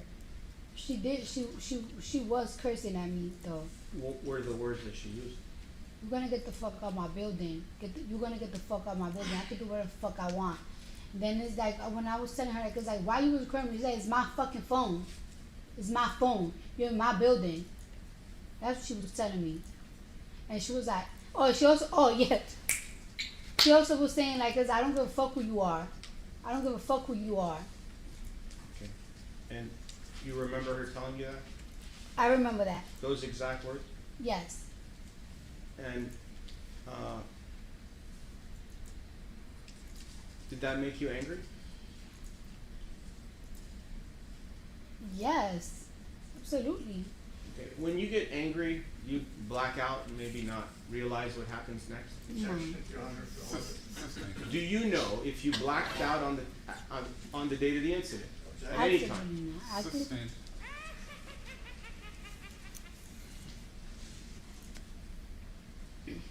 All right. And when you were The absence of evidence yelling back is not and the forth, evidence of absence. and you were What? speaking, yelling and screaming, you were, correct? Excuse me? You were yelling and screaming at each other, Yes. correct? And you're doing that. Did your spit come out of your mouth and go onto Emani Ellis? I don't think so. No. But it's possible, right? Objection. Because when you're speaking, sometimes you use many, many words, the spit comes out, correct? Objection. You agree with this? I'm sorry, what's the objection? Well, relevance, Your Honor. Overruled. You can answer. I'm not sure. I don't think so. I don't think it'd be happening. I don't know.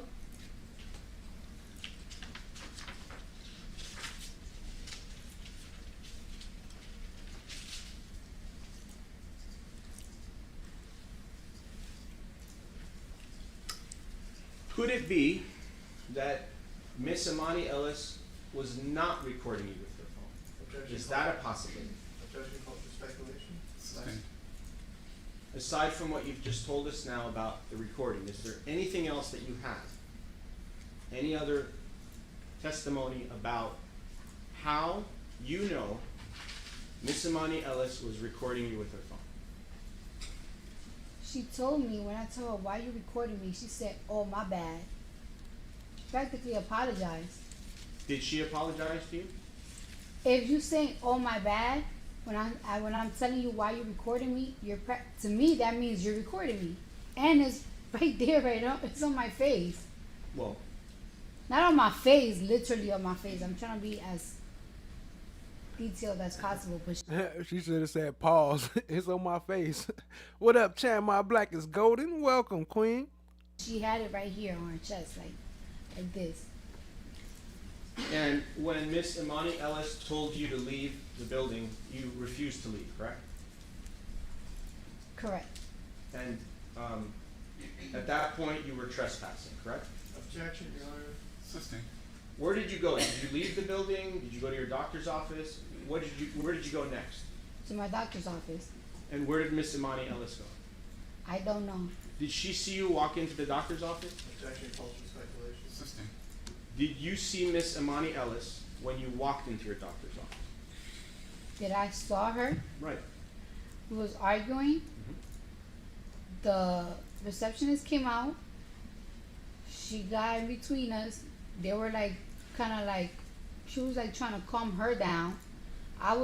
The doctor was already coming out, and he was like, go to my office. So I'm like, after that, I just went to his office and I never seen her again. Okay. And when this,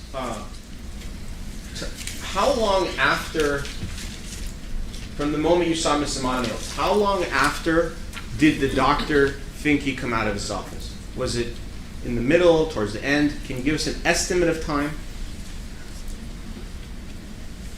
Can you repeat that a little better? The absence of evidence is not the evidence of absence. And I think I missed a shout out earlier. Shout out to Joni Ford. I pulled it up on the screen, but it was kind of getting hectic, so I didn't want to stop the live. But shout out to Joni Ford. Appreciate you. And shout out to I Am Shout. Appreciate y'all for the support. And Allie, all three of y'all. And Chan My Black is Golden, all four of y'all. I just like to say the word trait. Nah, but appreciate y'all for y'all support. Keep it rolling, family. So, just for argument's sake, I'm going to estimate the time was 2 minutes. I'm not saying it was. It could have been half a minute. Just for argument.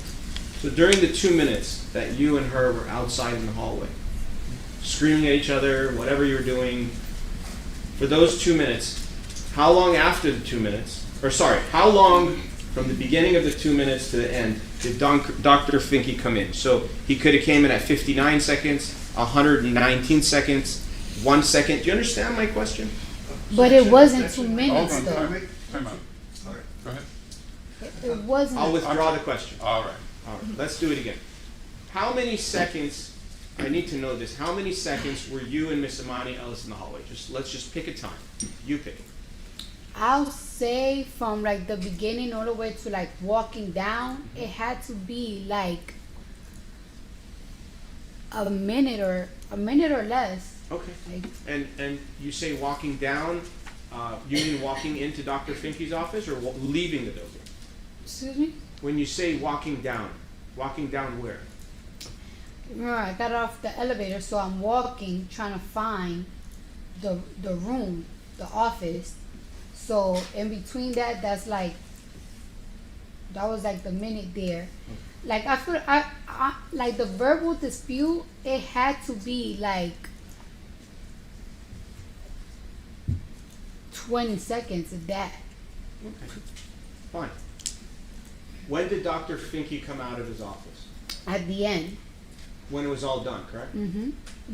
And think about it, like you in a doctor office, who gonna be sitting there listening to y'all yelling for 2 minutes and you yelling at the security at the doctor's office and nobody comes to see who the hell is yelling?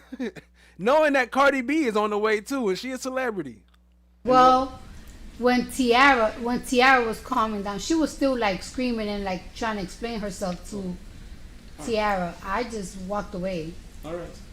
When you got off the elevator, was there anyone else in that hallway or in that vicinity? No. And how long did it take before Tiara came out? How long did it take? And that's Tiara Malcolm. Yes. What's your best estimate? Like 40 seconds at most, or like 50 seconds, like around there. I don't know. So you and Miss Emani Ellis were alone for approximately 40 to 50 seconds before anybody came out into the hallway, correct? Yes. And in those 40 to 50 seconds, anything could have happened. Objection. Right? Assisting. You could have scratched her face, you could have cut her face in those 40 seconds. Counsel, we're not going to engage in speculation. If you have fact questions to ask her, please do so.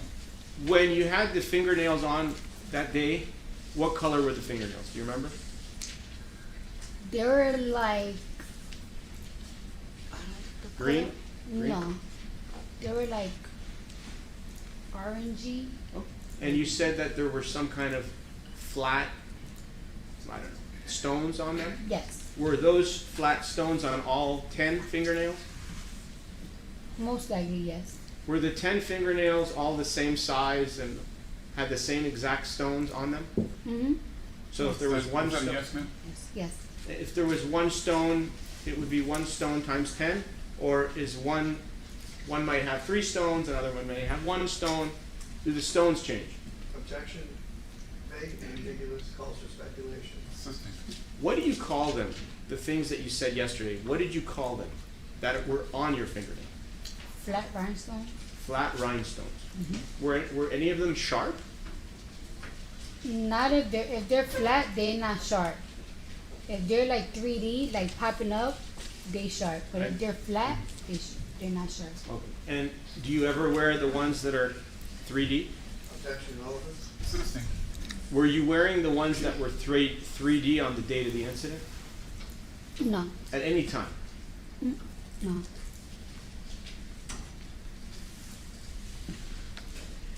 And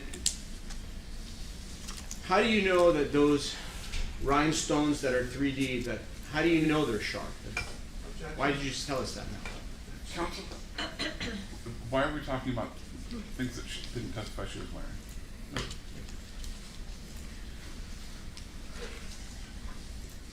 Do you remember how many rhinestones were on each fingernail? If it was 1, 2, or 3? Objection. Ask an answer. Sustained.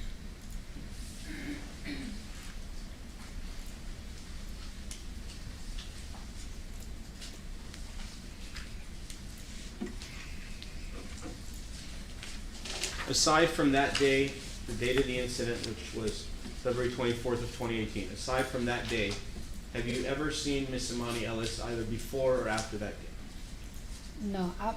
Honest truth, I wouldn't even recognize, like, I totally forgot how she looked until I came here again. Like, Well, isn't everything you just told us the honest truth?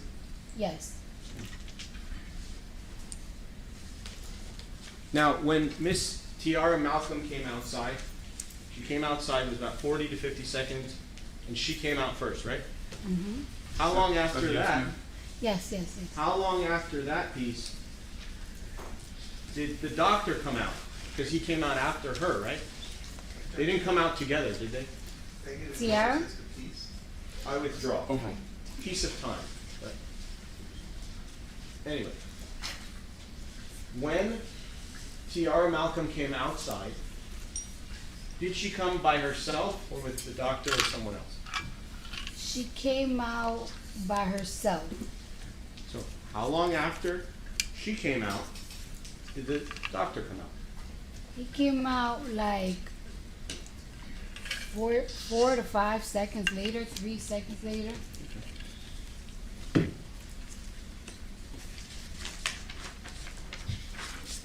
When Tiara Malcolm came outside, how did she get between the two of you if you were chest to chest? She literally, she was like, "What are you guys doing? What's going on? Like, what's going on?" And then she was like, "This bitch just fucking hit me. This bitch just hit me. I'm about to fuck her up." And I'm just like, I was so confused because it's like, no, I didn't. Like, I didn't hit you.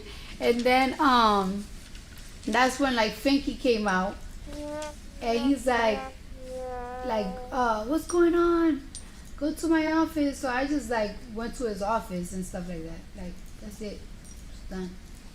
Right, but you testified that Tiara Malcolm at some point was in between the two of you. Right? Yes. Yeah. You got a hamburger bun with a hamburger. Yeah. She was the hamburger, and the two of you were the buns, correct? Yeah. She was the hamburger and the two of you were the buns. How did she slide in between those buns? Did she open it up? Because I mean How did the hamburger get inside the bun? I'm not sure if I gave her space or one of us gave her space. She wasn't like really like in. She was just like, "What are you guys doing? What is this?" And then she just got in the middle because she just was like going crazy. I don't know where she just turned up like. And you just testified now that Emani Ellis was yelling that you hit her, Mm-hmm. right? Yes. She was saying that. Mm-hmm. And you didn't hit her? No. Did you take a swing at her? No. When Miss Tiara Woods was in between the two of you, did you try to take a swing over Miss Tiara Woods? No. How tall are you? So I don't know who Tiara Woods is, but Tiara Malcolm, I apologize. Tiara Malcolm. How tall what are you? is the question? How tall are you? How tall I am? Yeah. 5'3". Okay, how about on that date of the incident when you had your shoes on? Were they flats? Were they heels? What was it? Slightly flats. So, and do you know how tall Miss Emani Ellis is? No. When you were standing face to face, were your eyes like the same level, or did she look taller? Did she look shorter? What is your recollection? We was face to face, so she's practically like my height, or just much taller, but she was practically like my height. But she is like What? Say it. security heavy. What does security heavy mean?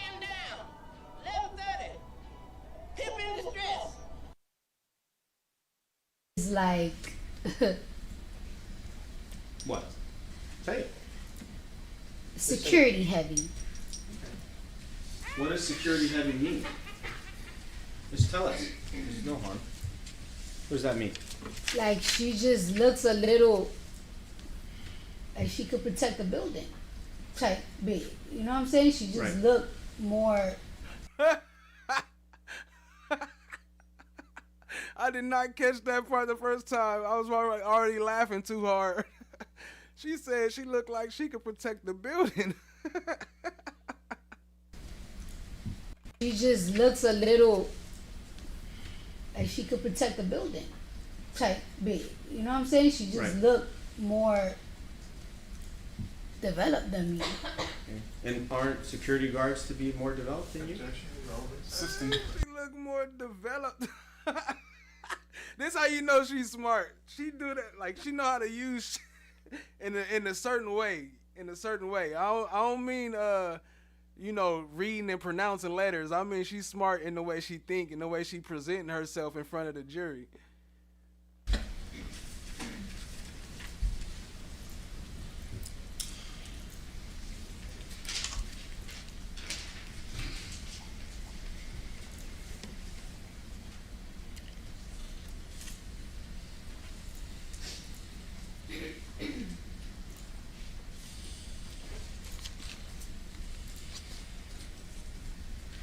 Did you at any time tell Miss Emani Ellis that you were pregnant? No. That building, you agree, is not Cedars-Sinai Hospital, correct? Objection, my submission. Also, this was covered. I withdraw the it's question. asking us. The building you were in was a medical building, correct? Yes. But it wasn't a hospital. No. Was it a hospital? No. And there's all type of different tenants that are in the building, right? Objection, last foundation. Sustained. Do you know if there were other tenants that had offices in that building? Objection, relevance. Sustained. You were on the 5th floor, correct? Yes. And when you were walking down the hall, there were other doors there, correct? It wasn't just Dr. Finke. There was other different offices there, correct? Objection, relevance. Sustained. And look, I told y'all they run on CPT, that color people time. They ain't gonna be back till at least about 2 o'clock. I told y'all they was gonna be late.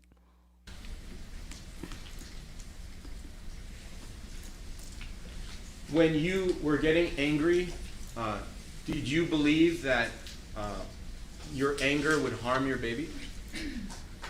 Objection, relevance. Sustained. When you went to see Dr. Finke, did you tell him, I got so angry right now, something happened, whatever you told, is it harmful to my baby? Did you ask him? Objection. Sustained. Counsel, do you have anything?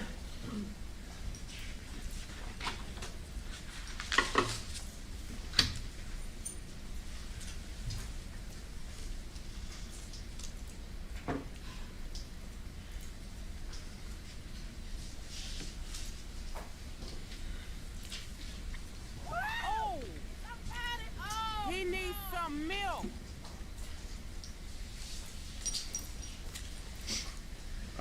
earlier, well, I'll withdraw that. Did you post anything about the incident of February 24th, 2018 on the internet? Objection, relevance?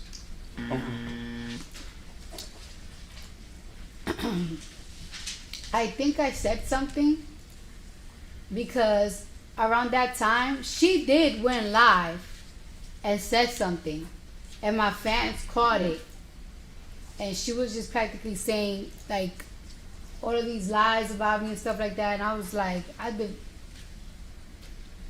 not touch that girl at all. I never really got into details about it. I just. And when she was posting things, she was telling other people that you assaulted her or hit her or did something physical, correct? Yes. And then you replied and posted things as well, correct? Yes. Do you remember what you posted? I don't think I posted something. I'm not even sure if it was a comment or like if I did like a live or something. It had to be quick. I was like, that's a fucking lie. Fuck out of here. All right, so real quick, this not the live. This one she actually talk about Nicki Minaj, but I would imagine it was probably something like this. Minaj, right? How you saying that I got ragged by Riley when there is so many footages of that night, every single angle, and where am I getting ragged at? Why would I be here sitting in line like, oh yeah, I did this, I did that, knowing that the next day there's gonna be so much footages of that same night? And second of all, how you say that I was the wild animal, that I attacked you, that you was mortified, that you was humiliated, playing the victim, but now you're the gangster. You need to pick a side. Do you want to be the victim or do you want to be the gangster? You lie so much you can't even keep up with your fucking lies. First you're saying that you got the footage, your cameraman got the footage, but now you're talking about you want to pay somebody $100,000 if they give you the footage? Yo, makes sense when you talking. I thought you was the victim. I know what there's footage of. You standing on the wall talking about, I'm standing right here. Miss Chung Lee, the street fighter. Get the fuck out of here. And since you want to bring that motorsport shit up again, I'm glad you brung it up because here trying to get some money. What was that?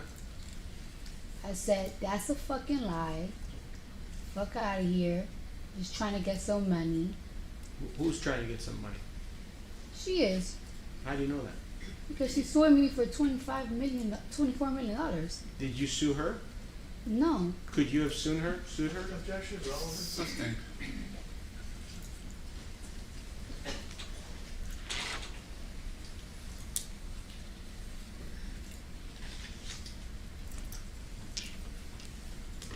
Did you ever apologize on those internet or emails or whatever you posted? Did you ever on the posts apologize for anything that you did that day? Objection, relevance? Sustained. Do you feel by using all those words you should have apologized? Objection,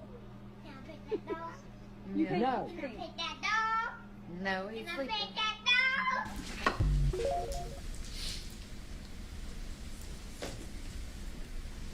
Are you aware that your security guard spoke to Emani Ellis in the lobby shortly after this incident? Are you aware of that? Last foundation.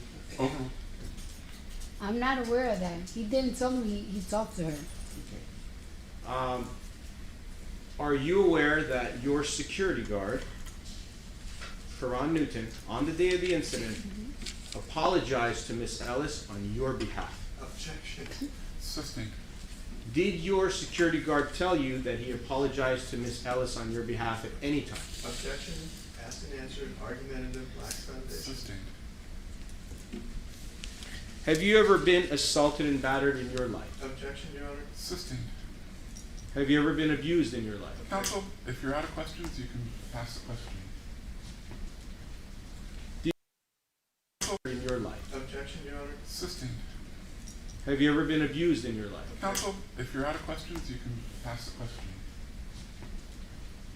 Did you know that by your actions you took away the feeling of safety for Emani Ellis? All right. Counsel? Yes, Your Honor. Are you done? I have a few more questions. Have them be fact-based. Yes, sir. For why? Why? And then you just go, and then it don't get no better. You should have just stopped when he gave you the out. Now you looking worse. And do you agree that this incident, which we're talking about, why we're all here today, is occurred 7.5 years ago? Are you aware of that? Yes. Okay, and that's 2,741 days ago, based on my math. Sustained. How do you remember all of these details that you gave us from 2,741 days ago? Objection, that's 2 days. Overruled. You can answer. I mean, I remember like the basics. I don't remember like the whole. I remember the basics. Like it was, but it's not really much to remember. It was a in and out thing.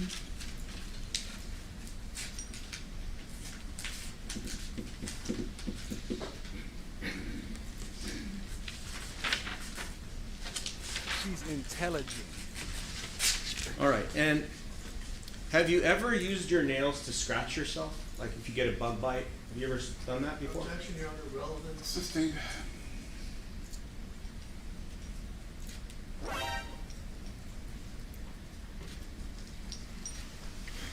Did you have any jewelry on you at the time of the incident, whether it was on your hands or your neck? Objection, ask the answer. Relevant. Sustained.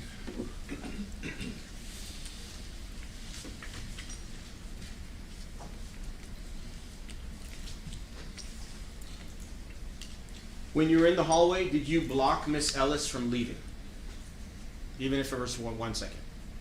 No. Did she block you from leaving? Yes.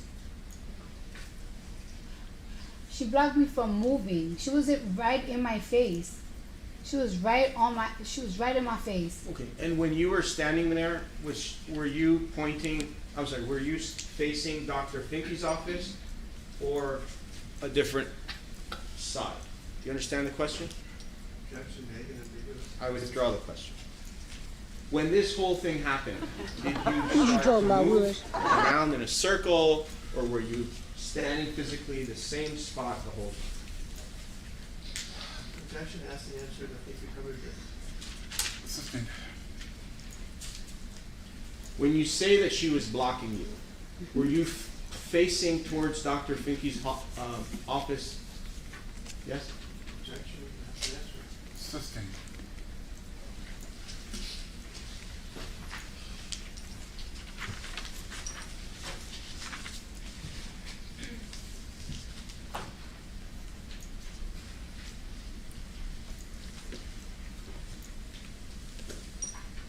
Karan Newton, how long was he your security guard as of the date of the incident? Objection. For how long? Sustained.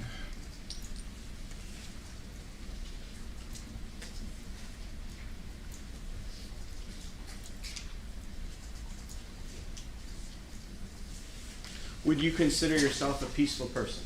Objection, relevant. Sustained.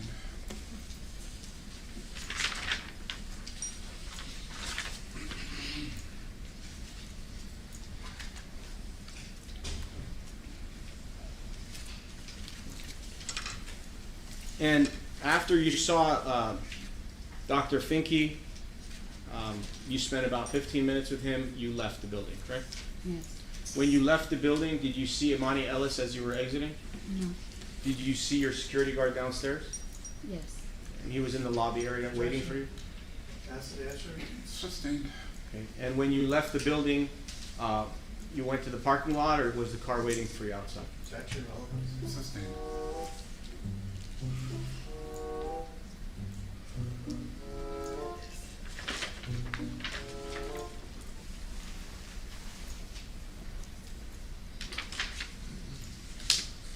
Ain't your money. Ain't your money.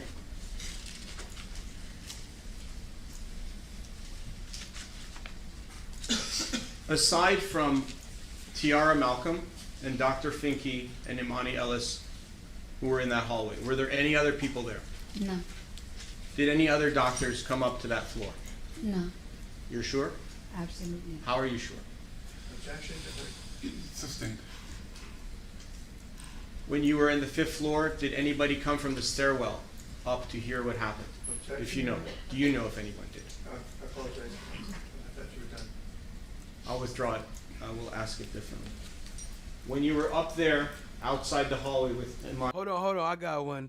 Can you prove you landed on the moon? Like, get up out of here, man. Emani Ellis. Did you see anyone else, whether it was a security guard, another doctor, or someone else, come up from the stairwell, which was close to the elevator area? Objection. That's the answer. Sustained.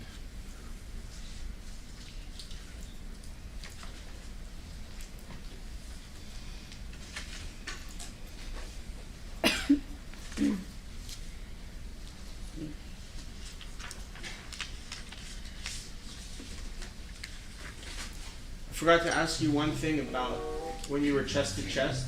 Did you ever touch Emani Ellis's face or nose with your finger? No. You never touched her nose like this? No. Thank you, Your Honor. All right, well, so why don't we take our morning recess? Why don't we start back up at 10:50?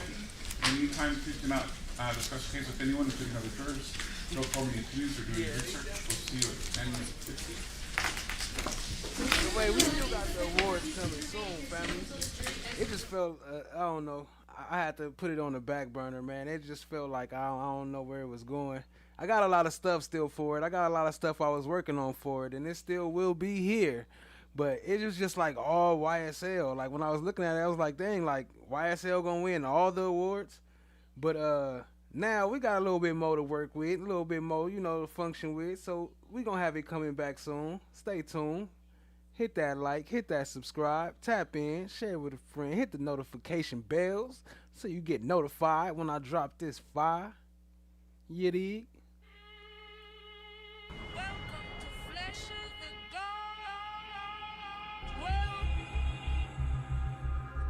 Well, isn't this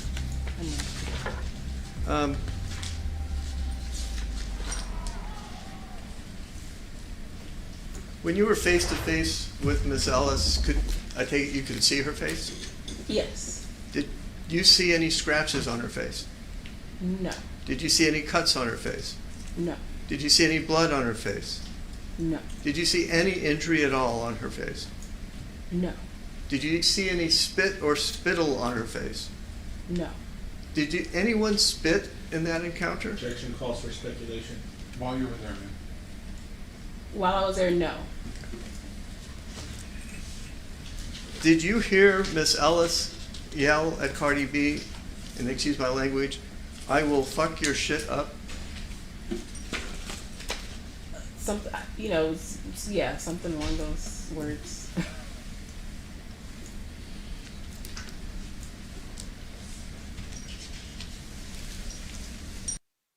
Yeah, something along those. At Cardi B, and excuse my language, "I will fuck your shit up"? Something, yeah, something along those words.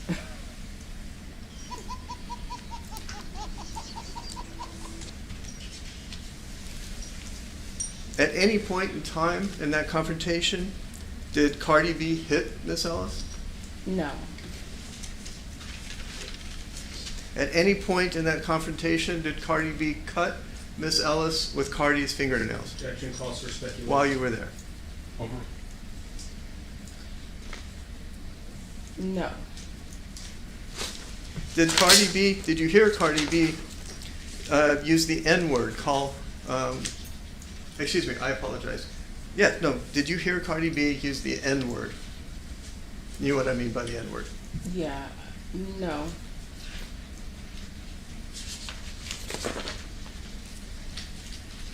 Yes, Your Honor, I did request. After this encounter, I have someone from my office who did research on this photograph here. This was taken on February 18th of 2018. And when this was presented, the court was advised and everybody was advised that it was on February 24th of 2018. If the court would take judicial notice of People magazine, I can put it on Elmo if the court wishes to see it. It was published on February 19, 2018 at 11:25 a.m. Eastern. We back live, family. Time by People magazine, which shows this exact same photograph. So it would be a misrepresentation. Do you have a witness to testify I to do. this? I have Mr. Traffic Grossman. That he looked on the internet? Well, he does my investigations at this time, and he would be testifying that this photograph was taken on February 18th of 2018. That game that she's speaking of, the All-Star game, was on February 18th of 2018. It's a whole week before. So I would like to recall the plaintiff. I'd like to call him, somebody to clarify this issue. That's all I'm asking. Your Honor, may I? Yeah, Your Honor. That photograph is provided to us by Atlantic Records. We have someone who can attest to that, Justin Grant. That's When you search up that photo, you find it was from February 18th, 2024. That was All-Star Weekend in 2024. And there are people that have reposted it and incorrectly put 2018. So what the plaintiff's counsel is saying is not accurate. It was 2024. Okay. Yeah, I had something. I mean, 2018. You know what I'm saying? February 18th, 2018. I will stipulate that the date is February 18th of 2018. The problem with that testimony, or the problem with that representation from counsel, is this incident happened 6 days later. Right, and that was my point of using it. She testified she was the same nails on. No, Your Honor, she testified that she got this picture taken on the same day. She testified under oath that at 6 p.m. on February 24, 2018, this picture was taken. That's false. That is a false statement. Her own attorney admits February 18th of 2018 is the date of this photograph. Okay. I'm not going to have the jury waiting for this. We're ready to call the next defense witness. There's one other issue, Your Honor. Sorry. What is that? I did have a conversation with the witnesses that I have. They're unable to appear Tuesday morning. It's not possible. Okay, then you're not going to call them. I understand that that's the court ruling, but I just wanted to put on the record as soon as I learned that I cannot produce them Tuesday morning. Okay. All right. You want to bring in the jury? Yes,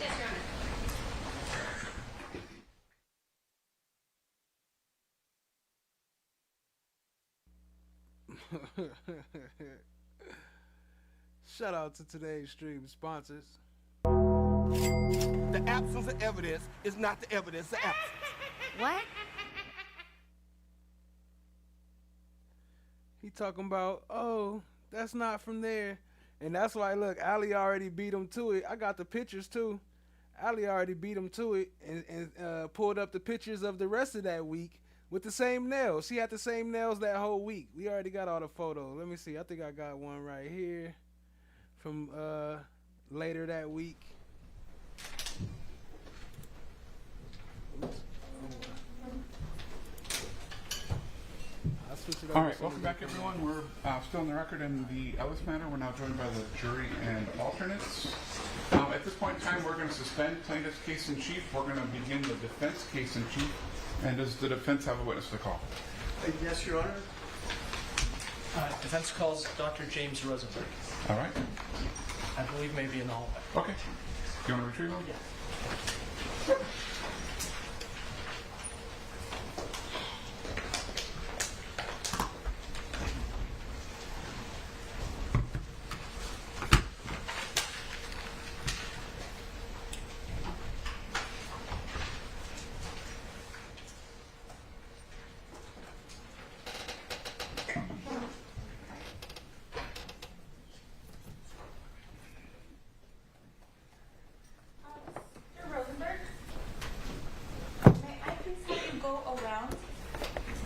The other way? Yes, please. Stand right next to the purple.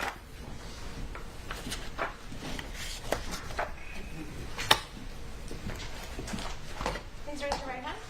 Do you solemnly state that the testimony you may give in the cause now pending before this court shall be the truth, the whole truth, and nothing but the truth, so help you God? Yes. Thank you. May I please have you state and spell your first and last name for the record? James, J-A-M-E-S, Rosenberg, R-O-S-E-N-B-E-R-G. Perfect. Thank you. You may take a seat. Please watch your step. Thank you.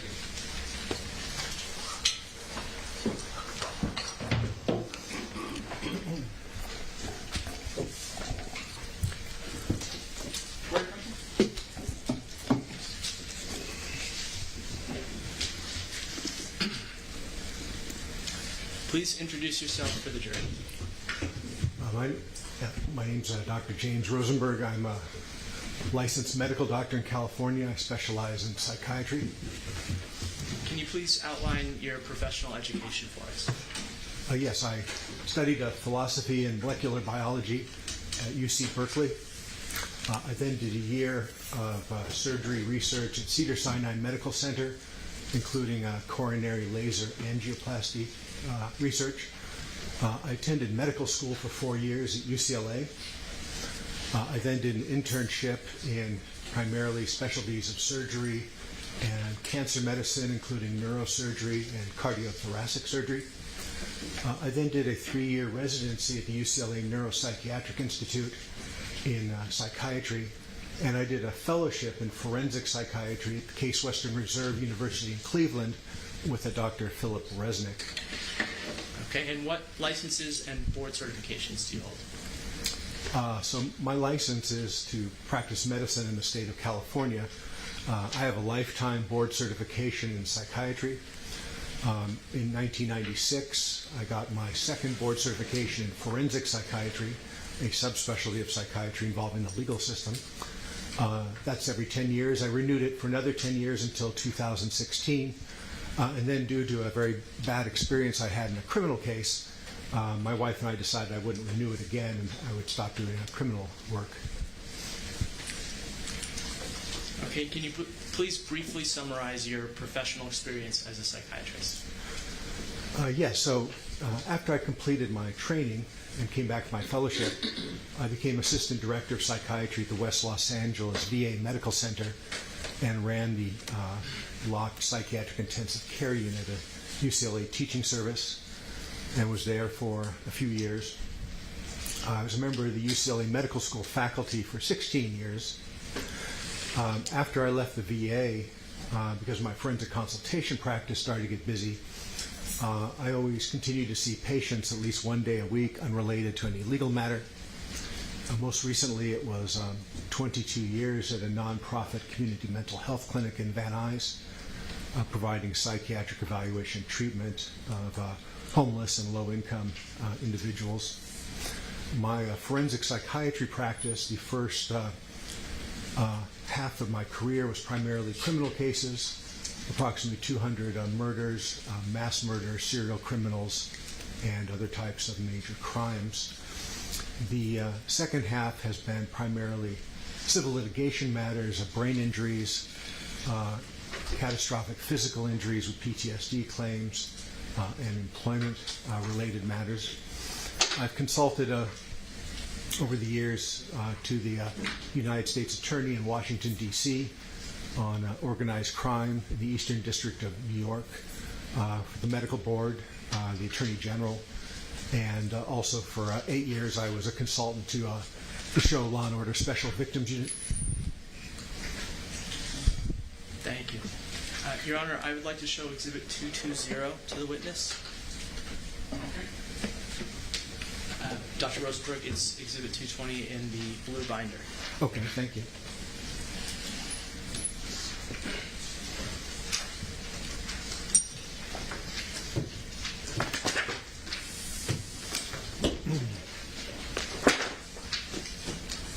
Okay, I'm at 220. Are you familiar with this document? Yes, this looks like the first page of my resume or curriculum vitae. And can you please flip through it and let me know if that's a true, correct copy of your CV?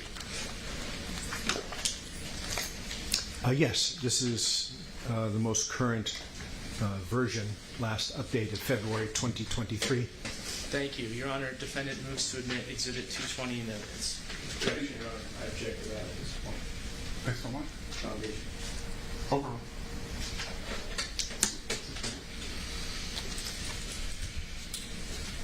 Have you been retained as an expert on behalf of the defendant Cardi B in this case? That's my understanding. And what is it that you were asked to do? I was asked to conduct a psychiatric evaluation of Ms. Ellis's emotional injury claims related to the incident on February 24th, 2018. Have you served as a retained expert in previous cases? Yes, both criminal and civil matters, probably over my career, maybe 1,500 times. Experts are paid for their time.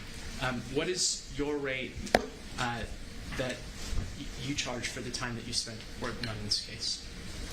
So I charge, my base rate is $550 an hour, which is for reviewing records, my face-to-face examination of Ms. Ellis, scoring the psychological testing, and writing a report.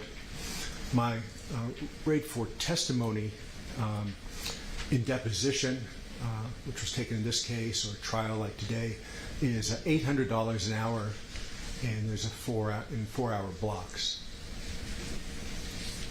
Does your fee depend in any way on whether your opinion is favorable to Cardi B? No, that's never been the case. And for example, I've never worked on the lien, which does involve that type of interest from my non-attorney standpoint. Do you recall approximately how long you've been engaged on this matter? I believe it's been since early 2023. Okay, and how much have you charged in this matter over those 2.5 roughly years? Well, for reviewing the records, which I've had to re-review, and additional records, examination, the psych testing, my report, preparing for deposition with plaintiff's counsel, I think I've thus far charged something a little over $30,000. Okay. And I believe you testified that you conducted a psychiatric evaluation of the plaintiff as part of your duties in this case. Is that correct? Yes. So the psychiatric evaluation is, to me, a broader term that consists of the triad of reviewing records, conducting a face-to-face examination, and scoring and utilizing the psychological testing that was administered during that examination. So it's a matter of integrating and correlating and weighing the information from those three sources. And can you please, in just a little more detail, explain what happened during that evaluation in this case? Certainly. So I believe it was in July, maybe around July 21st, 2023. So it took about, I would say, roughly 6 hours. The entire examination was audio recorded. And the first half of the examination was the administration of the psychological testing, where using gold standard psychological tests, I provided them to Ms. Ellis. I was there with her the entire time and made sure she understood the instructions, and then she filled out the answering sheets, circles or bubble and answer sheets, as she went along. The second half of the day was the interview.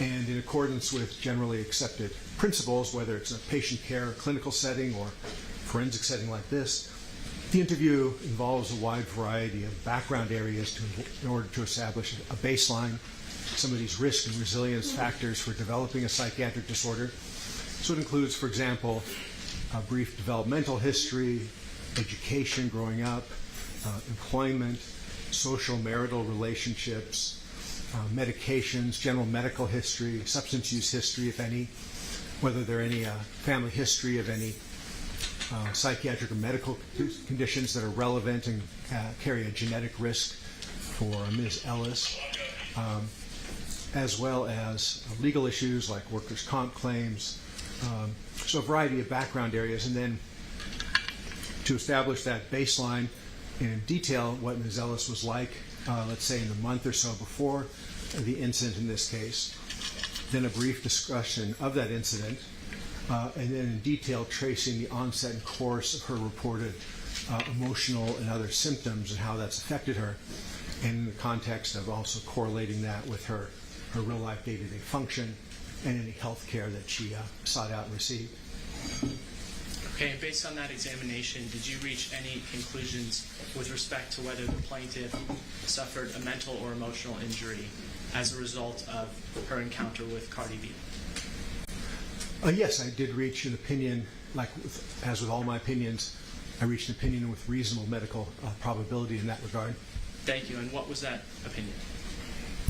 My opinion is that there is no significant evidence that Ms. Ellis sustained an emotional injury at any point in time in this case, from the time of the incident to present, with the understanding that an emotional injury, from my standpoint, consists of the onset of one or more psychiatric diagnoses in accordance with the American Psychiatric Association's guidelines or criteria, or the substantial worsening if there was a pre-existing disorder, and that in my opinion, Ms. Ellis has never qualified for that in this case. Thank you. I believe you testified that one of the parts of your examination was psychological testing. Is that correct? Yes. Can you please briefly explain what those tests were? Yes, so again, what's very important is first the choice of tests. I use gold standard tests that are well validated scientifically and recognized as appropriate tests for this context. So the purpose of the test is that first they have validity scales that look at how somebody's approaching taking the test and what information that says generally about how the individual may be approaching reporting an emotional injury claim, as well as on the test specifically. They then include a variety of clinical scales: anxiety, depression, PTSD, physical symptoms, substance use, cognitive symptoms, meaning things like memory, attention, concentration, personality, psychosis, a variety of factors like that. And can you please identify what tests you administered? Yes, so I administered the MMPI-3. I'm sorry, it was either the MMPI-3 or the MMPI-2-RF.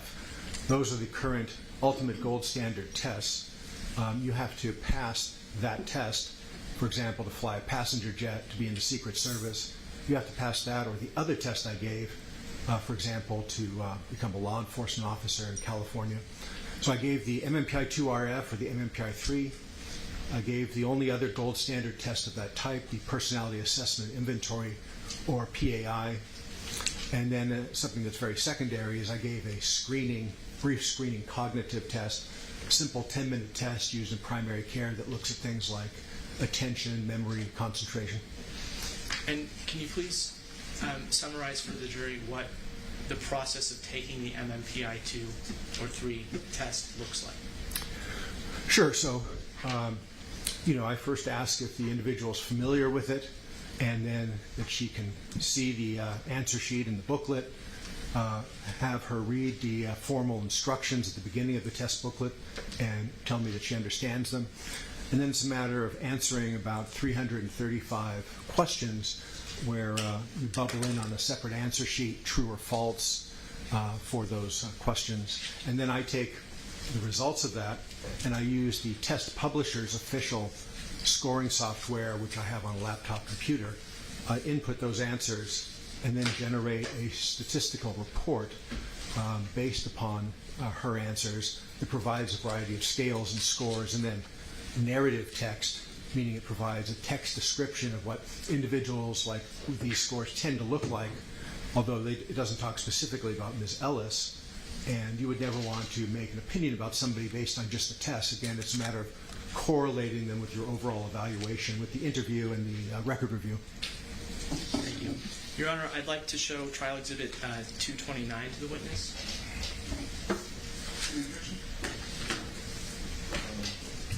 Objection, hearsay.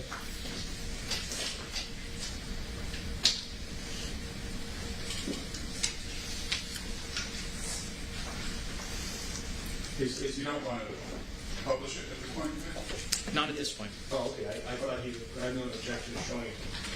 Just publish it. Thank you. Can you please turn in the blue binder to Exhibit 229?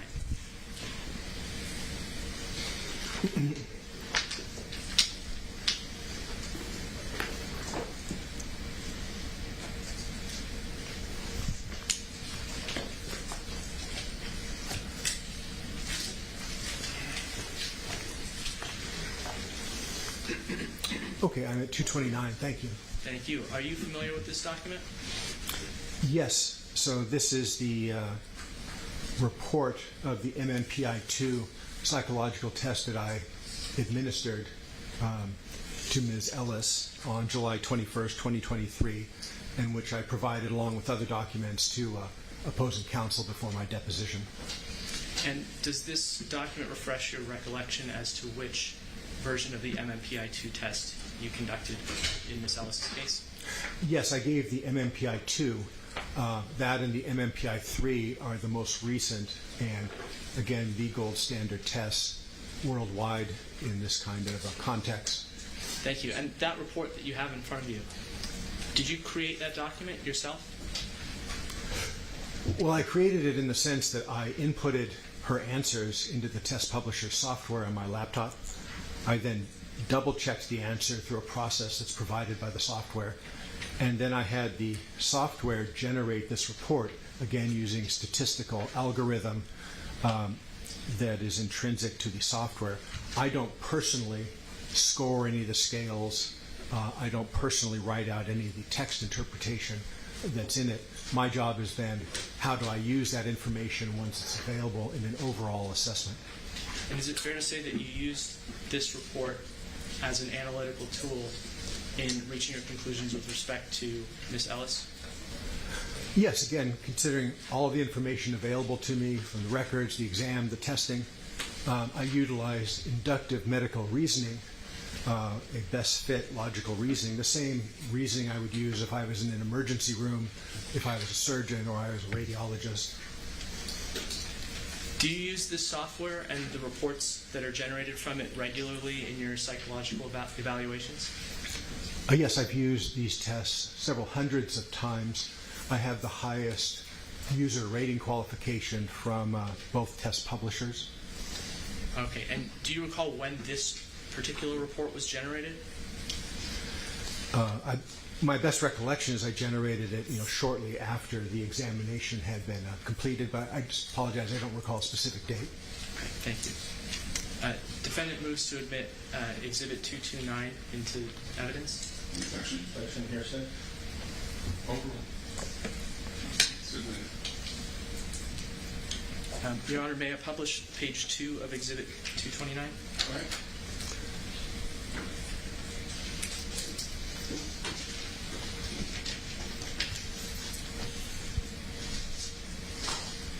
All right, and Dr. Rosenberg, you can see at the top there, I suppose you could look at the binder as well. If you turn your screen on, the top left button on the top left side, it should be on there. Thank you, Your Honor. That's much better. All right. Thank you, Your Honor.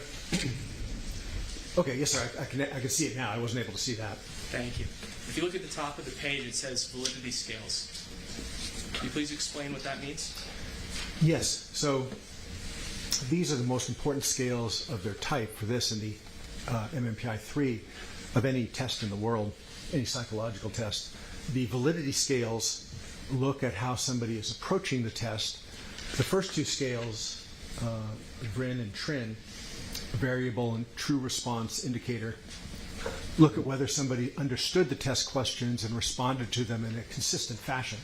So those first have to be valid before you can go on to interpret the rest of the test. The remainder of the validity scales, the vast majority of them, look at their F scales because they look at infrequent responses. These scales become more and more elevated if an individual endorses or answers questions endorsing symptoms that are infrequent, meaning that even somebody who actually had that mental disorder would not actually endorse them. And these scales are scored against a large statistical population, cross-section population of the United States.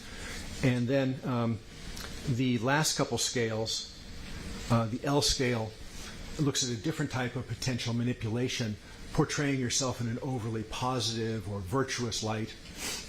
And then the last one is just a correction to that. Thank you. And what do Ms. Ellis's test results in this case show you?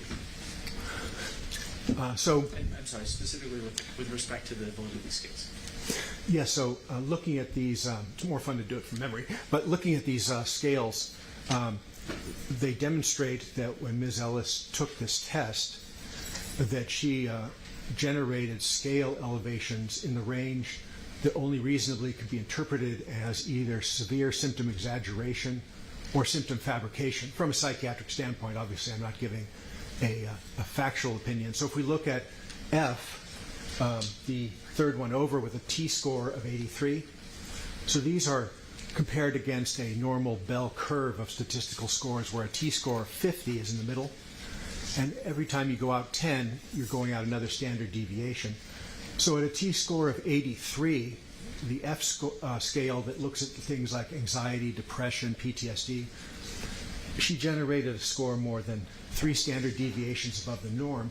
And statistically, only 48 people out of 100,000 would actually generate that score, even if they really had the condition.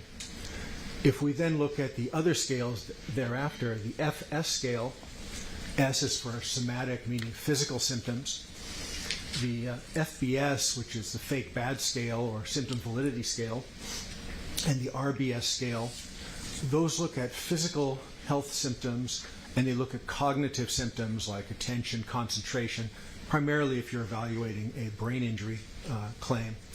And so on those scales, with the understanding that, as I'll discuss, Ms. Ellis has not sought out any type of, from my review of the Kaiser records and my audio recorded interview, any type of physical health problem whatsoever, and certainly hasn't had a brain injury. These elevations are extraordinarily high. The FBS, or fake bad scale elevation, of a T-score of 102, at 5 standard deviations above the norm, only 2 individuals out of 1 billion would actually have that score if he or she had the actual disorder.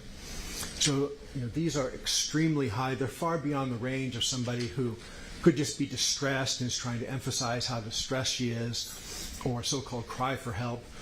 These are in the range of elevation that no individual, even with the conditions, would reasonably have at that statistical elevation, putting aside that she doesn't even claim those types of symptoms in the first place. Thank you. What types of symptoms would that be? So for the FS, to have an elevation on F sub S, which is somatic or physical, especially a significant elevation, you would have to have a serious physical health condition. Let's say you have cancer, or you recently had a heart attack, or you're in heart failure, or you have uncontrolled diabetes, things like that.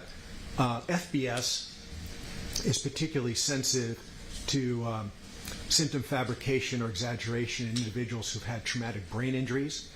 But again, even if you had a severe disabling traumatic brain injury and you were in a rehabilitation facility, your elevation would be maybe a T-score of 70, 75. Again, at 102, where it's 2 people in a billion, no individual who even had a brain injury would reasonably endorse that score. Where again, they get elevated the more and more you endorse symptoms that no person who actually has the condition would actually report those symptoms. And then RBS is cognitive. So again, it looks at things like attention, memory, and concentration. And again, hers is elevated in the range of 4 standard deviations. So, it would be well over 100 million to 1 that she would actually have those symptoms. Thank you. Can you please turn to page 10 of the report? Of this psych testing report? Yes. The absence of evidence is not the evidence of absence. What? While they changing pages, shout out to towards the Factual bottom, Live for the 5 gifted membership. Y'all show Factual Live some love. Drop some coins in the chat. Appreciate you, family. Let's keep it rolling. Is written diagnostic considerations. Yes. Can you please explain what that section is saying here? Yes, so again, the report doesn't talk about Ms. Ellis specifically. It talks about, at a statistical level, individuals who have these scales and scores tend to look like this. And the diagnoses that are suggested are rank ordered. They're in the priority of how likely they are. And so the first diagnosis listed is malingering of somatic and or cognitive symptoms, primarily generated by the elevation of the F sub S, the fake bad scale, and the RBS. And so, and malingering refers to the intentional gross exaggeration or otherwise fabrication or manipulation of symptoms for secondary gain in the field of psychiatry, and is actually in accordance with the American Psychiatric Association's published guidelines. And again, this section of the report, like everything else, this was generated as a result of the test publisher software. Is that correct? Yes, the test publisher software, the statistical scoring, which involves hundreds of thousands of individuals, and then detailed mathematical statistical algorithms that are used to score this test and prepare this report. You testified earlier that there were other psychological tests that you administered. Are the results of those tests similar with respect to symptom exaggeration or fabrication? Well, I would say yes and no. The other test, the personality assessment inventory, does not have as sensitive of validity scales to detect exaggeration or other manipulation, though it does show some evidence of that.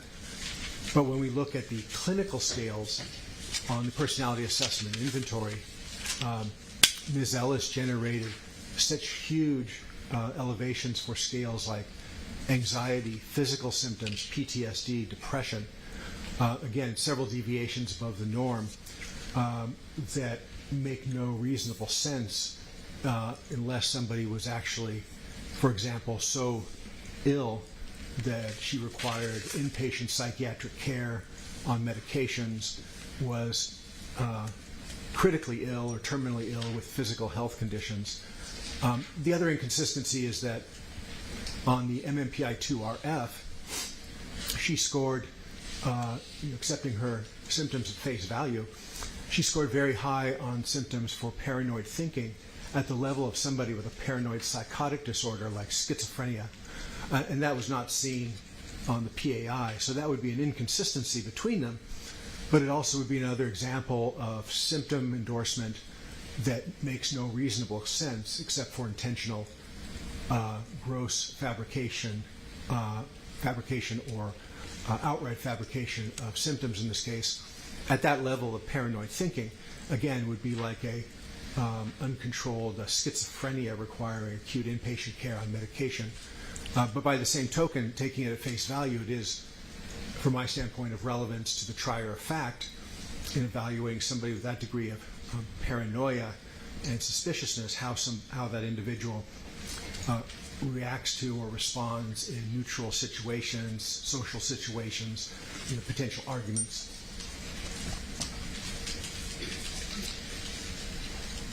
You mentioned a high paranoid thinking score. I believe that's correct? I'm sorry, so what did you say? Did you mention a high paranoid thinking score? Is that how you phrased it? Yes, on the three key scales of the MMPI-2 for paranoid thinking, again, typically seen in something like schizophrenia, she had significant elevations on those scales, all three, again, in the range which the we see here in the text report, how the report interprets it, at the level of somebody who's a paranoid psychotic with delusions, not just somebody who feels a little stressed or like somebody's looking over her shoulder. And as a professional and a psychiatrist, how would you interpret that score in this case? So again, I think there are only two reasonable ways to interpret it.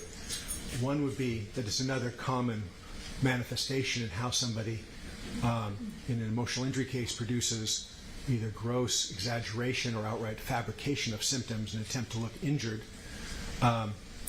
The alternative is that part of somebody's baseline where in day-to-day interactions she interprets normal or neutral interactions as a personal attack. But the only other reasonable alternative, taking it at face value, would be she actually has a psychotic mental disorder like paranoid schizophrenia with things like hallucinations, believing that there's a plot to have her killed, satellites are watching her, her phone is bugged, things of that sort. And based on the other elements of your examination, did you make a conclusion as to which one of those would be true here? Well, I think reasonably from a psychiatric standpoint, given all the other information available to me, the reasonable interpretation is that it's another example of severe symptom manipulation, exaggeration, or fabrication. But again, it also has to be considered, again, from a factual standpoint for the trier of fact. Does it demonstrate paranoid thinking that can affect how somebody reacts in a situation or a disagreement? But to be clear, are you diagnosing Ms. Ellis with, for example, schizophrenia? No, that makes absolutely no sense whatsoever. Why not? Judge asked that answer. Well, because in schizophrenia, and obviously there's a spectrum, there are individuals who are very well controlled on medication. I know I've had schizophrenic patients, who are like run corporations and do very well, but the vast majority tend to have very severe and chronic courses, often homeless in mental institutions. And so, but with these levels of scores, if you actually had schizophrenia, you would function at a very low level. You wouldn't be able to maintain reasonable family relationships. You wouldn't be able to hold a job. You wouldn't be able to function in major life activities. And again, you would require psychiatric hospitalization and antipsychotic medication. Did you diagnose Ms. Ellis with any psychiatric conditions? No, again, since I equate, for a case like this, emotional injury with have you developed one or more psychiatric disorders as a result of your allegations of the incident with Cardi B, I have no diagnoses for her because she has sustained no emotional injury. Okay, and apart from the test results, are there any other factors on which you base your conclusion that plaintiff hasn't suffered any mental or emotional injury? Yes. What are those? So the first factor is that, again, I accept Ms. Ellis's report or allegations of what happened that day in that incident, reasonably from a psychiatric standpoint, that would be a stressful or upsetting situation. You might be mad or angry for a day. You might lose some sleep over it. It might be in the back of your mind for a few days. But reasonably, people don't develop psychiatric disorders like an anxiety disorder, depression, from an argument or an unpleasant interaction like that on a single basis. That just makes no reasonable sense. And as we'll discuss, makes even less sense in Ms. Ellis's case because it turns out, although she didn't share them with me when I asked, she's had multiple other traumas in her life, and according to her, those didn't cause emotional problems, so she obviously must have great resilience, and it would make no sense that this much more minor thing somehow would, when most people wouldn't. The other reason is that, well, I have a few reasons, but I promise I'll stop talking soon. Another reason it's important to understand that this doesn't constitute a trauma. Again, accepting Ms. Ellis's report of what happened at face value, it doesn't constitute a trauma. It would be a stressor to some degree on an interpersonal basis, but under the American Psychiatric Association standards for what constitutes a trauma, for example, to be able to develop PTSD, this does not meet that. It has to be something like life-threatening accident, illness, witness to violence. So, for example, physical or sexual abuse growing up, kidnapping, sexual assault, military combat. These things are traumas, and they can lead to PTSD. An argument or unpleasant interpersonal interaction isn't a trauma and can't lead to PTSD. And that's particularly important for us since some of Ms. Ellis's most dramatic scores on the psych testing have been profound elevations of PTSD scales, again, in a range where no individual who actually had PTSD would reasonably generate those scores. Are there any other factors? Yes, so another important factor is, again, in accordance with the published, generally accepted guidelines of the American Psychiatric Association in our diagnostic manual, whenever there is a psychiatrist or psychologist is doing an evaluation in a legal context where financial gain or some other type of secondary gain is at stake, you always have to consider and rule out the risk of intentional manipulation for financial gain. And in that context, In this case, Ms. Ellis has demonstrated a significant pattern of inconsistencies and other symptom validity issues. For example, in my audio recorded examination, again, there's an audio recorded record, she told me, with the exception of a couple sessions of family therapy when she was 12 because her sister had been sexually assaulted by a neighbor, she could not recall a single trauma in her entire life growing up. Couldn't remember a single one in response to my detailed questioning. Whereas, for example, in her deposition, she reported that she was a victim growing up of domestic violence in the home, gang violence, other violence. Schoolmates were shot and killed. She was physically mugged in high school. Her car was broken into several times. None of those were reported to me. So those represent an important mismatch in a legal case where an individual potentially tries to make everything about the incident that can be compensable in a lawsuit. Another example along the same lines is in my audio recorded exam, she told me that all of her emotional problems from the day of the incident, in this case, February 2018 to present, have been entirely due to what happened with Cardi B and absolutely nothing else. And she couldn't identify any other stressors in recent years that could be relevant. Whereas, again, in her deposition testimony, the same year, January 2018, her mother was diagnosed with thyroid cancer. Later in the year, her mother had radiation therapy for cancer. Objection right to privacy of the mother. If you want to describe the issues more generally. Just a hot mess. Flush of the Gods, good to see you. Good to see you. One of her friends committed suicide. And again, none of those things were shared with me. So that would be another example. I do have a couple more. Setting aside that mismatch that you're discussing, are there any other general topics, general factors on which you base your conclusion? Yes. So another factor that I have to consider as a psychiatrist and medical doctor is there a mismatch across sources of information, considering the records I've reviewed, the psych testing I did, the interview.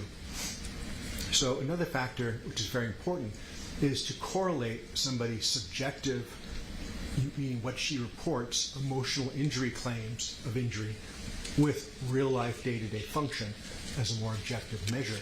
So in this case, if I accepted Ms. Ellis's reports at face value, particularly with the psych testing, she would have profound, off-the-charts PTSD, profound disabling depression, anxiety, profound disabling physical health conditions.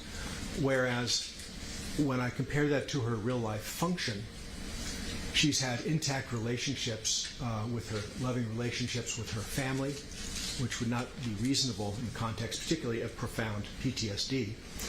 That she's, in a few months after the altercation and continuing to the present, she's had a job that not only has been higher paying for her, but has been more demanding, requires top, excellent interpersonal skills, how to deal with people, troubled youths, and emotional resilience, and has, per her deposition, performed it well. Again, total mismatch. She also reported to me that since the incident, she's traveled to Hawaii, Las Vegas, Mexico, though she couldn't remember, supposedly, that if she had gone to other places or how many times.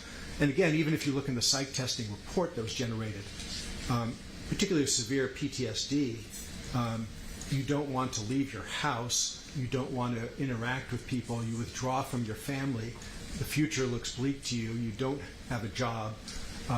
These things are completely contrary. Thank you. No further questions. All right, Cross. Yes, thank you. The absence of evidence is not the evidence of absence. What? Shout out to Factual Lie. Going and grab Kat. I see you. Appreciate you. Appreciate you joining, Kat. Y'all show some love to Factual Lie. Appreciate you. Yeah, I've been covering it. We getting into it. Good afternoon, Dr. Rosenberg. Good afternoon, sir. I took your deposition on August 5th, and we went over all of your opinions, correct? We went over all my opinions, but it's very clear that you didn't ask me for all the factors in support of my opinions. Okay. But I did take your deposition and took about 2 hours, a little bit less, correct? Yes, sir. You were extremely polite and professional, which I appreciate. Thank you, though. So you testified today that you billed $30,000 in this case. Is that often the charges that you bill for the type of case that's litigated and without the time for trial, of course, up until trial? Is that a reasonable amount of billing in a case like this? I would say in a complex case that spans over years, that's probably true of maybe 25% of my litigation matters that I work on. Okay. And in addition to the $30,000 that you received, you were also paid $1,800 by my office, correct?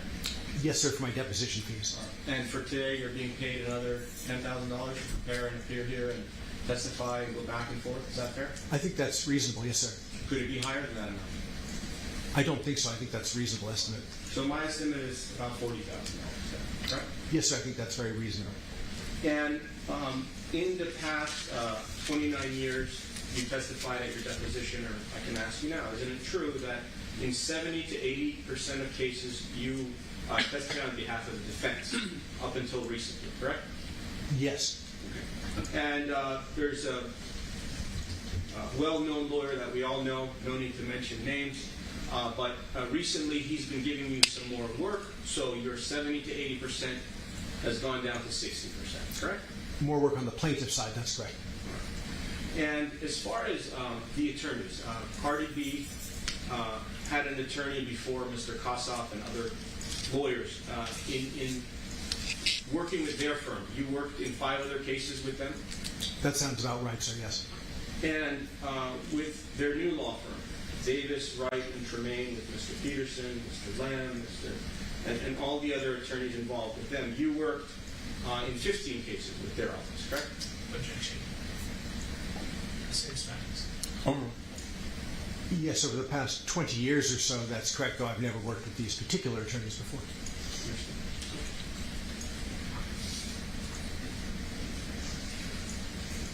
And would you agree that in 90% of cases that you were hired in, you basically remain the expert on the case and you don't withdraw, correct? About 90%. I apologize, I don't recall a case in which I have withdrawn.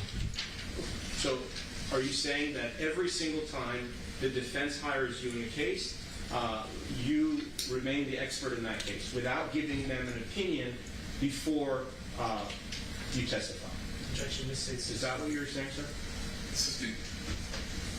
So when you were hired by Cardi B's office, by her lawyers, when were you hired approximately? I believe it was sometime early in 2023. Okay. And when you were hired in 2023, did you ask, well, strike that. Did you examine Emani Ellis in 2023, correct? Or was it 2024? Sorry. Sorry, I didn't mean to interrupt you, sir. I believe it was July 21st of 2023. Okay. Did you ever do any type of examination on Cardi B at any point? Given that that would be inappropriate since she wasn't the plaintiff with a psychiatric claim, I did not, sir. Right, but she was involved in some type of altercation, correct? Objection. Incomplete hypothetical. I don't think it's relevant. It's not relevant whether she has any damages or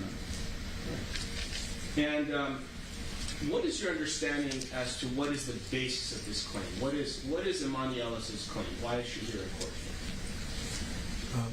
My understanding is that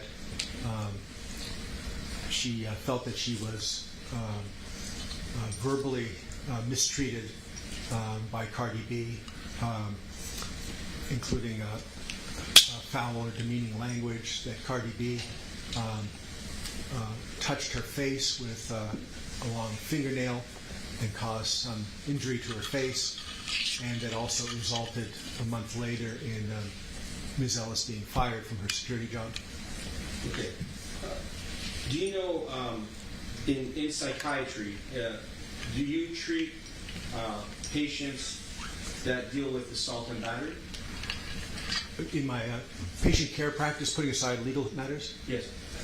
Let me just object for being ambiguous as to deal with. I'll strike that. Have you treated patients for injuries related to assault and battery in your career since 1994 as a psychiatrist? A few hundred times, from very simple to extremely severe injuries. When you say simple, what is an example? What are you saying to us? Yes. So by simple, I don't mean to say it's not important or it's not serious to the person, but I mean, for example, let's say somebody being pushed, or a hand on a shoulder in an aggressive way, or something like that, all the way up to people who are beaten and kicked on the ground with skull fractures and being hit over the head with clubs and pistol whips, a variety of things, stabbed. And when you treated the various patients, would you treat them more than once? The ones that you're speaking of? Typically, and again, it depends on the setting. As a medical doctor, I used to spend a lot of time in emergency rooms, so there it might be once. But over the course of my career, overwhelmingly, particularly 22 years in a non-profit clinic in Van Nuys, I would treat them on a repeated basis. Some of them I would treat for many years, although those tended to be individuals with major mental disorders like bipolar or schizophrenia. Okay, and if you could just look at the other binder on your left, please. Pardon me one sec, sir. Sure.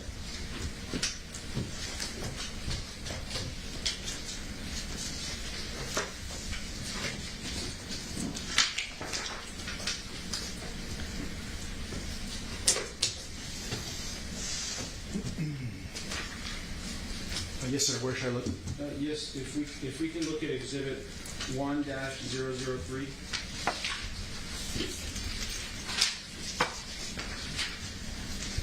I'm there, sir. At the time of your deposition, had you reviewed this page? Objection. Beyond the scope of direct. As best I recall, sir, I had not reviewed this particular page. Okay. Do you remember in your deposition, I asked you if you'd reviewed all of Miss Emani Ellis' medical bill? Do you remember that? I apologize. I vaguely remember that, and I don't remember what my answer was. Is he designated for medical bill? No. Then I don't know why we're going down the job. Okay. Thank you, Aaron. If we can go to Exhibit number 2. I'm at Exhibit number 2, sir. You reviewed the medical records and bills of Dr. McKinsey, correct? Yes, I haven't done so recently, but I did earlier in this case. And we went over this together at the time of your deposition, and you expressed that for purposes of workers' compensation, the treatment was reasonable, but maybe for this case it's not. Do you remember testifying to that, Doctor? Objection beyond the scope of direct and also beyond the scope of his expert's designation. Do you have his designation?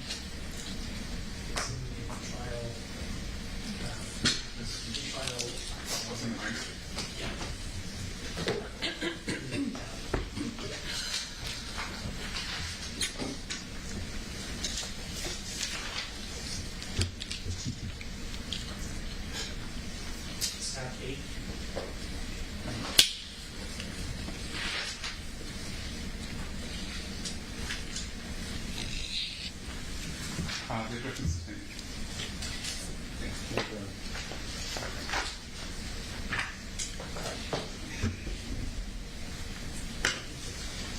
As far as any type of physical injury, isn't it true that you are not giving any type of expert opinion about physical injury, correct?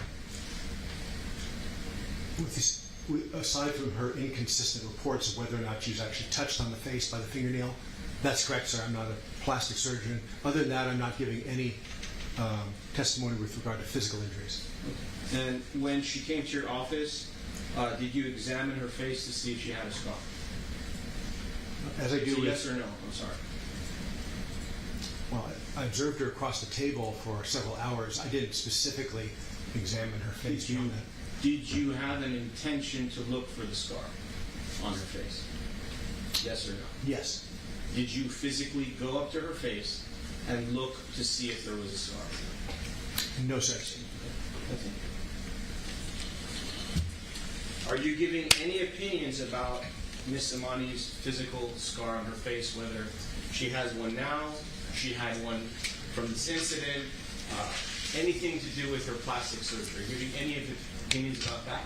Objection, incomplete hypothetical, also beyond the scope. Also hypothetical.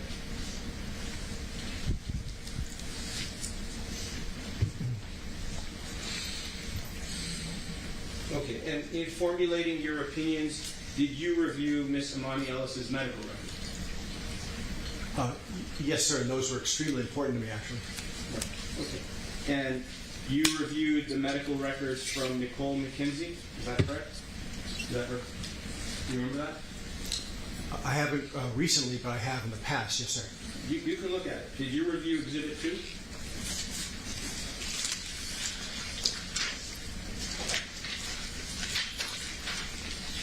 Yes, sometime before my deposition, but I've not looked at them since.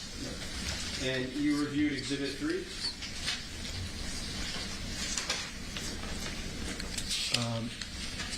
Yes, sometime before my deposition, but not since. Okay. And you reviewed Exhibit 4? And Exhibit 5? Let me take a look here. Pardon me one second. Objection, compound.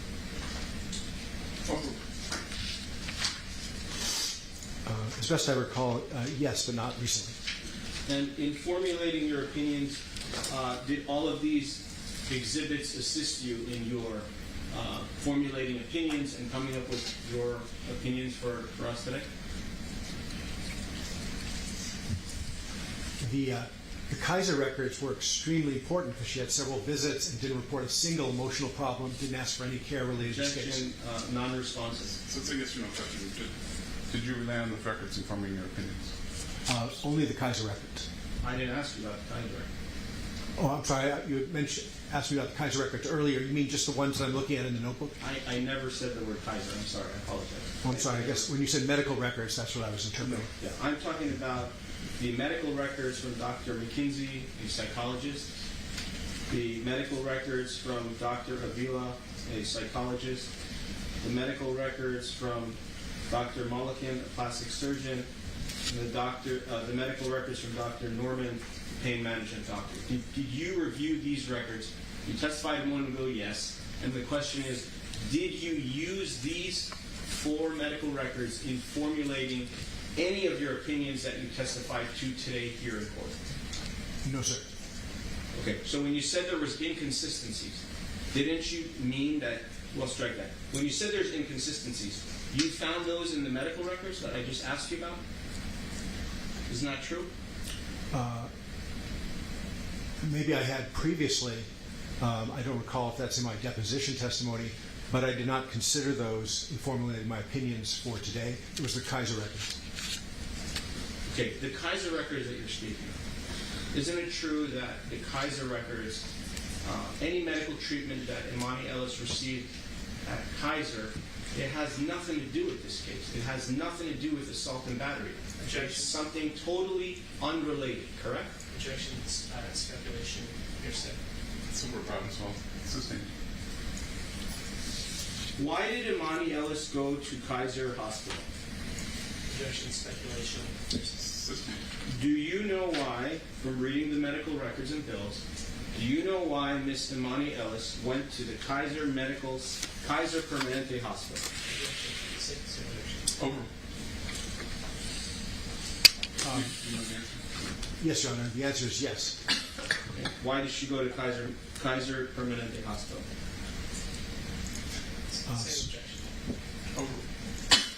Well, April 2022 was for an annual history and physical, a comprehensive. November 2022, comprehensive history and physical. April 2023 with a PA was for reported hand pain.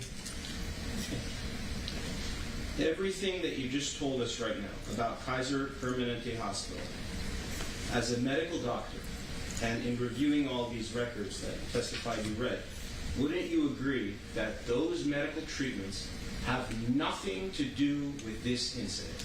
Agreed? Yes or no? Objection. Very ambiguous. I disagree. They're extremely important. I didn't ask you if they're important. I agree they're important. Going to a hospital is important. My question is, if the medical treatment that was received at Kaiser Permanente Hospital, if it has any relation to medical treatment received by Emani Ellis related to this incident that occurred on February 24th, 2018. Was it? For my purposes, yes. Okay. So are you telling us that Miss Emani Ellis went to the hospital in 2022 and 2023 because of injuries related to this incident? Is that what you're testifying to, Doctor? No. Okay.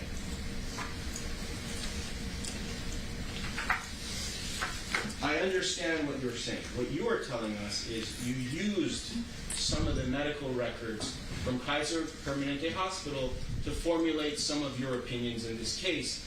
Is that true? Yes, sir. Okay, that's true. Yes, thank you. And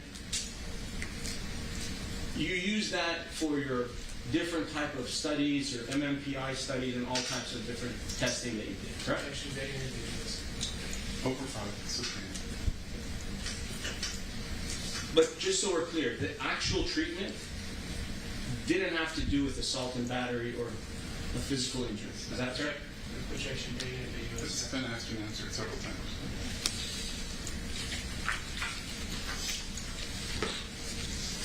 All right, and then I want some clarity on the other 4 documents. The psychological. Well, let me ask you this: as a psychiatrist, do you believe that psychological care with no medication is a respected medicine? As a general principle, yes. Have you referred your own patients to receive psychological care? Oh, innumerable times, yes.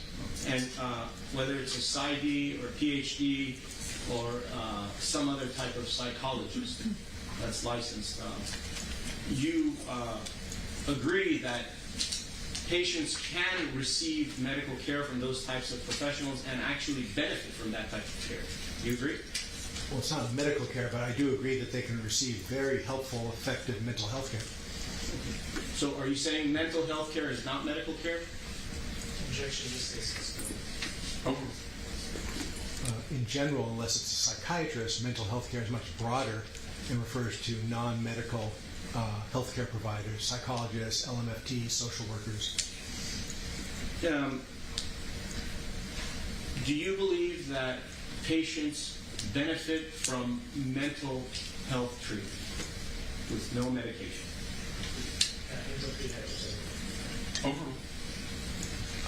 For the appropriate indication, yes, sir. And how does it help if they go to a psychologist and they talk about their problems? From your perspective, you're a psychiatrist. You are the man who would know. So when a patient goes to a psychologist and they talk about their problems, they explain their problems, why does that help the patient? Why? Objection. Very ambiguous. I don't know that it's relevant. So if you can establish some foundation as to why we're talking about other patients. Did Emani Ellis receive psychological treatment in this case, based on your review of the medical records and medical bills, from 2 different psychologists? True? Yes. And from your review of the medical records, she went to 7 treatments with Nicole McKenzie and other doctors from her office. Is that true? Objection. Beyond the scope of this expert's designation. That sounds about right, sir, yes.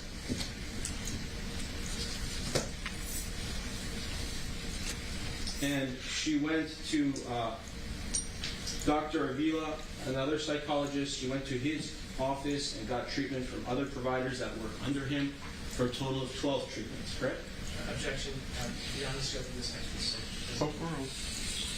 That sounds about right, yes, sir.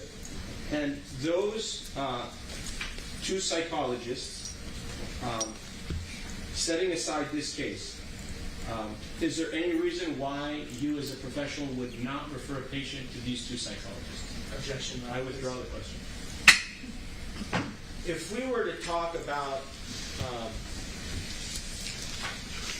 do you remember at the time of your deposition, you said to me that you testified under oath that you worked alongside Dr. Mulliken in cases before? True? About 10 times? Well, when you say alongside, I've been on the same side and on the opposite side in several legal cases, not like next to him in surgery. I understand. But you worked alongside him, meaning you've worked on the same cases in about 10 different times, correct? That was your testimony. Yes, I don't know if it's 10 on the same side or 10 in total on both sides, but happy to accept whatever you say. Right. And you're affiliated with UCLA? Not anymore. I was a professor for 16 years, but not anymore. Okay. And Dr. Mulliken is also affiliated with UCLA? Is that how you know him? I don't know if he's currently affiliated with UCLA or not, sir. He certainly has excellent qualifications. Right. You said that at your deposition. Your words were, he has very impressive credentials, correct? Yes.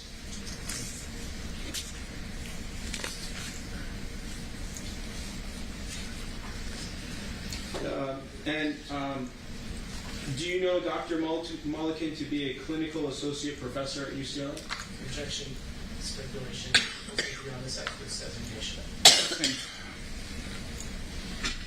At your deposition, you stated that you cannot say that the diagnosis was malingering. Do you remember testifying to that? Yes. And what does that mean?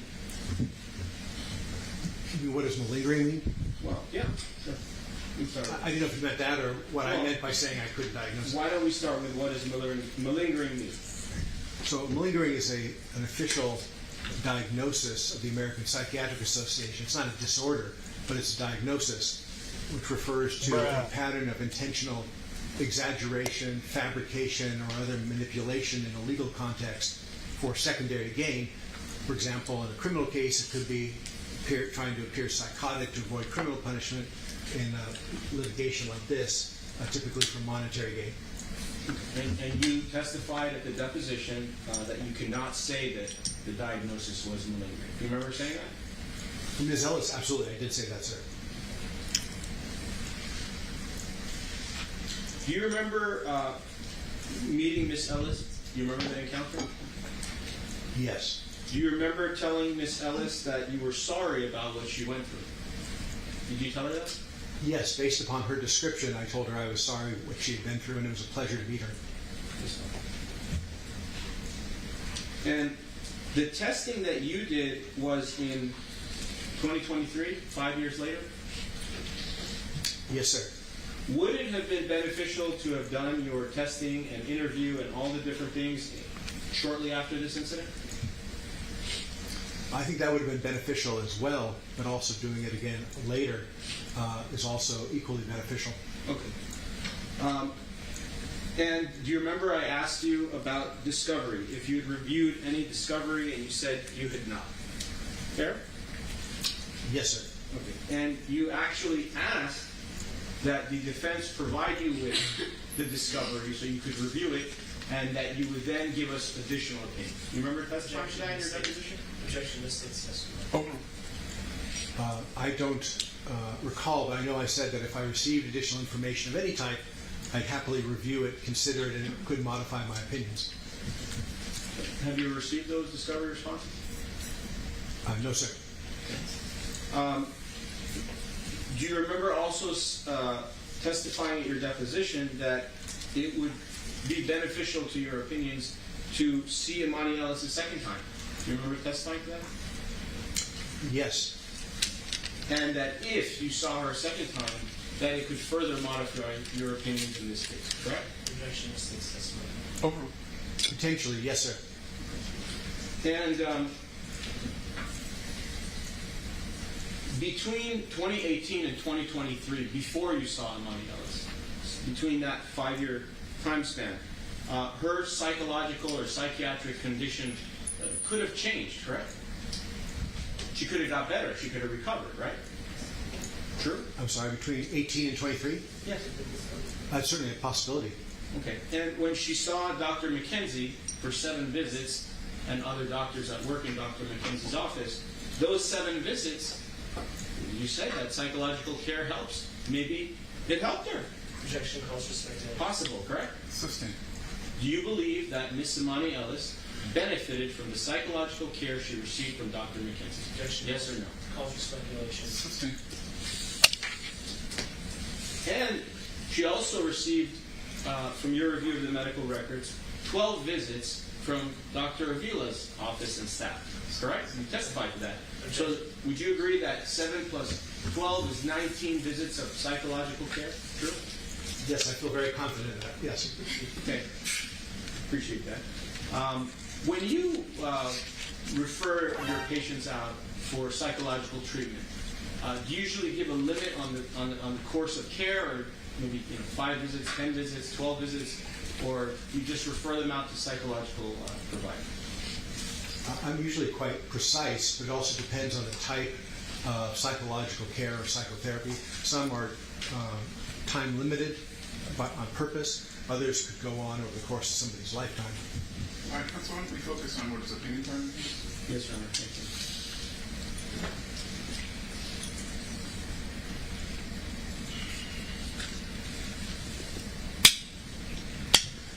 Okay. Also, we talked about the distinction in your deposition between factual opinion and psychiatric opinion. And you said that you cannot say what did or did not occur in the incident. Do you remember testifying to that? Yes. So basically what that means, just to break it down, is you don't know how this incident occurred. Is that fair? Outside of a psychiatric context, that's correct. Factually, it's none of my business to determine what happened. Okay. And isn't it true that you don't know if Miss Emani Ellis was assaulted and battered by Cardi B? You just don't know, correct? Factually, that's correct, sir. And you also don't know if Emani Ellis was cut on her face by Cardi B. You don't know that, correct? Objection beyond the scope of this evidence. Sustained.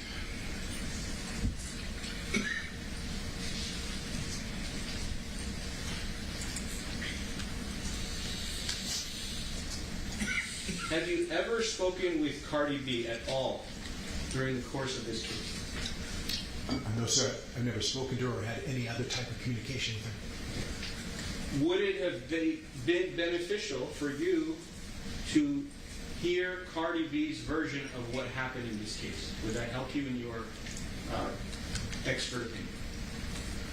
I'd certainly be happy to weigh that and give it consideration, but my focus was on emotional injuries of the plaintiff, Ms. Ellis, not on an evaluation of Cardi B. Understood. But would it have been beneficial to at least hear her version of what occurred in the case? Would that help you? Objections. I withdraw the question.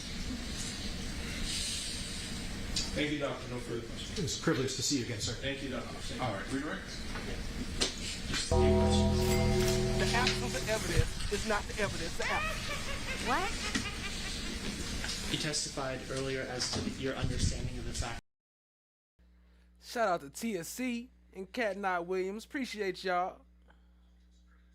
In this case, could you please explain what sources that's based on? I'm sorry, I'm having trouble hearing you. I'm sorry. You testified earlier as to your understanding of the facts of this case. Could you please explain what sources your understanding is based on? Yes, so it's based upon my review of Ms. Ellis's deposition, the available medical and mental health records I reviewed. Again, with the understanding several of them I haven't reviewed recently. It's also based upon my detailed audio recorded several-hour interview with Ms. Ellis. And again, in the course of doing my interview, I accept hypothetically at face value that what she's telling me is correct. And then later I form my opinions, which may include opinions regarding symptom validity. But it's not my role to make a factual determination. And all of those sources that you've reviewed, the facts come from Ms. Ellis or statements that Ms. Ellis made. Is that correct? Yes. And does that make sense to you that you would rely on Ms. Ellis's own statements in forming a diagnosis or lack of diagnosis as to Ms. Ellis?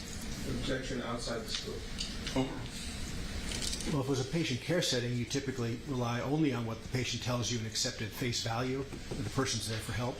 In a legal context, it's not appropriate for me to accept what somebody says at face value without corroborating it against psychological testing and available records.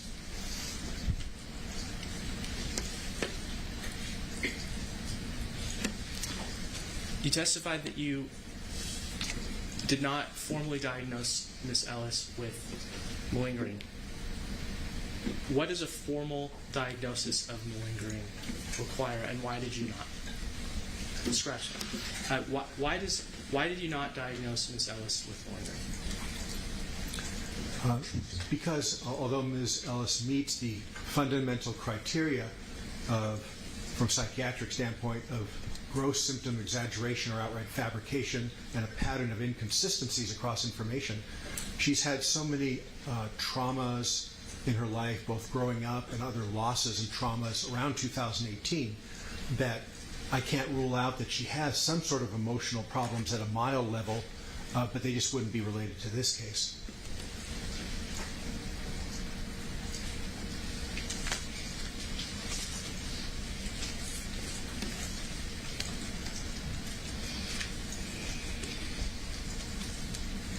You evaluated Ms. Ellis 5 years after the incident, according to Ms. Ellis.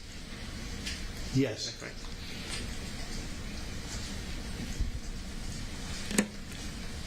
In your professional opinion, what is the likelihood that Ms. Ellis would not present with any emotional or psychological injuries up to that date that would be related to the incident, but then after this date would suddenly develop emotional or psychological injuries related to that incident? Objection, vague and ambiguous, unintelligible, compound. I'm sorry, Your Honor, I didn't hear it. Over.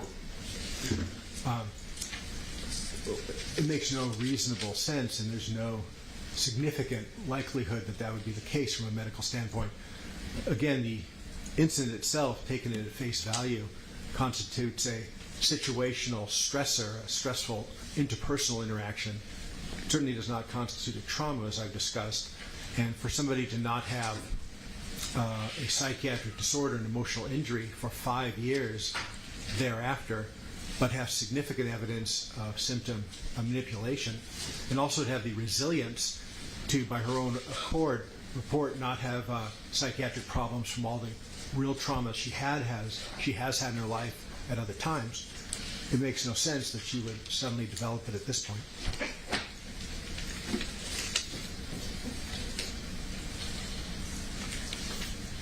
Thank you. Give me just a minute.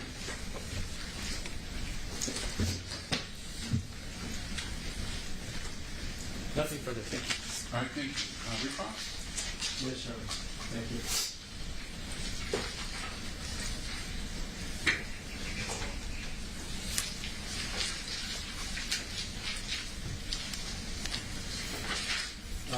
For any type of other types of injuries that you brought up, someone was shot at school, a family member got sick, all these other things that you brought up, where did you obtain that information? It's actually very ambiguous. Over. And it's also outside the scope. I've Sustained.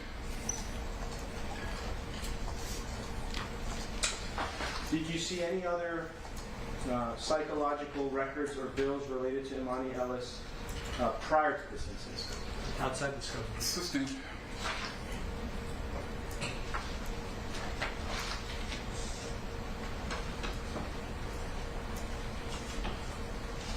You generated a report, correct, on November 22nd of 24? Objection outside the scope. Sustained.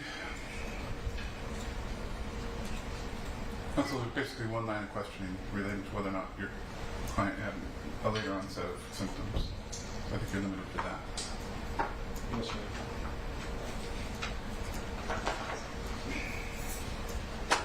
When you said when counsel just asked you some questions about inconsistencies and malingering, you said there were inconsistencies. Where were there these inconsistencies? Was it the time when you interviewed her one time, or was it in the medical records? Objection outside the scope. Over. As I had tried to explain, it was a combination of my review of the records, the psychological testing, and my interview, comparing those as well as intrinsic validity issues within some of those sources. Which medical record shows an inconsistency? Which one? The extremely important Kaiser medical records. What does the Kaiser medical record say that's inconsistent? That in, again, April 2022, she went for complete history and physical. She specifically denied any kind of mental health issues, specifically denied anxiety, sleep problems, had no reported mental health problems, no request for care. Same thing in November 2022 with Dr. Ahmad. And then in April 2023, when she went in for her hand pain with the nurse practitioner, they also did a review of systems and asked her about symptoms across the board, which is typical for Kaiser. Absolutely no emotional problems whatsoever, no request for mental health assistance. Okay. So are you telling us that when Emani Ellis went to Kaiser Permanente on the date of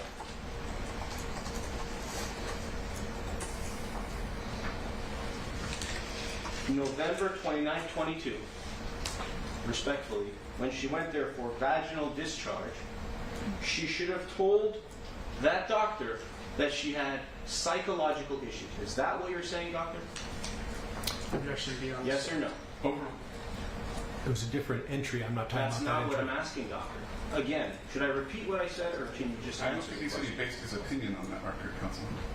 You reviewed this record, Kaiser Permanente, correct? You reviewed it. You just testified about it. 161 pages of records. And you said that these records show inconsistencies. And now my question is, are you telling me that my client went to Kaiser Permanente for vaginal discharge on November 29th of 22, and at that visit, she's supposed to tell the doctor that she has psychological problems? Is that your testimony, doctor? Objection. Argumentative. Are you telling us that every time someone sees a doctor, a medical doctor, for a cough, sees a dentist for their broken tooth, sees a podiatrist for the broken toe, they have to each time tell the doctor, I have an emotional injury, I have a psychological injury to that medical doctor? Is that what you mean? Objection. Argumentative. What do you mean by inconsistencies in the Kaiser records? Tell us in your own words. Well, I just mentioned as example 3 key entries where she went. 2 of them were for history and physical, like general checkups, where everything was covered. Show me in the book. Show me in the book. Blue book. Okay, why don't you let him finish the answer before you ask him the next question? Yes, sir. So, were you done, Doctor? No, Your Honor, thank you. So again, one was April 2022, Dr. King. The next was November 2022, Dr. Ahmed. The next was nurse practitioner Leon, April 2023, where these are records where, for Kaiser electronic medical records, they asked about other types of conditions, and there were no complaints at all from her that she had a mental health problem or was asking for any kind of care, despite these profound elevations on her psych testing. And in that first one with Dr. King, April 2022, she actually specifically denied problems with insomnia or anxiety, which covers a significant aspect of her symptoms. Doctor, my request is you show me in these 161 pages where it says what you're saying, so that I can confirm so myself. It's in front of you, in the blue book, under Exhibit 212. You're more than welcome to look at it and show it, Objection. so that we know the truth. Objection, Your Honor. I withdraw the question. Let's go to another issue, Doctor. So, I'm talking. It's my time. the plaintiff's It's my emotional time. injury ended before she went to Kaiser. Would you agree that there would be no inconsistency because the psychological injury ended prior to that medical visit? You agree with that? Objection, speculation outside of the scope of the rule. It makes no reasonable sense. It's not possible. Why is it not possible? Why can't she recover? She could have recovered before she went to the Kaiser. She could have recovered, couldn't she have? Which question would you like me to answer? Could Miss Emani Ellis have recovered in 2021 or 2022 before she went to Kaiser Hospital? Is that possible? Yes or no? Objection, incomplete hypothetical. Taking her symptoms at face value, it's not possible and it's contradictory. So if in her mind, in her brain, she felt that she recovered after seeing these psychologists, why would she tell Kaiser that she has a psychological problem if she recovered? I'm sorry, counsel. So she does an exam with him in 23? No, Your Honor. When did she see him? Yes, that is. Okay, and you're saying that she recovered prior to that, but then had the onset of symptoms when she's with him? My question is if the plaintiff recovered in 2022, before she went to Kaiser Permanente Hospital, if she had recovered, would there be any reason to tell Kaiser she has an emotional injury? Yes or no? It makes no sense. I understand, but if it was true. All right, I think we're done here. Do you have anything else? In 2023, when Miss Emani Ellis saw you, did she tell you she was still experiencing emotional injuries from this incident? Yes, in both the interview and particularly the testing. And when she told you she was suffering from emotional injuries, did she believe that you're a psychiatrist? Did she know that? Objection, speculation. Sustained. Did you disclose to Emani Ellis? We're beyond the scope here. Why don't you focus on what was in the redirect? You said there were some inconsistencies in the Kaiser records. Isn't it true that when Emani Ellis went to Kaiser Permanente Hospital, she went there for reasons other than psychological reasons? Objection, asking that's Sustained. In fact, aside from, well, I'll withdraw that question.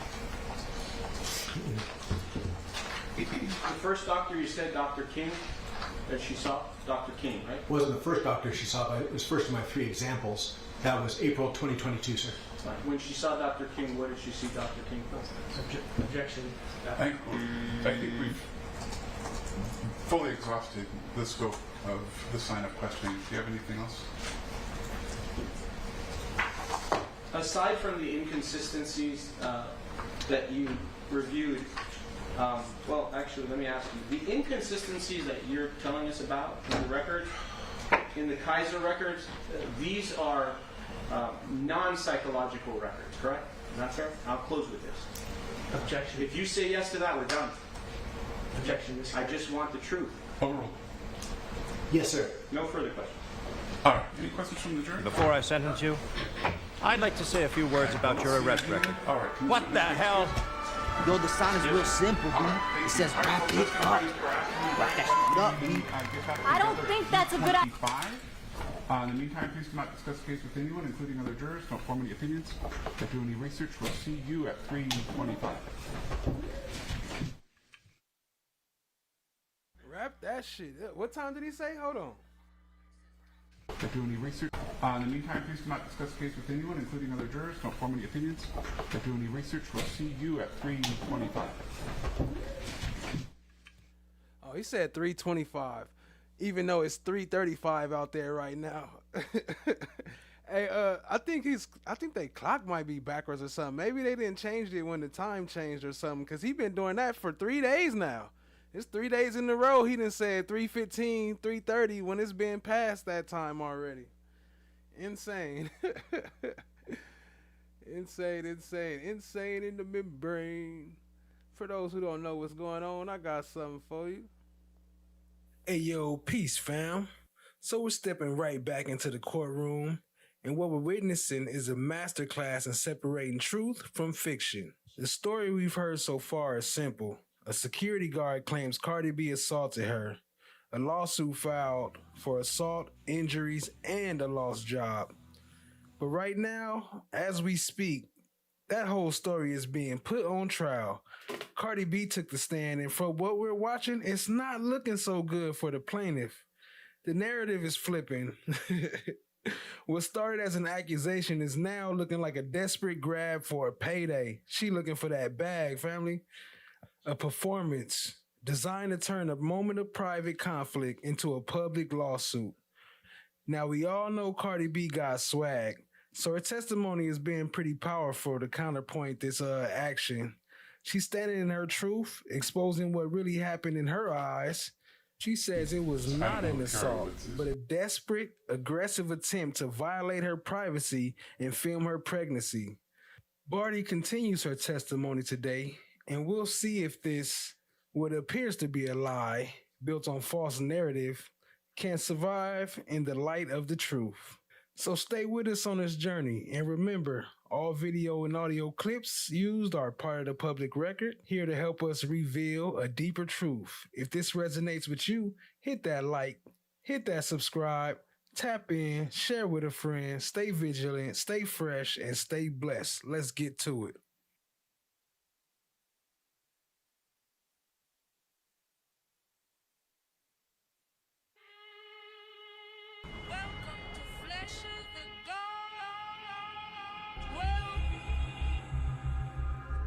Well, isn't this a nice surprise?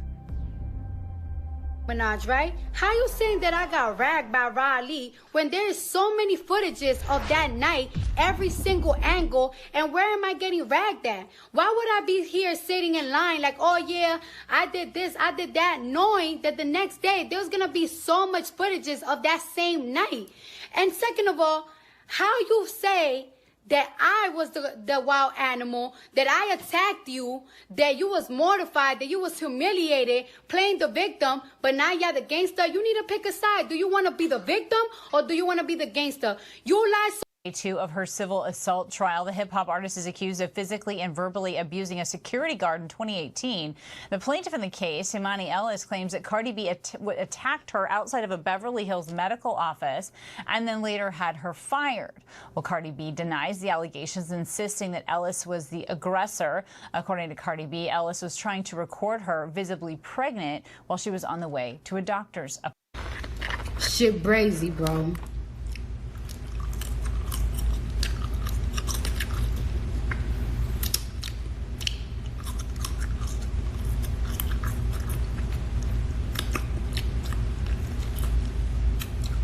Cause it's like, you know, cause you know I know something. You know I don't want to give him the benefit of the doubt that he. 1 second, guys. 1 second.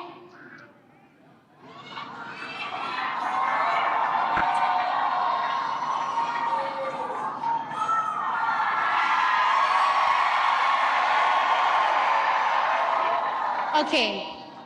So I don't take lightly the call. Sorry, guys, I'm a little nervous. I'm a little nervous, guys. I've been waiting for this moment this whole life, my whole life.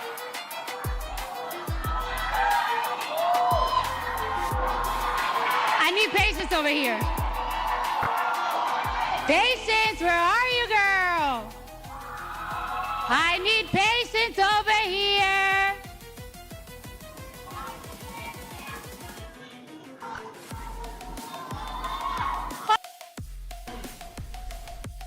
Plaintiff have another witness to call.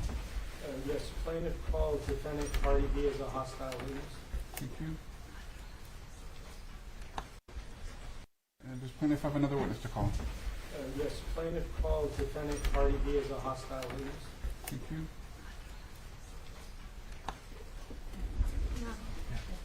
As a hostile witness. Call her in the court as a hostile witness.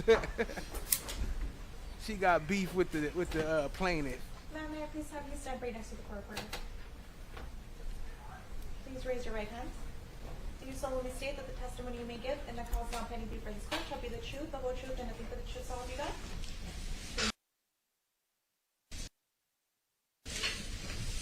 Thank you all for coming back. Good afternoon, Ms. Almanzar. Do you prefer? Did you sustain any, well, strike. Let me take you a little bit back to the incident. So,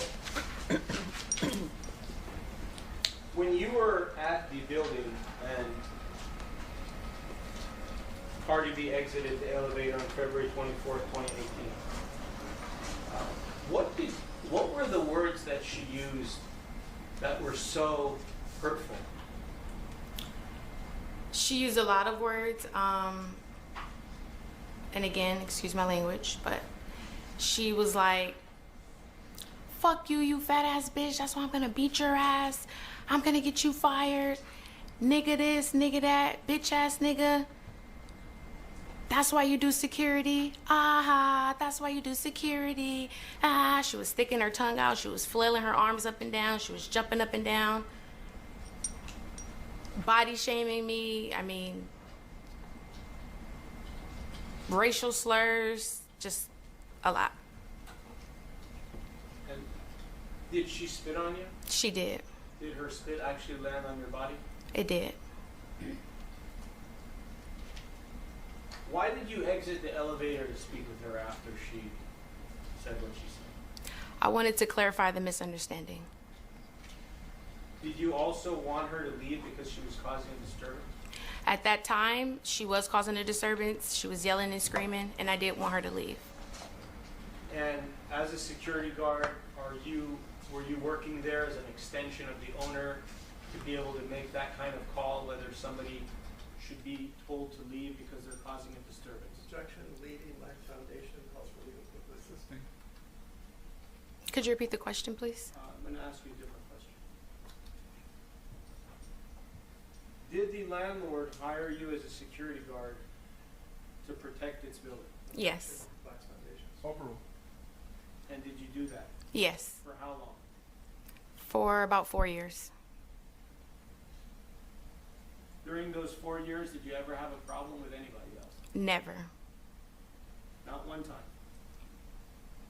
Not as far as I can remember, no. Not a perfect employee, but a good employee.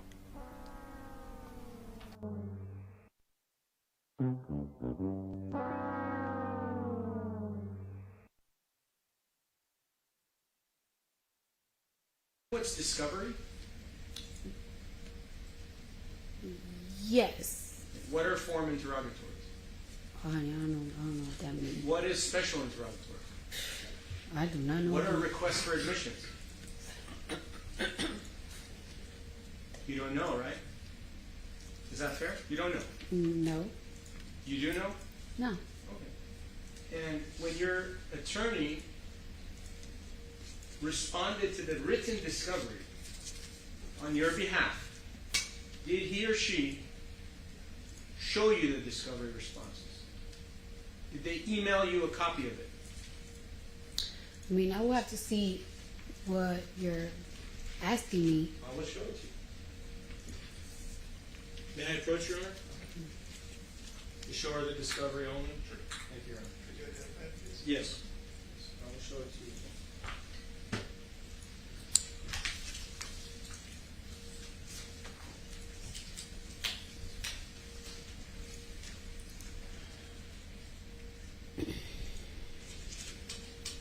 For identification purposes, it is form interrogatories, set 1, dated September 30th of 2022. You're telling me that's what it is? Okay. Just I'm going to show you this document. You can take a look at these pages. Did your attorney show you those documents at any time in your life?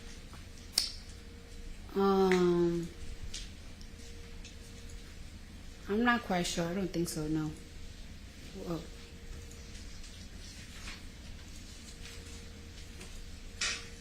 And I'm going to show you, with the court's permission, your responses. I mean, I will have to... Drop me. Both of you had to drop me. I dropped again. The they show, then it showed what the I did, bitch. I was cracking you. You was like, I feel beautiful without no makeup on, but when I do put makeup on, it just gives me like this extra pop. Like I want all my ex-boyfriends to see me. Like I want to go outside and I want everybody that I don't like to see me. Like yes, you see how poppin' my face looks? Ew. Maybe you'll crave it once you see it.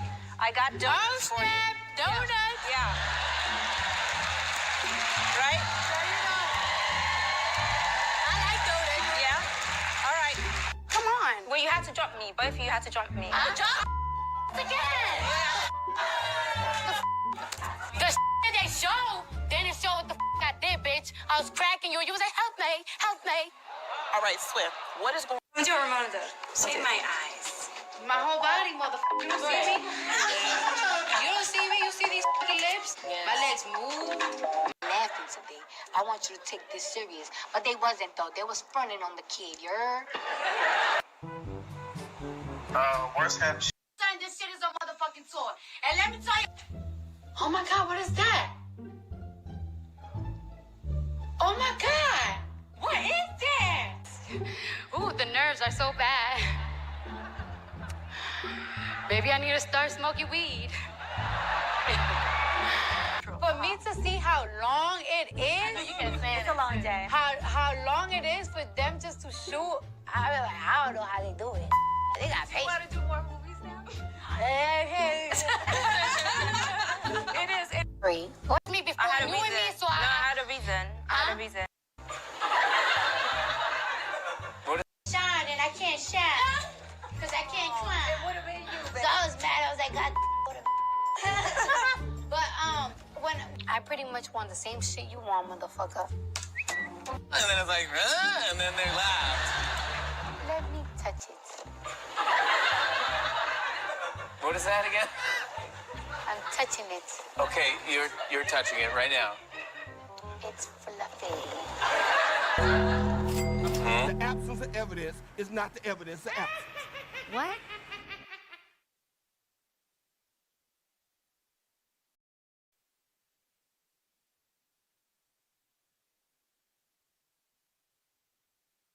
Shout out to our stream sponsors while they on that break. Let's see, I think I had another one. What was the other one I was looking at?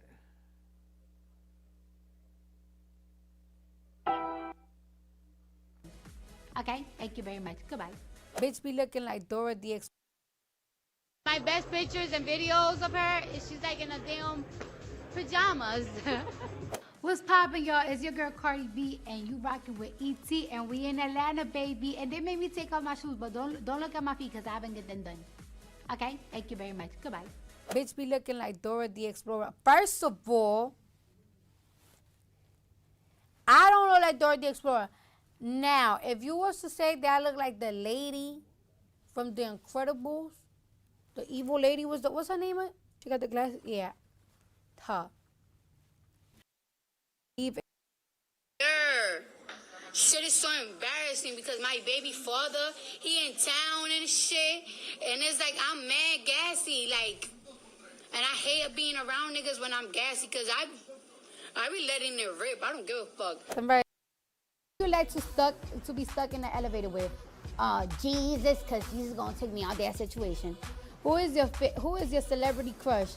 I don't really like none. I like girls. I don't know. I don't fantasize with none of them. And yeah, and Chrissy Teigen tweeted out, "Gasp, drops biscuits." That went viral. That was pretty fun, right there. Drop your panties. Look at my ring. What does that tell you? Amazing. Cardi B. It tells you I don't need this right here. But I have another gift for you from 19... You know why nobody told you about those things? Nobody told me they were gonna stitch my vagina. Nobody told you that? No, like people just be like, oh, you know, when you give birth, it's gonna hurt, but nobody tells you that, like, your vagina. Yeah. That's where I came out of the same spot. Come out. Yeah, yeah. Well, especially if that's comfortable for you to do, it'll be easy to... Yeah, I was just trying to show the world how I got pregnant in the first place. I see. Oh, wait. Hear this. Ah, fuck. I don't understand why they not loud. They not loud, but they stink, though. They stink. You know what I'm saying? Can you imagine if you die and it's like, oh my God, how they die? By choking on a dick.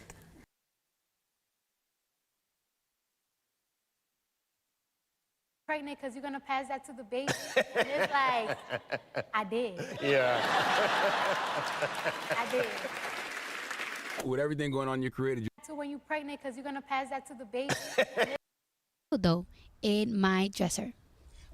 It's not like she can do things for herself. No, but she's just like, when you're pregnant because you're going to pass that to the baby. And it's like, I did. Yeah.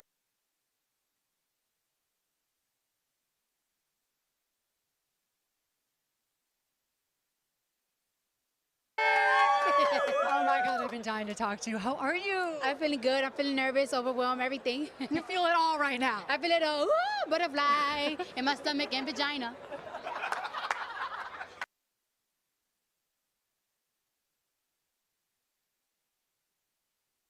Anytime tell Miss Emani Ellis that you were pregnant?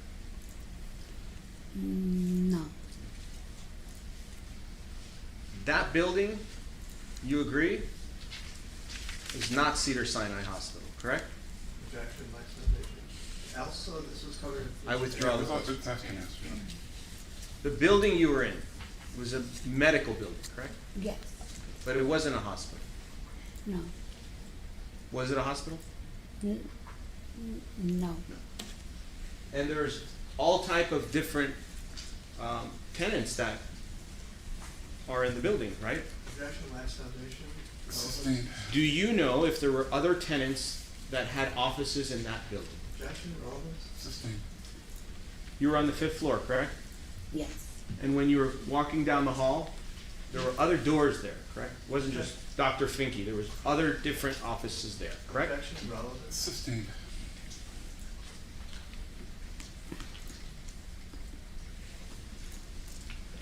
When you were getting angry, did you believe that your anger would harm your baby? Objection, relevance. Sustained. When you went to see Dr. Finke, did you tell him, I got so angry right now, something happened, whatever you told, is it harmful to my baby? Did you ask him? Objection. Sustained. Counsel, do you have anything in there?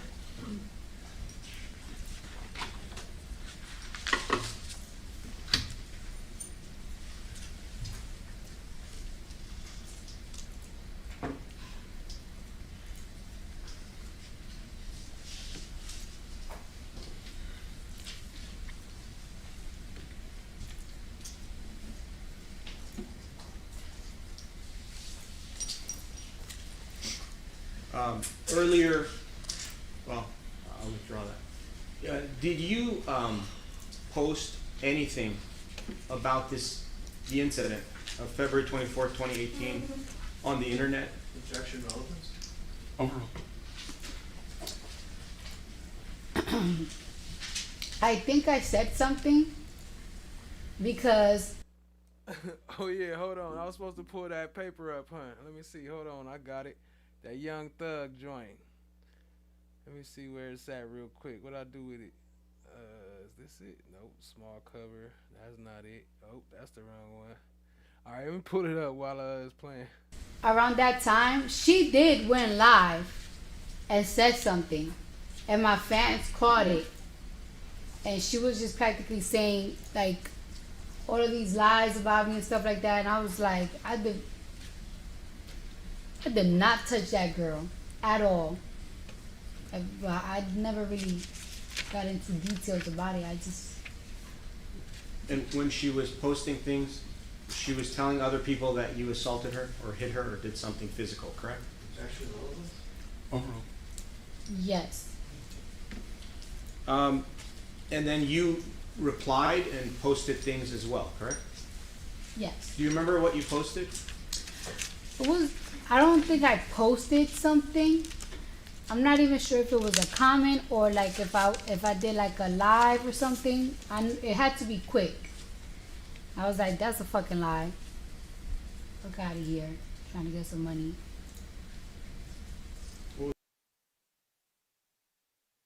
Alright, Alright, so here it is. I had to blow it up because it's kind of blurry. I can't really see it. Let me go to studio mode. Maybe I can see a little better. Nope. That ain't gonna help. Let me see. The above style. Is that the whole thing? That's not the whole thing, is it? Hold on. Oh, that is the whole thing. The above style matter having come before the court of the state's motion reconsideration and supplement to the record, and the court having reviewed submission and being familiar with the record hereby finds and orders as follows. In the motion, they coming back. Sorry, they coming back. Record in that Ellis case, counsel and the parties are present, as are the members of our jury and alternate. And does the defense have another witness to call? Yes, Your Honor, we call Dr. David Finke. Thank you.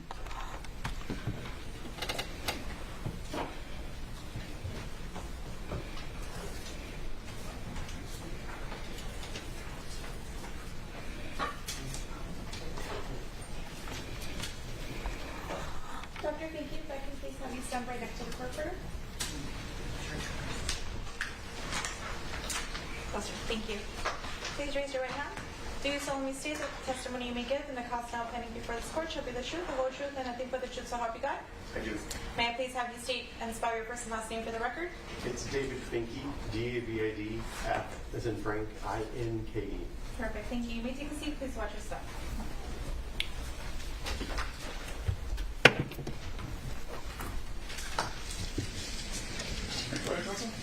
Thank you, Your Honor.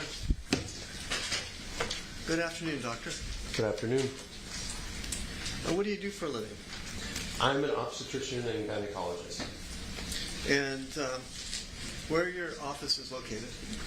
In Beverly Hills at Wilshire and Lapeer. Is that a medical building? It is. It's the Beverly Hills Medical Building, I think. And were you in those offices in February of 2018? Yeah. Dr. Finke in the building. And what floor were you on? The 5th floor. What floor? 5. Oh, sorry. And were you ever affiliated with Cedars-Sinai in any way? I completed my OBGYN residency there in 2010, and then remain on staff. I'm not employed by Cedars, but I'm affiliated. I admit all of my patients to that hospital. Okay. On the 5th floor of this building in 2018, were there cameras in the hallways outside your office? No. And did your office sometimes make special arrangements for celebrity clients for privacy or security purposes? We do. And in 2018, did you have an open, well, should I put this, an open office on Saturdays? Did you work on Saturdays? I worked Saturday office hours for about half a day for around 10 years. To your knowledge, did anyone else in that building have Saturday office hours? No. Objection calls for speculation.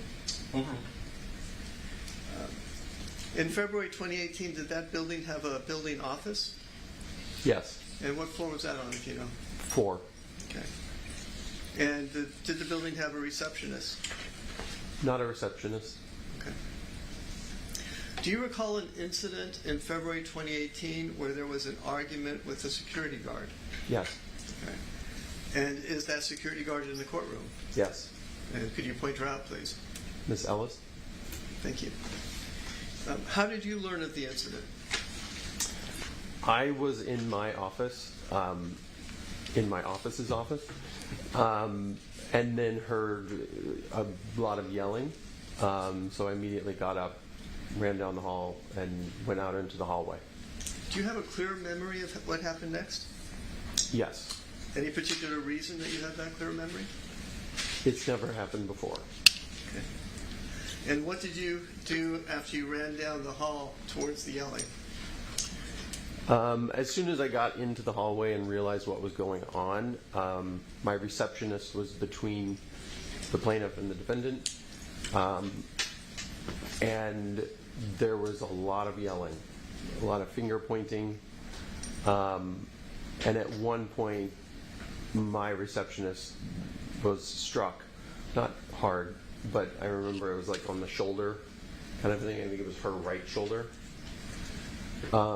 And there was a phone in the security guard's hand. And the phone kept going back from the ear to point and then back to the ear. And at one point, kind of both hands were kind of flailing, but not closed fists or anything like that. More swatting. Did your receptionist show you a cut on her forward afterwards? I believe so. Very minor. Okay. And what is the receptionist's name? The woman who was between Ms. Ellis and Cardi B? Tiara.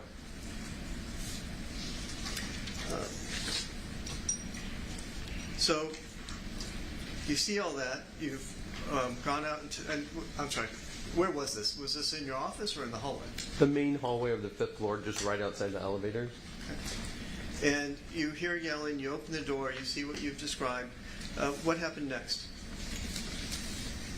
Let me ask. What did you do next? I tried to de-escalate the situation, separate the two, and get our security guard back in the elevator and off the floor. Do you remember anything that you said in trying to de-escalate? I remember repeatedly, I was trying to match sort of with body, language, the intensity of it to get across the point that this was not okay and this is your job. And who did you address that to? Ms. Ellis. Okay. And did she say anything in response? I don't remember. There was a lot of name calling going back and forth between the two and threats, that type of thing. But my primary objective was to get our security guard back in the elevator and off the floor. And how did you accomplish that? Repeating myself over and over and over. And I can't remember if I was holding the elevator door open or I've been trying to think about that. I have no idea. I remember pushing the button if it wasn't, but just to try to get the elevator there and get Ms. Ellis back on it. Did you come between your receptionist and Cardi B, between them on the one hand and Ms. Ellis? I think to the side. Okay. What did you tell her to try and get her to move into the elevator? To stop and to do your job. Did you say that repeatedly? Yes. Did you say it in a loud voice? Yes. And what was she doing when you were saying these things? Yelling and pointing.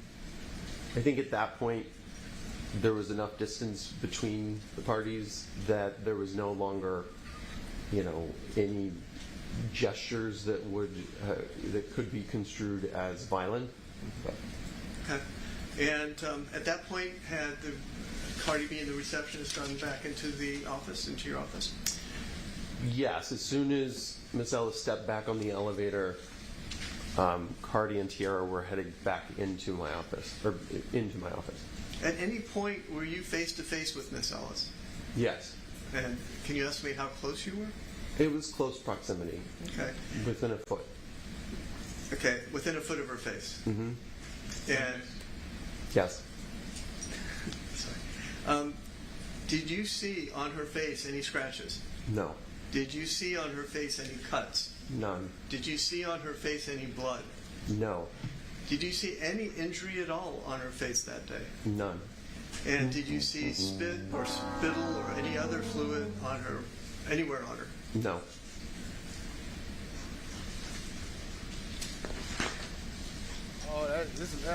It's over. During the course of this, did you hear Ms. Ellis say something to the effect, and I apologize, I will fuck your shit up? Yes. At any time, did you see Cardi B spit on plaintiff? No. Did you see her spit on anyone? No. Did you see Cardi B take a swing at plaintiff? No. Did you see Cardi B hit plaintiff? No. Did you see Cardi B scratch or cut plaintiff with her fingernails? No. Did you see Cardi B threaten to get plaintiff fired? No. Did you hear Cardi B call plaintiff the N-word? And by that I mean the whole N-I-G-G-E-R. No. Did you hear Cardi B called plaintiff fat or poor? No. Did you ever see? Well, did you see plaintiff? I take it you saw plaintiff hit your receptionist. Is that correct? Yes. At her deposition, plaintiff testified that she was, quote, just focused on getting downstairs, close quote. Is that consistent with what you saw? No. Okay. And why is it not consistent with what you saw? It took me, I would have guessed, 30 to 45 seconds to get her to get back on the elevator. Okay. After you got plaintiff in the elevator, what did you do next? Went back into my office. And did you examine Cardi? I saw her that day, yes. In a patient room? Yes. Okay. And did she have 3-inch nails on her fingers that day? No. Okay. And how is it that you know that? I make a point of looking at people's fingernails. I have no idea why. It sort of lightens the room when you're doing an exam, when you're about to do a pap smear, to say, oh, that's a really cool color. Where'd you get it? I can kind of tell all of the nail trends in the city, because it's bizarre that once you see one type of nail polish, then that next 2 months everyone has it. And it would have just stuck out to me.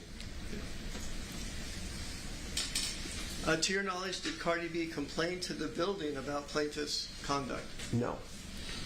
Did you take steps to make the building aware of plaintiff's conduct? Yes. And what steps did you take? I called our practice administrator that day, and given what I had witnessed of the conduct of our security guard when I was out there, I said she needs to go.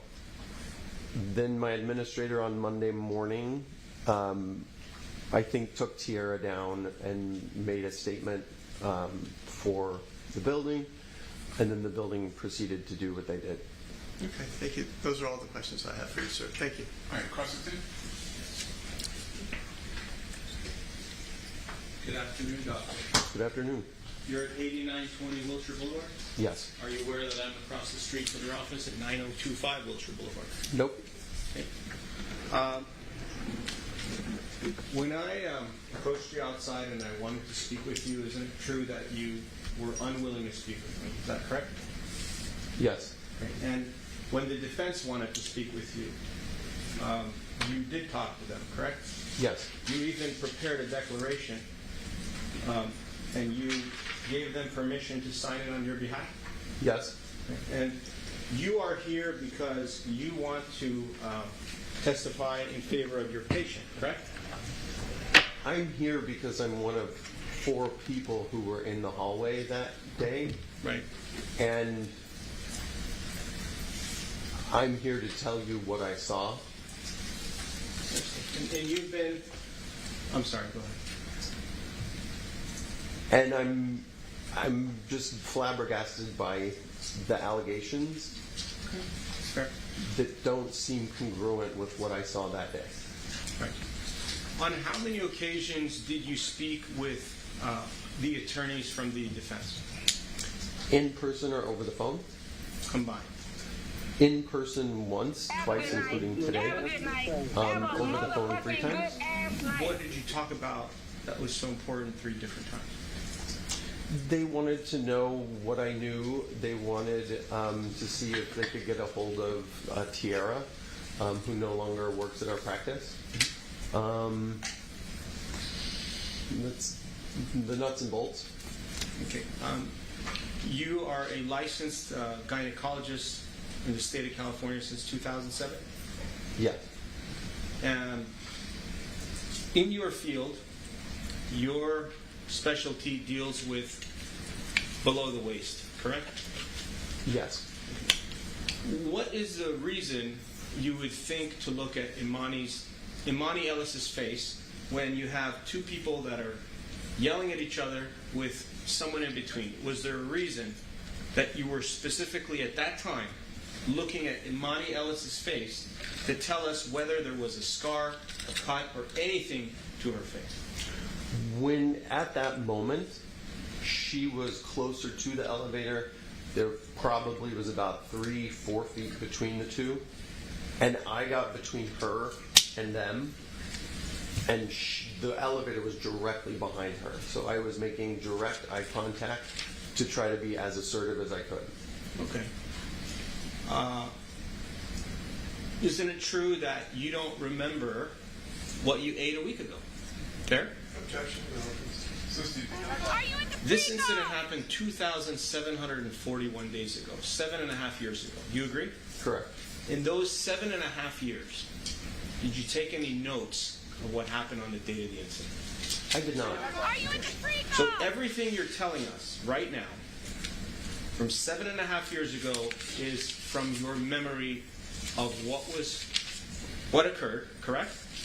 And having all these conversations with defense counsel maybe help refresh your recollection, correct? No. No? The majority of solidifying it in my brain over all these years is partially because the people who were involved in it, who were there that day in my office, would recount the story from time to time. And it was a very vivid memory and interaction. Okay.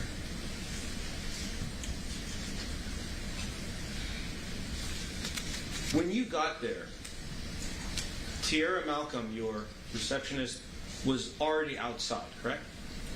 Okay. Yes. Are you aware that Tiara Malcolm and even Cardi B have testified that for 40 to 50 seconds, you and Tiara Malcolm were not there? Are you aware of that? Objection is characterized as a testimony. I would guess it was shorter than that, but if their recollection is 40 to 50 seconds, I mean, as long as it takes me to go down the hallway and out into the hall, the type of yelling that was taking place was alarming, and so it was like, get there right away. I can't give you an exact time frame, but it wasn't more than 40 to 50 seconds. Fine. And aside from Cardi B, do you service other celebrities? I do. Many different ones? Over the years? It's your impression, well, strike that. It's important to you to help Cardi B in this case so you can continue to receive celebrity clients, correct? It's very important for me to tell what happened that day and to ensure that anybody coming to my office, celebrity or not, doesn't have that type of experience. Understood. But you had not gotten there until after many things occurred between the two of them, correct? Objection calls for speculation. Facts foundation. Sustained.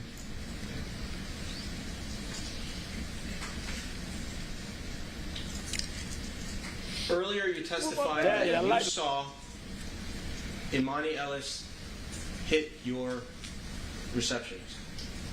Yes. You remember seeing that? Yes. How come your receptionist didn't say that? Objection is Yeah, I like when you Are you aware scrambling that and your scraping. receptionist who was I like that. facing Emani Ellis did not say that? objection. Are you aware of that at least? I'm not aware of that. Did your receptionist ever tell you that Emani Ellis hit her? Yes, in the recollection of everything back and forth, and then she had a thing on her forehead. Right. It was very apparent to me that no hits landed on anybody else except for her. Okay. My receptionist. And your receptionist specifically told you that Emani Ellis hit her, correct? I saw it. I understand. But did your I receptionist don't know tell that she you? remembered it. I mean, I don't. Everyone's adrenaline was kind of elevated. And once, we kind of recounted, there's some background as well.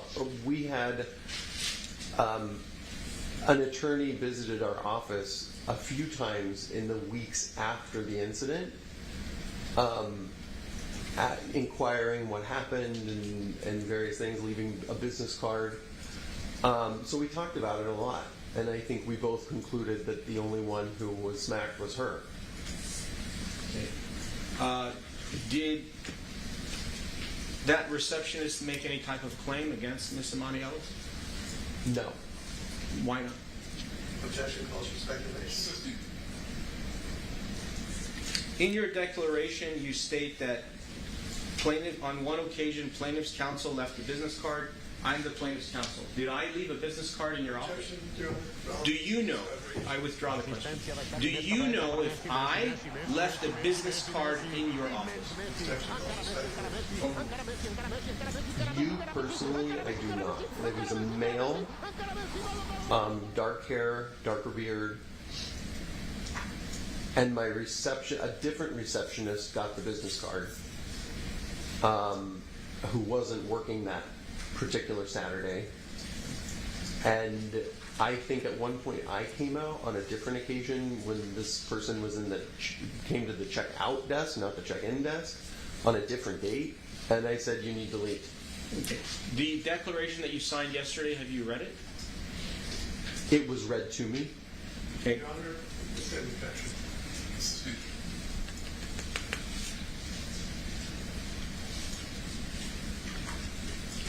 Can you look at the photograph in front of you?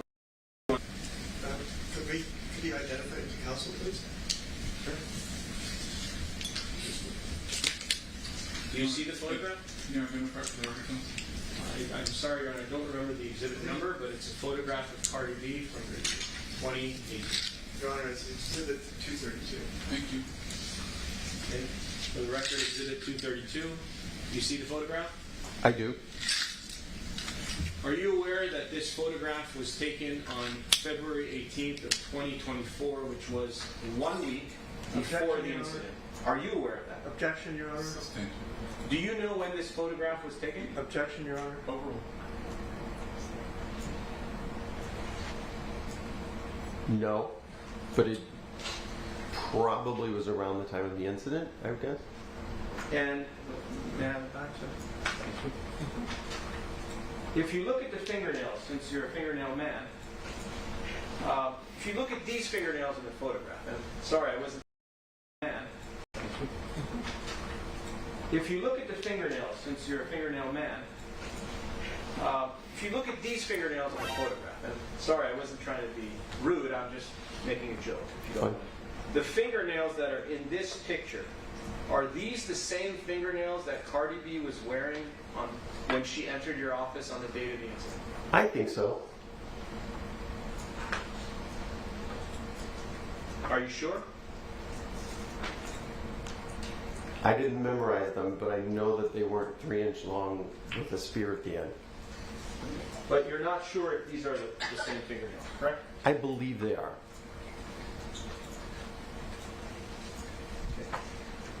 Was Cardi B's hair this way when she came to your office, the same way in this photograph here?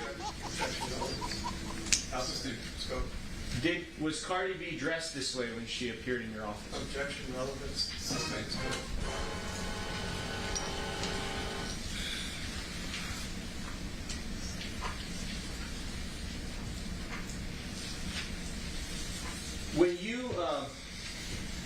When you came out into the hallway, did you hear Cardi B yelling profanities at Miss Ellis? Yes.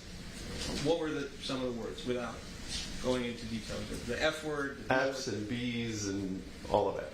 So both sides were yelling at each other? It was an epic yelling match. Okay. And when you heard this epic yelling match, it was so loud that you heard it while you were inside of your office? Is that correct?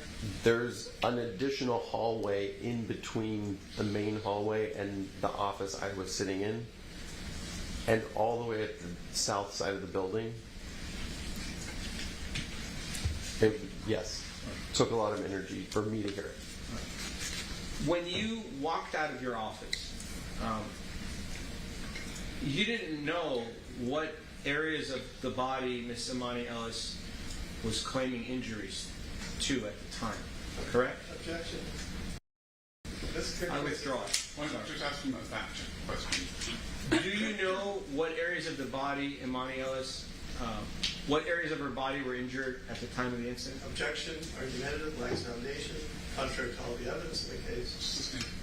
Did you have a reason to focus on any part of Emani Ellis's body when you came out? No. So, in your state of mind when you walked out, you heard lots of screaming, 3 different women doing something, and you were focused at the whole thing, weren't you? Yes, that was before I asked her to leave multiple times. Of course. But face to face. Right. But when you did come out, you saw 3 different women and your receptionist in between Cardi B and Emani Ellis, correct? Yes. And when you were facing that, your focus was not only at Emani Ellis, it was at everybody, correct? Yes. Okay. And there was a lot of commotion and yelling and screaming and excitement at that very moment, right? Correct. And for how many seconds, when you first arrived, for how much time passed before Emani Ellis went away? It seemed like a long time. It probably was 45 seconds. So in those 45 seconds, did you have a chance to examine Miss Emani Ellis? I didn't examine her, I looked at her. Okay. Did you specifically look at her face for some reason? I was looking directly at her face for at least 20 seconds or so, Okay. repeating myself over and over and over. Right. And when you were doing that, you weren't looking for a scar, were you? Or a cut or any kind of damage to her face? Objection asked to that. Fair? Sustained. Do you have any experience in plastic surgery? Objection, development. Over. You may answer, doctor. Define plastic surgery. You're the doctor. I do cosmetic procedures on the vagina, the vulva, and I also do microneedling with radiofrequency procedures, CO2 laser ablation of things. I don't do the face. Understood. So, if there was any damage to Miss Emani Ellis's face, if there was any kind of injury to it, would you have known? I would assume I would see blood or a big scrape or some physical damage. And when you were out there and you were between the 3 of them, the 3 women, when you were there, and in those 45 seconds, did you see the cut to your receptionist's face at that time, not later? No. You didn't see it? I never looked directly at her until we were back in the office. But at that time, it was there, right? During the 45 seconds, it already... Well, sometimes little scratches like that might not show up for a little bit. What's a little bit? Well, if I just scratch my hand like this, I might see it out in the sun, 10 minutes later. From just erythema. Okay. So if Emani Ellis got a scratch, she could also develop it 10 minutes later. Fair? You just testified to that. Isn't that true? Counsel to tell us what he testified to, but I would object, Your Honor. Let's hear what he testified. All right, why don't we ask what this witness knows about the incident?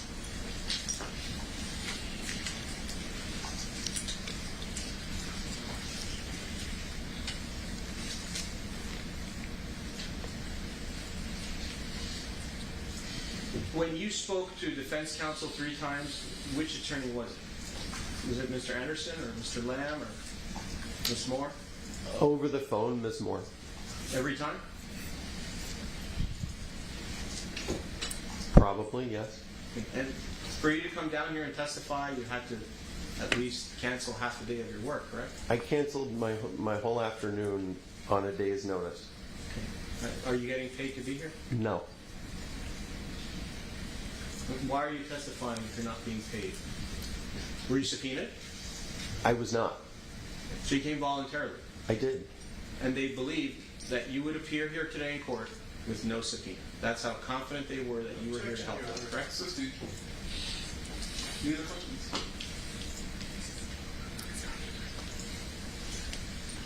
When Cardi B came into your office after the incident, what did she tell you?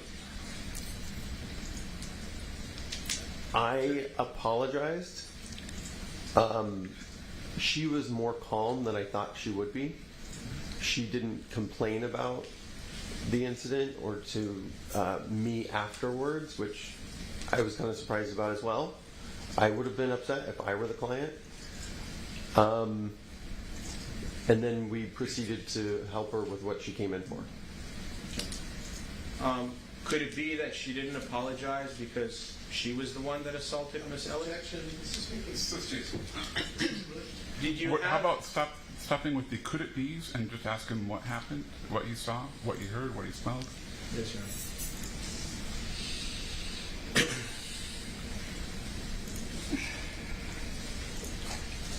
Can you look at the photograph again? The one that you have in front of you, Exhibit 231 or 232? This one. In the photograph, you will see nails, fingernails with some rhinestones on top of them.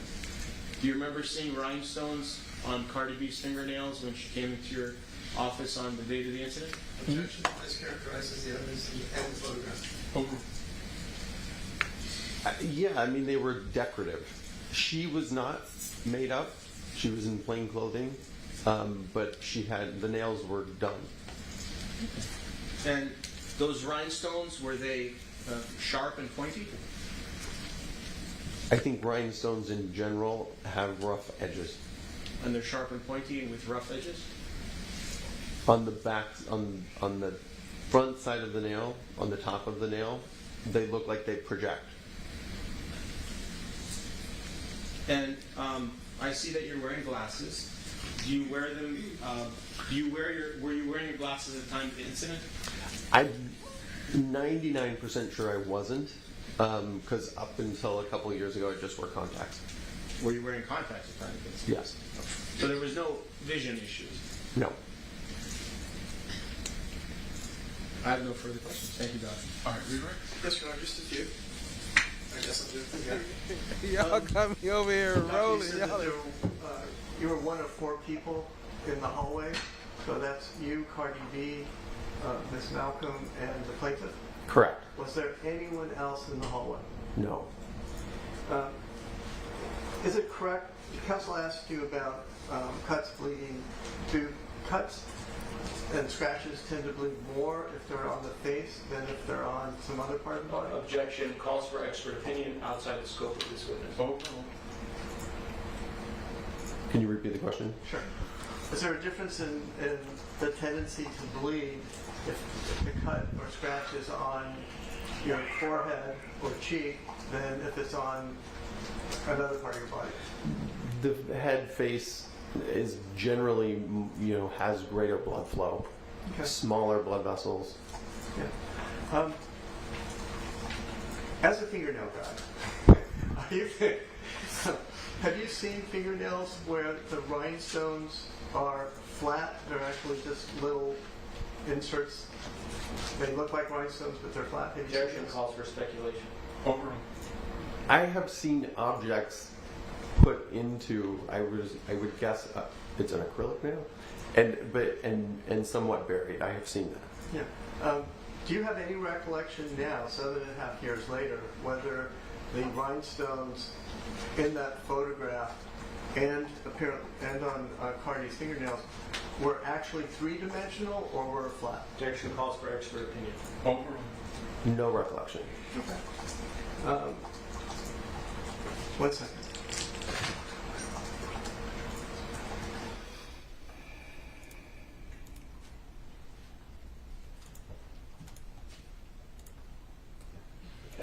No further questions. Thank you very much, Doctor. All right, recross? No further questions. Thank you. All right, any questions from the jury? All right, this witness be excused. Thank you. No question. All right, thank you, Doctor. All right, does the defense have any more witnesses to call? No, Your Honor. Defense rests? Yes, Your Honor. All right, does plaintiff rest? Yes, Your Honor. All right, folks, Oh, that that's concludes the presentation of evidence. We have some work to do on jury instructions, but there's a number of jury instructions that I can read now. So rather than do those on Tuesday, I'm going to read a set of jury instructions. There will be additional jury instructions read on Tuesday. The order in which I read these instructions is not important, so to the extent that I read some today and some on Tuesday, pay no attention to the fact that they are given at different times. Does not mean that any have any more significant meaning than any of the others. And the parties have stipulated that the jury instructions do not need to be recorded by the court reporter, so at this time she can stop doing so. All right, and again, I'll read these quickly. They'll be available to you in the jury room. Members of the jury, you have now heard all the evidence and will hear the closing arguments of the attorneys. It is my duty to instruct you on the law that applies to this case. You must follow these instructions as well as those that I previously gave you.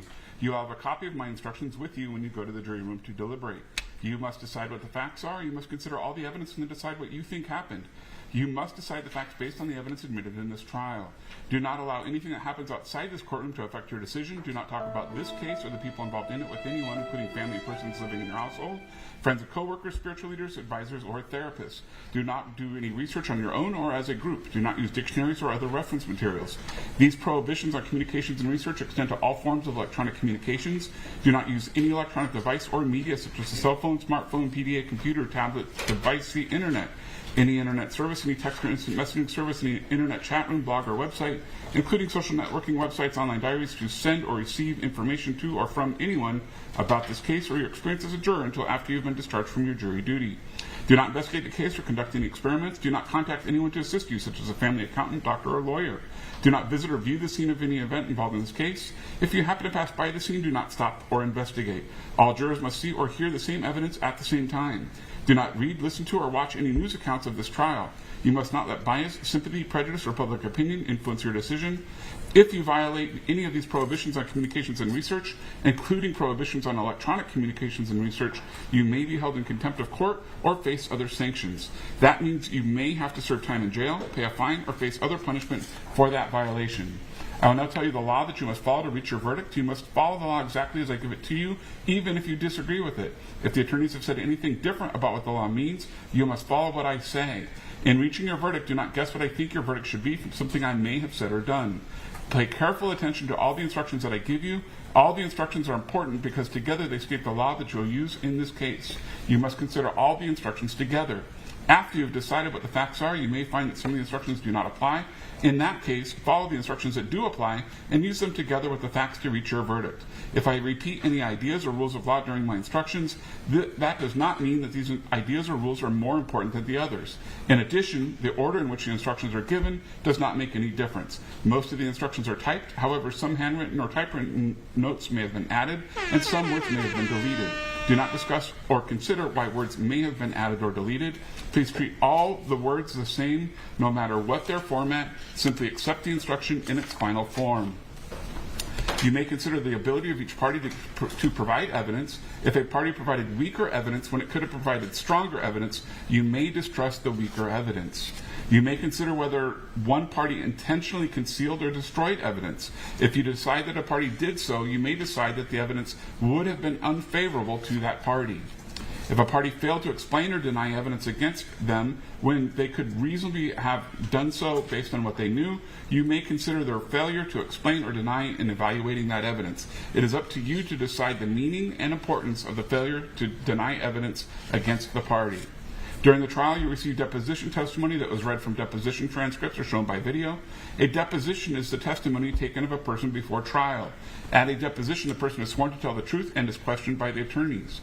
You must consider the deposition testimony that was presented to you in the same way as you consider testimony given in court. Before trial, each party has the right to ask the other parties to answer written questions. These questions are called interrogatories. The answers are also in writing and given under oath. You must consider the questions and answers that were read to you the same as if the questions and answers had been given in court. A party may offer into evidence any oral or written statement made by an opposing party outside the courtroom. When you evaluate the evidence of such a statement, you must consider these questions. Do you believe that the party actually made the statement? If you do not believe that the party made the statement, you may not consider the statement at all. If you believe that the statement was made, do you believe it was reported accurately? You should view testimony about an oral statement made by a party outside the courtroom with caution. During the trial, you heard testimony from expert witnesses. The law allows an expert to state opinions about matters in the expert's field of expertise, even if the expert has not witnessed any of the events involved in the trial. You do not have to accept an expert's opinion. As with other witnesses, it is up to you to decide whether you believe the expert's testimony and choose to use it as the basis for your decision. You may believe all, part, or none of an expert's testimony. In deciding whether to believe an expert's testimony, you should consider the expert's training and experience, the facts the expert relied on, and the reason for the expert's opinions. The law allows expert witnesses to be asked questions that are based on assumed facts. These are sometimes called hypothetical questions. In determining the weight to give the expert's opinion that is based on the assumed facts, you should consider whether the assumed facts are true. If the expert witnesses disagreed with one another, you should weigh each opinion against the others. You should examine the reasons given for each opinion and the facts or other matters that each witness relied on. You may also compare the expert's qualifications. A witness who was not testifying as an expert gave an opinion during the trial. You may, but are not required to, accept that opinion. You may give the opinion whatever weight you think it is appropriate. Consider the extent of the witness's opportunity to proceed the matters on which the opinion is based, the reasons the witness gave for the opinion, and the facts or information on which the witness relied in forming that opinion. You must decide whether the information on which the witness relied was true and accurate. You may disregard all or any part of an opinion that you find unbelievable, unreasonable, or unsupported by the evidence. Ms. Ellis claims that she was harmed by Ms. Almanzar's negligence. To establish this claim, Ms. Ellis must prove all of the following: that defendant was negligent, that plaintiff was harmed, and that defendant's negligence was a substantial factor in causing plaintiff's harm. Negligence is the failure to use reasonable care to prevent harm to oneself or to others. A person can be negligent by acting or failing to act. A person is negligent if that person does something that a reasonably careful person would not do in the same situation, or fails to do something that a reasonably careful person would do in the same situation. You must decide how a reasonably careful person would have acted in defendant's situation. Causation. A substantial factor in causing harm is a factor that a reasonable person would consider to have contributed to the harm. It must be more than a remote or trivial factor. It does not have to be the only cause of the harm. Conduct is not a substantial factor in causing harm if the same harm would have occurred without that conduct. Ms. Ellis claims that Ms. Almanzar committed a battery. To establish this claim, plaintiffs must prove all the following: the defendant touched plaintiff with the intent to harm or offend her, that plaintiff did not consent to the touching, that plaintiff was harmed or offended by defendant's conduct, and that a reasonable person in plaintiff's situation would have been offended by the touching. A plaintiff may express consent by words or acts that are reasonably understood by another person as consent. A plaintiff may also express consent by silence or inaction if a reasonable person would understand that the silence or inaction intended to indicate consent.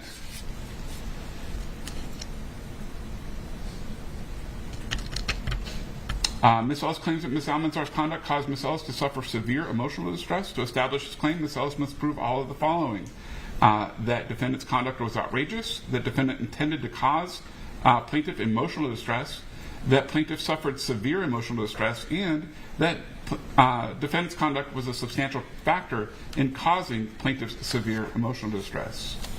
Emotional distress includes suffering, anguish, fright, horror, nervousness, grief, anxiety, worry, shock, humiliation, and shame.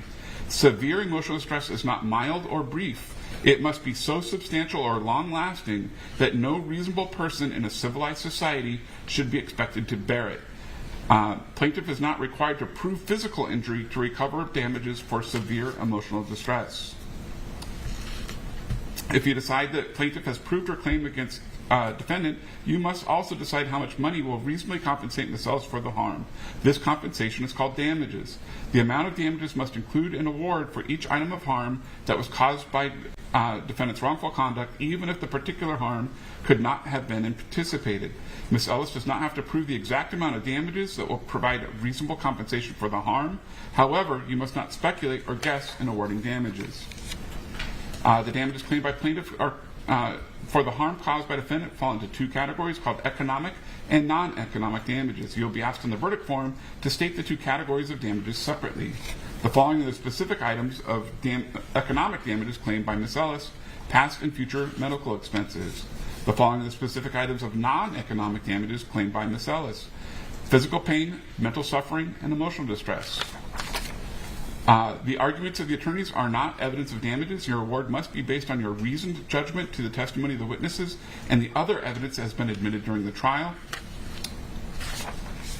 You must not consider or include as part of any award attorney's fees or expenses that the parties incurred in bringing or defending this lawsuit.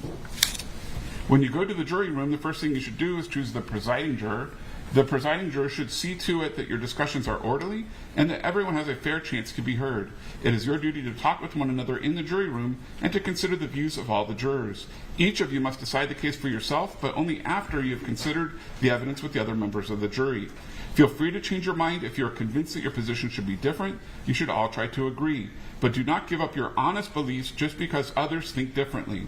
Please do not state your opinions too strongly at the beginning of your deliberations or immediately announce how you plan to vote, as it may interfere with an open discussion. Keep an open mind so that you and your fellow jurors can easily share ideas about the case. You should use your common sense and experience in deciding whether testimony is true and accurate. However, during your deliberations, do not make any statement or provide any information to other jurors based on any special training or unique personal experiences that you may have had related to matters involved in this case. What you may know or have learned through your training or experience is not a part of the evidence received in this case. Sometimes jurors disagree or have questions about the evidence or about what the witness has said in their testimony. If that happens, you may ask to have testimony read back to you or ask to see any exhibits admitted into evidence that have not already been provided to you. Also, jurors may need further explanation about the laws that apply to the case. If this happens during your deliberations, write down your questions and give them to the bailiff or the courtroom attendant. I will talk with the attorneys before I answer, so it may take some time. You should continue your deliberations while you wait for my answer. I will do my best to answer them. When you write me a note, do not tell me how you voted on an issue until I ask for this information in open court. Your decision must be based on your personal evaluation of the evidence presented in the case. Each of you may be asked in open court how you voted on each question. While I know you would not do this, I'm required to advise you that you must not base your decision on chance, such as flip of a coin. If you decide to award damages, you may not agree in advance to simply add up the amounts each juror thinks is right, and then, without further deliberations, make the average your verdict. You may take breaks, but do not discuss the case with anyone, including each other, until all of you are back in the jury room. If you have taken notes during the trial, you may take your notebooks with you into the jury room. You may use your notes only to help you remember what happened during the trial. Your independent recollection of the evidence should govern your verdict. You should not allow yourself to be influenced by the notes of other jurors if those notes differ from what you remember. At the end of the trial, your notes will be collected and destroyed. You may request in writing that trial testimony be read to you. I will have the court reporter read the testimony to you. You may request that all or a part of a witness's testimony be read. Your request should be as specific as possible. It will be helpful if you can state the name of the witness, the subject of the testimony you would like to have read, and the name of the attorney or attorneys asking the questions when the testimony was given. The court reporter is not permitted to talk with you when she is reading the testimony you have requested. While the court reporter is reading the testimony, you may not deliberate or discuss the case. You may not ask the court reporter to read testimony that was not specifically mentioned in a written request. If your notes differ from the testimony, you must accept the court reporter's record as accurate. And one footnote there, just as it takes us some time to respond to your questions, it also takes us time to isolate the testimony that you're requesting, so please continue deliberating while you're waiting for a readback. I will give you a special verdict form with questions you must answer. I have already instructed you on the law that you are to use in answering these questions. You must follow my instructions and the form carefully. You must consider each question separately. Although you may discuss the evidence and the issues to be decided in any order, you must answer the questions on the verdict form in the order they appear. After you answer a question, the form tells you what to do next. At least 9 of you must agree on an answer before you can move on to the next question. However, the same 9 or more people do not have to agree on each answer. All 12 of you must deliberate on and answer each question regardless of how you voted on any earlier question. Unless the verdict form tells all 12 jurors to stop and answer no further questions, each juror must deliberate and vote on all the remaining questions. When you have finished filling out the form, your presiding juror must write the date and sign it at the bottom of the last page. and then notify the bailiff that you are ready to present your verdict in the courtroom. To the alternate juror, the jury will begin deliberating after closing arguments, but you are still an alternate juror and are still bound by my earlier instructions about your conduct. Until the jury is discharged, do not talk about the case or about any of the people or any of the subject involved in it with anyone, and not even your family or friends, and not even with the other jurors. Do not have any contact with the deliberating jurors. Do not decide how you would vote if you were deliberating. Do not form and express an opinion about the issues in the case unless you are substituted for one of the deliberating jurors. In this case, I have exercised my right to comment on the evidence. However, you, the jury, are the exclusive judges of all questions of fact and the credibility of the witnesses. You are free to completely ignore my comments on the evidence and to reach whatever verdict you believe to be correct, even if it is contrary to any or all of those comments. After your verdict is read in open court, you may be asked individually to indicate whether the verdict expresses your personal vote. This is referred to as polling the jury and is done to ensure that at least 9 jurors have agreed to each decision. The verdict form that you will receive the verdict form that you will receive asks you to answer several questions. You must vote separately on each question. Although 9 or more jurors must agree on each answer, it does not have to be the same 9 for each answer.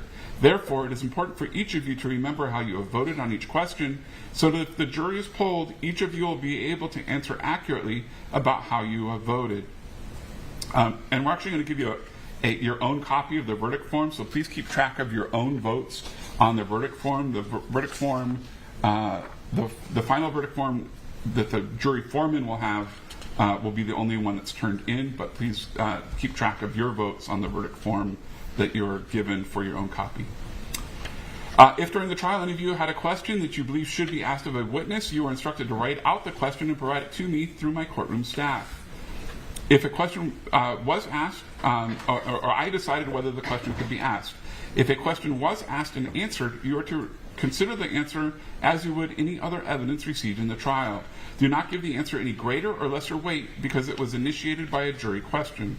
If a question was not asked, do not speculate as to what the answer might have been or why it was not asked. There are many legal reasons why a suggested question cannot be asked of a witness. Give the question no further consideration. During the trial, materials may have been shown to you to help explain testimony or other evidence in the case. Some of these materials may have been admitted into evidence, and you'll be able to review them during your deliberations.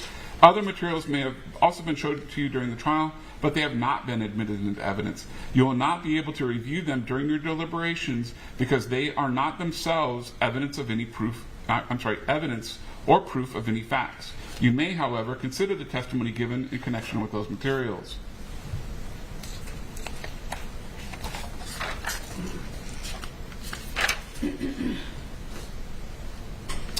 All right, as I indicated, there's going to be some additional jury instructions that are going to be read on Tuesday. Why don't we plan on starting closing arguments at 9:45 on Tuesday? I need to meet with the attorneys at 9 o'clock, and while I think we'll be done by 9:30 to finalize everything, I don't want you to be waiting in the hallway. So let's plan on 9:45 on Tuesday. My expectation is we will be done with closing arguments before lunch, and that you will have the case to deliberate on after lunch on Tuesday. There are several causes of action, and so I do anticipate that it's going to take a bit of time to deliberate on each cause of action. And so I would have a pretty strong feeling that it is likely that you will also be here on Wednesday to finish deliberating. So at present, we're definitely going to be here Tuesday at 9:45. You can anticipate that you're not going to finish deliberating by the end of the day on Tuesday, and that you'll be here at least Wednesday morning to finish deliberations and to render your verdict. If there are you guys will know how things are going as to how much longer into Wednesday or potentially Thursday things will take. Okay, any questions about that? Please do your absolute very best to avoid any media. I know that there has been some coverage of it. If you happen to see something, just go ahead and turn it off, turn it away, whatever it may be. We don't want you to be influenced by any of the media coverage, okay? All right, we'll see you on Tuesday, 9:45. Have a good Labor Day weekend. Oh, he said on Tuesday. I thought so. They ain't coming back tomorrow. What's today? What is today? Tomorrow. Oh no, today Wednesday. Tuesday. They ain't coming back till Tuesday. I was looking for Millionaire Mail channel, so I wasn't completely listening. But I know I heard Tuesday. Is that what he said? Shout out to everybody for being here. The absence of evidence is not the evidence of absence. What? Shout out to Millionaire Mel. I did find it. It's not popping up because she don't have it to where I could redirect to her. I'm not allowed to redirect to her channel, so that one ain't gonna work. But appreciate y'all, family. We gonna get up out of here. If y'all got anything while the outro is playing, I'll see if I can find it. Other than that, let me send a shout out to our stream sponsors. Shout out to Chan My Black is Golden. Shout out to Allie. Shout out to Factual Lie. Cat Not Williams, appreciate you, family. I Am Shout, appreciate you. Joni 4, appreciate you. Tia C, hold on, we got Joni 4 name covered up. Let me fix that. Hold on. There we go. So Joni 4, Tia C, I Am Shout, Cat Not Williams, Factual Lie, Allie, Chan My Black is Golden. Y'all drop all the stream sponsors, some coins in the chat. Appreciate y'all. Shout out to KP, Kissing Pink, appreciate you, family, being here. Rock Solid TV, y'all show some love to Rock Solid TV. Go sub up, the link is in the chat. Sub up to No One, dropping the fire music. Sub up to Cat Not Williams, the link was in the chat. Joni 4, appreciate you, family. Shout out to Joni 4. It was in my purview. Y'all crazy. Y'all had me over here rolling, I ain't gonna lie. Keisha E was out here hanging out with us. Shout out to Keisha E. Appreciate you, family. Kissing Pink, Factual Lie, Cat Not Williams. Shout out to Factual Lie, came through and dropped the 5-bomb. Appreciate the love. Brown Sugar Babe hanging out. Appreciate you. Shout out to Brown Sugar Babe. Factual Lie, Cat Not Williams. Leah, Miss Leah 83. Appreciate you, family. Shout out to Miss Leah 83. Allie came through. Tia C came through. Appreciate the support. Joni 4 came through. Appreciate you. Okay, that's about all the names I see. Cat came through with the 5 gifted. Appreciate the love. Yeah, and that look like that's about it. Appreciate it, family. Much love, much love. I'm gonna play the outro, and like I said, if y'all got something y'all want to put in before the outro end, I will redirect. But other than that, just make sure you have a good night. Have a good night. Have a motherfucking good ass night. Stay fresh and stay blessed, family. Much love. Have a good night. Oh yeah, hold on. Let me read the verdict real quick. What y'all verdict is, and let me see. Out of the verdict, we got 13 votes. So we got the 13 jurors. 92% say Cardi B, and 7% say Emani won. Okay, we'll see. Appreciate y'all participation. Appreciate all the likes, all the subscribes, and all the love. Other than that, stay fresh and stay blessed, family. Peace out. Trakisha, yeah, you missed it, man. You missed it. Don't worry, it's 7 hours worth of stuff right here for you. You can scroll on through and tune in. And yesterday too, we did day 1 and 2, so y'all go check that out. Day 1 and 2 in one episode. So it's all here. Other than that, stay fresh and stay blessed, family. Peace out. Much love.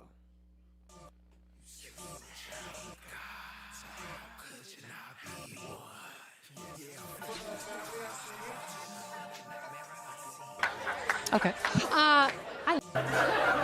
This is going to be your first televised performance since you gave birth, right? How are you feeling? I feel so nervous. My stomach been hurting. I've been farting all day because I'm just farting? So nervous. You know, I haven't performed ever since my baby. Ever since I got pregnant and everything. Like yes. No, I'm not.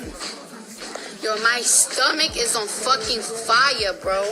My stomach is on fucking fire. Shit is so embarrassing because my baby father, he in town and shit. And it's like, I'm mad gassy. Like,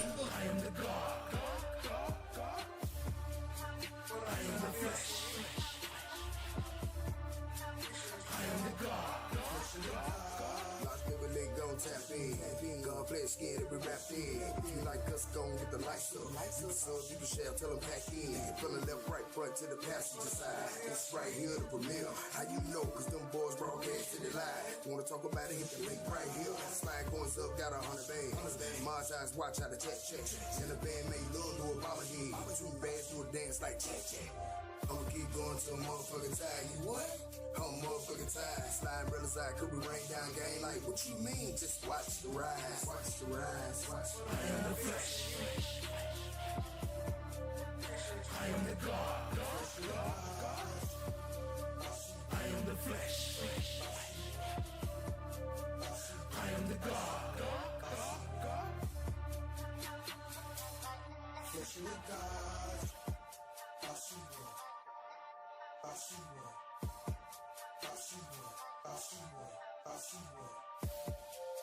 I am the flesh.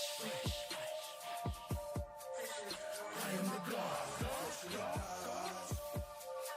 I am the flesh.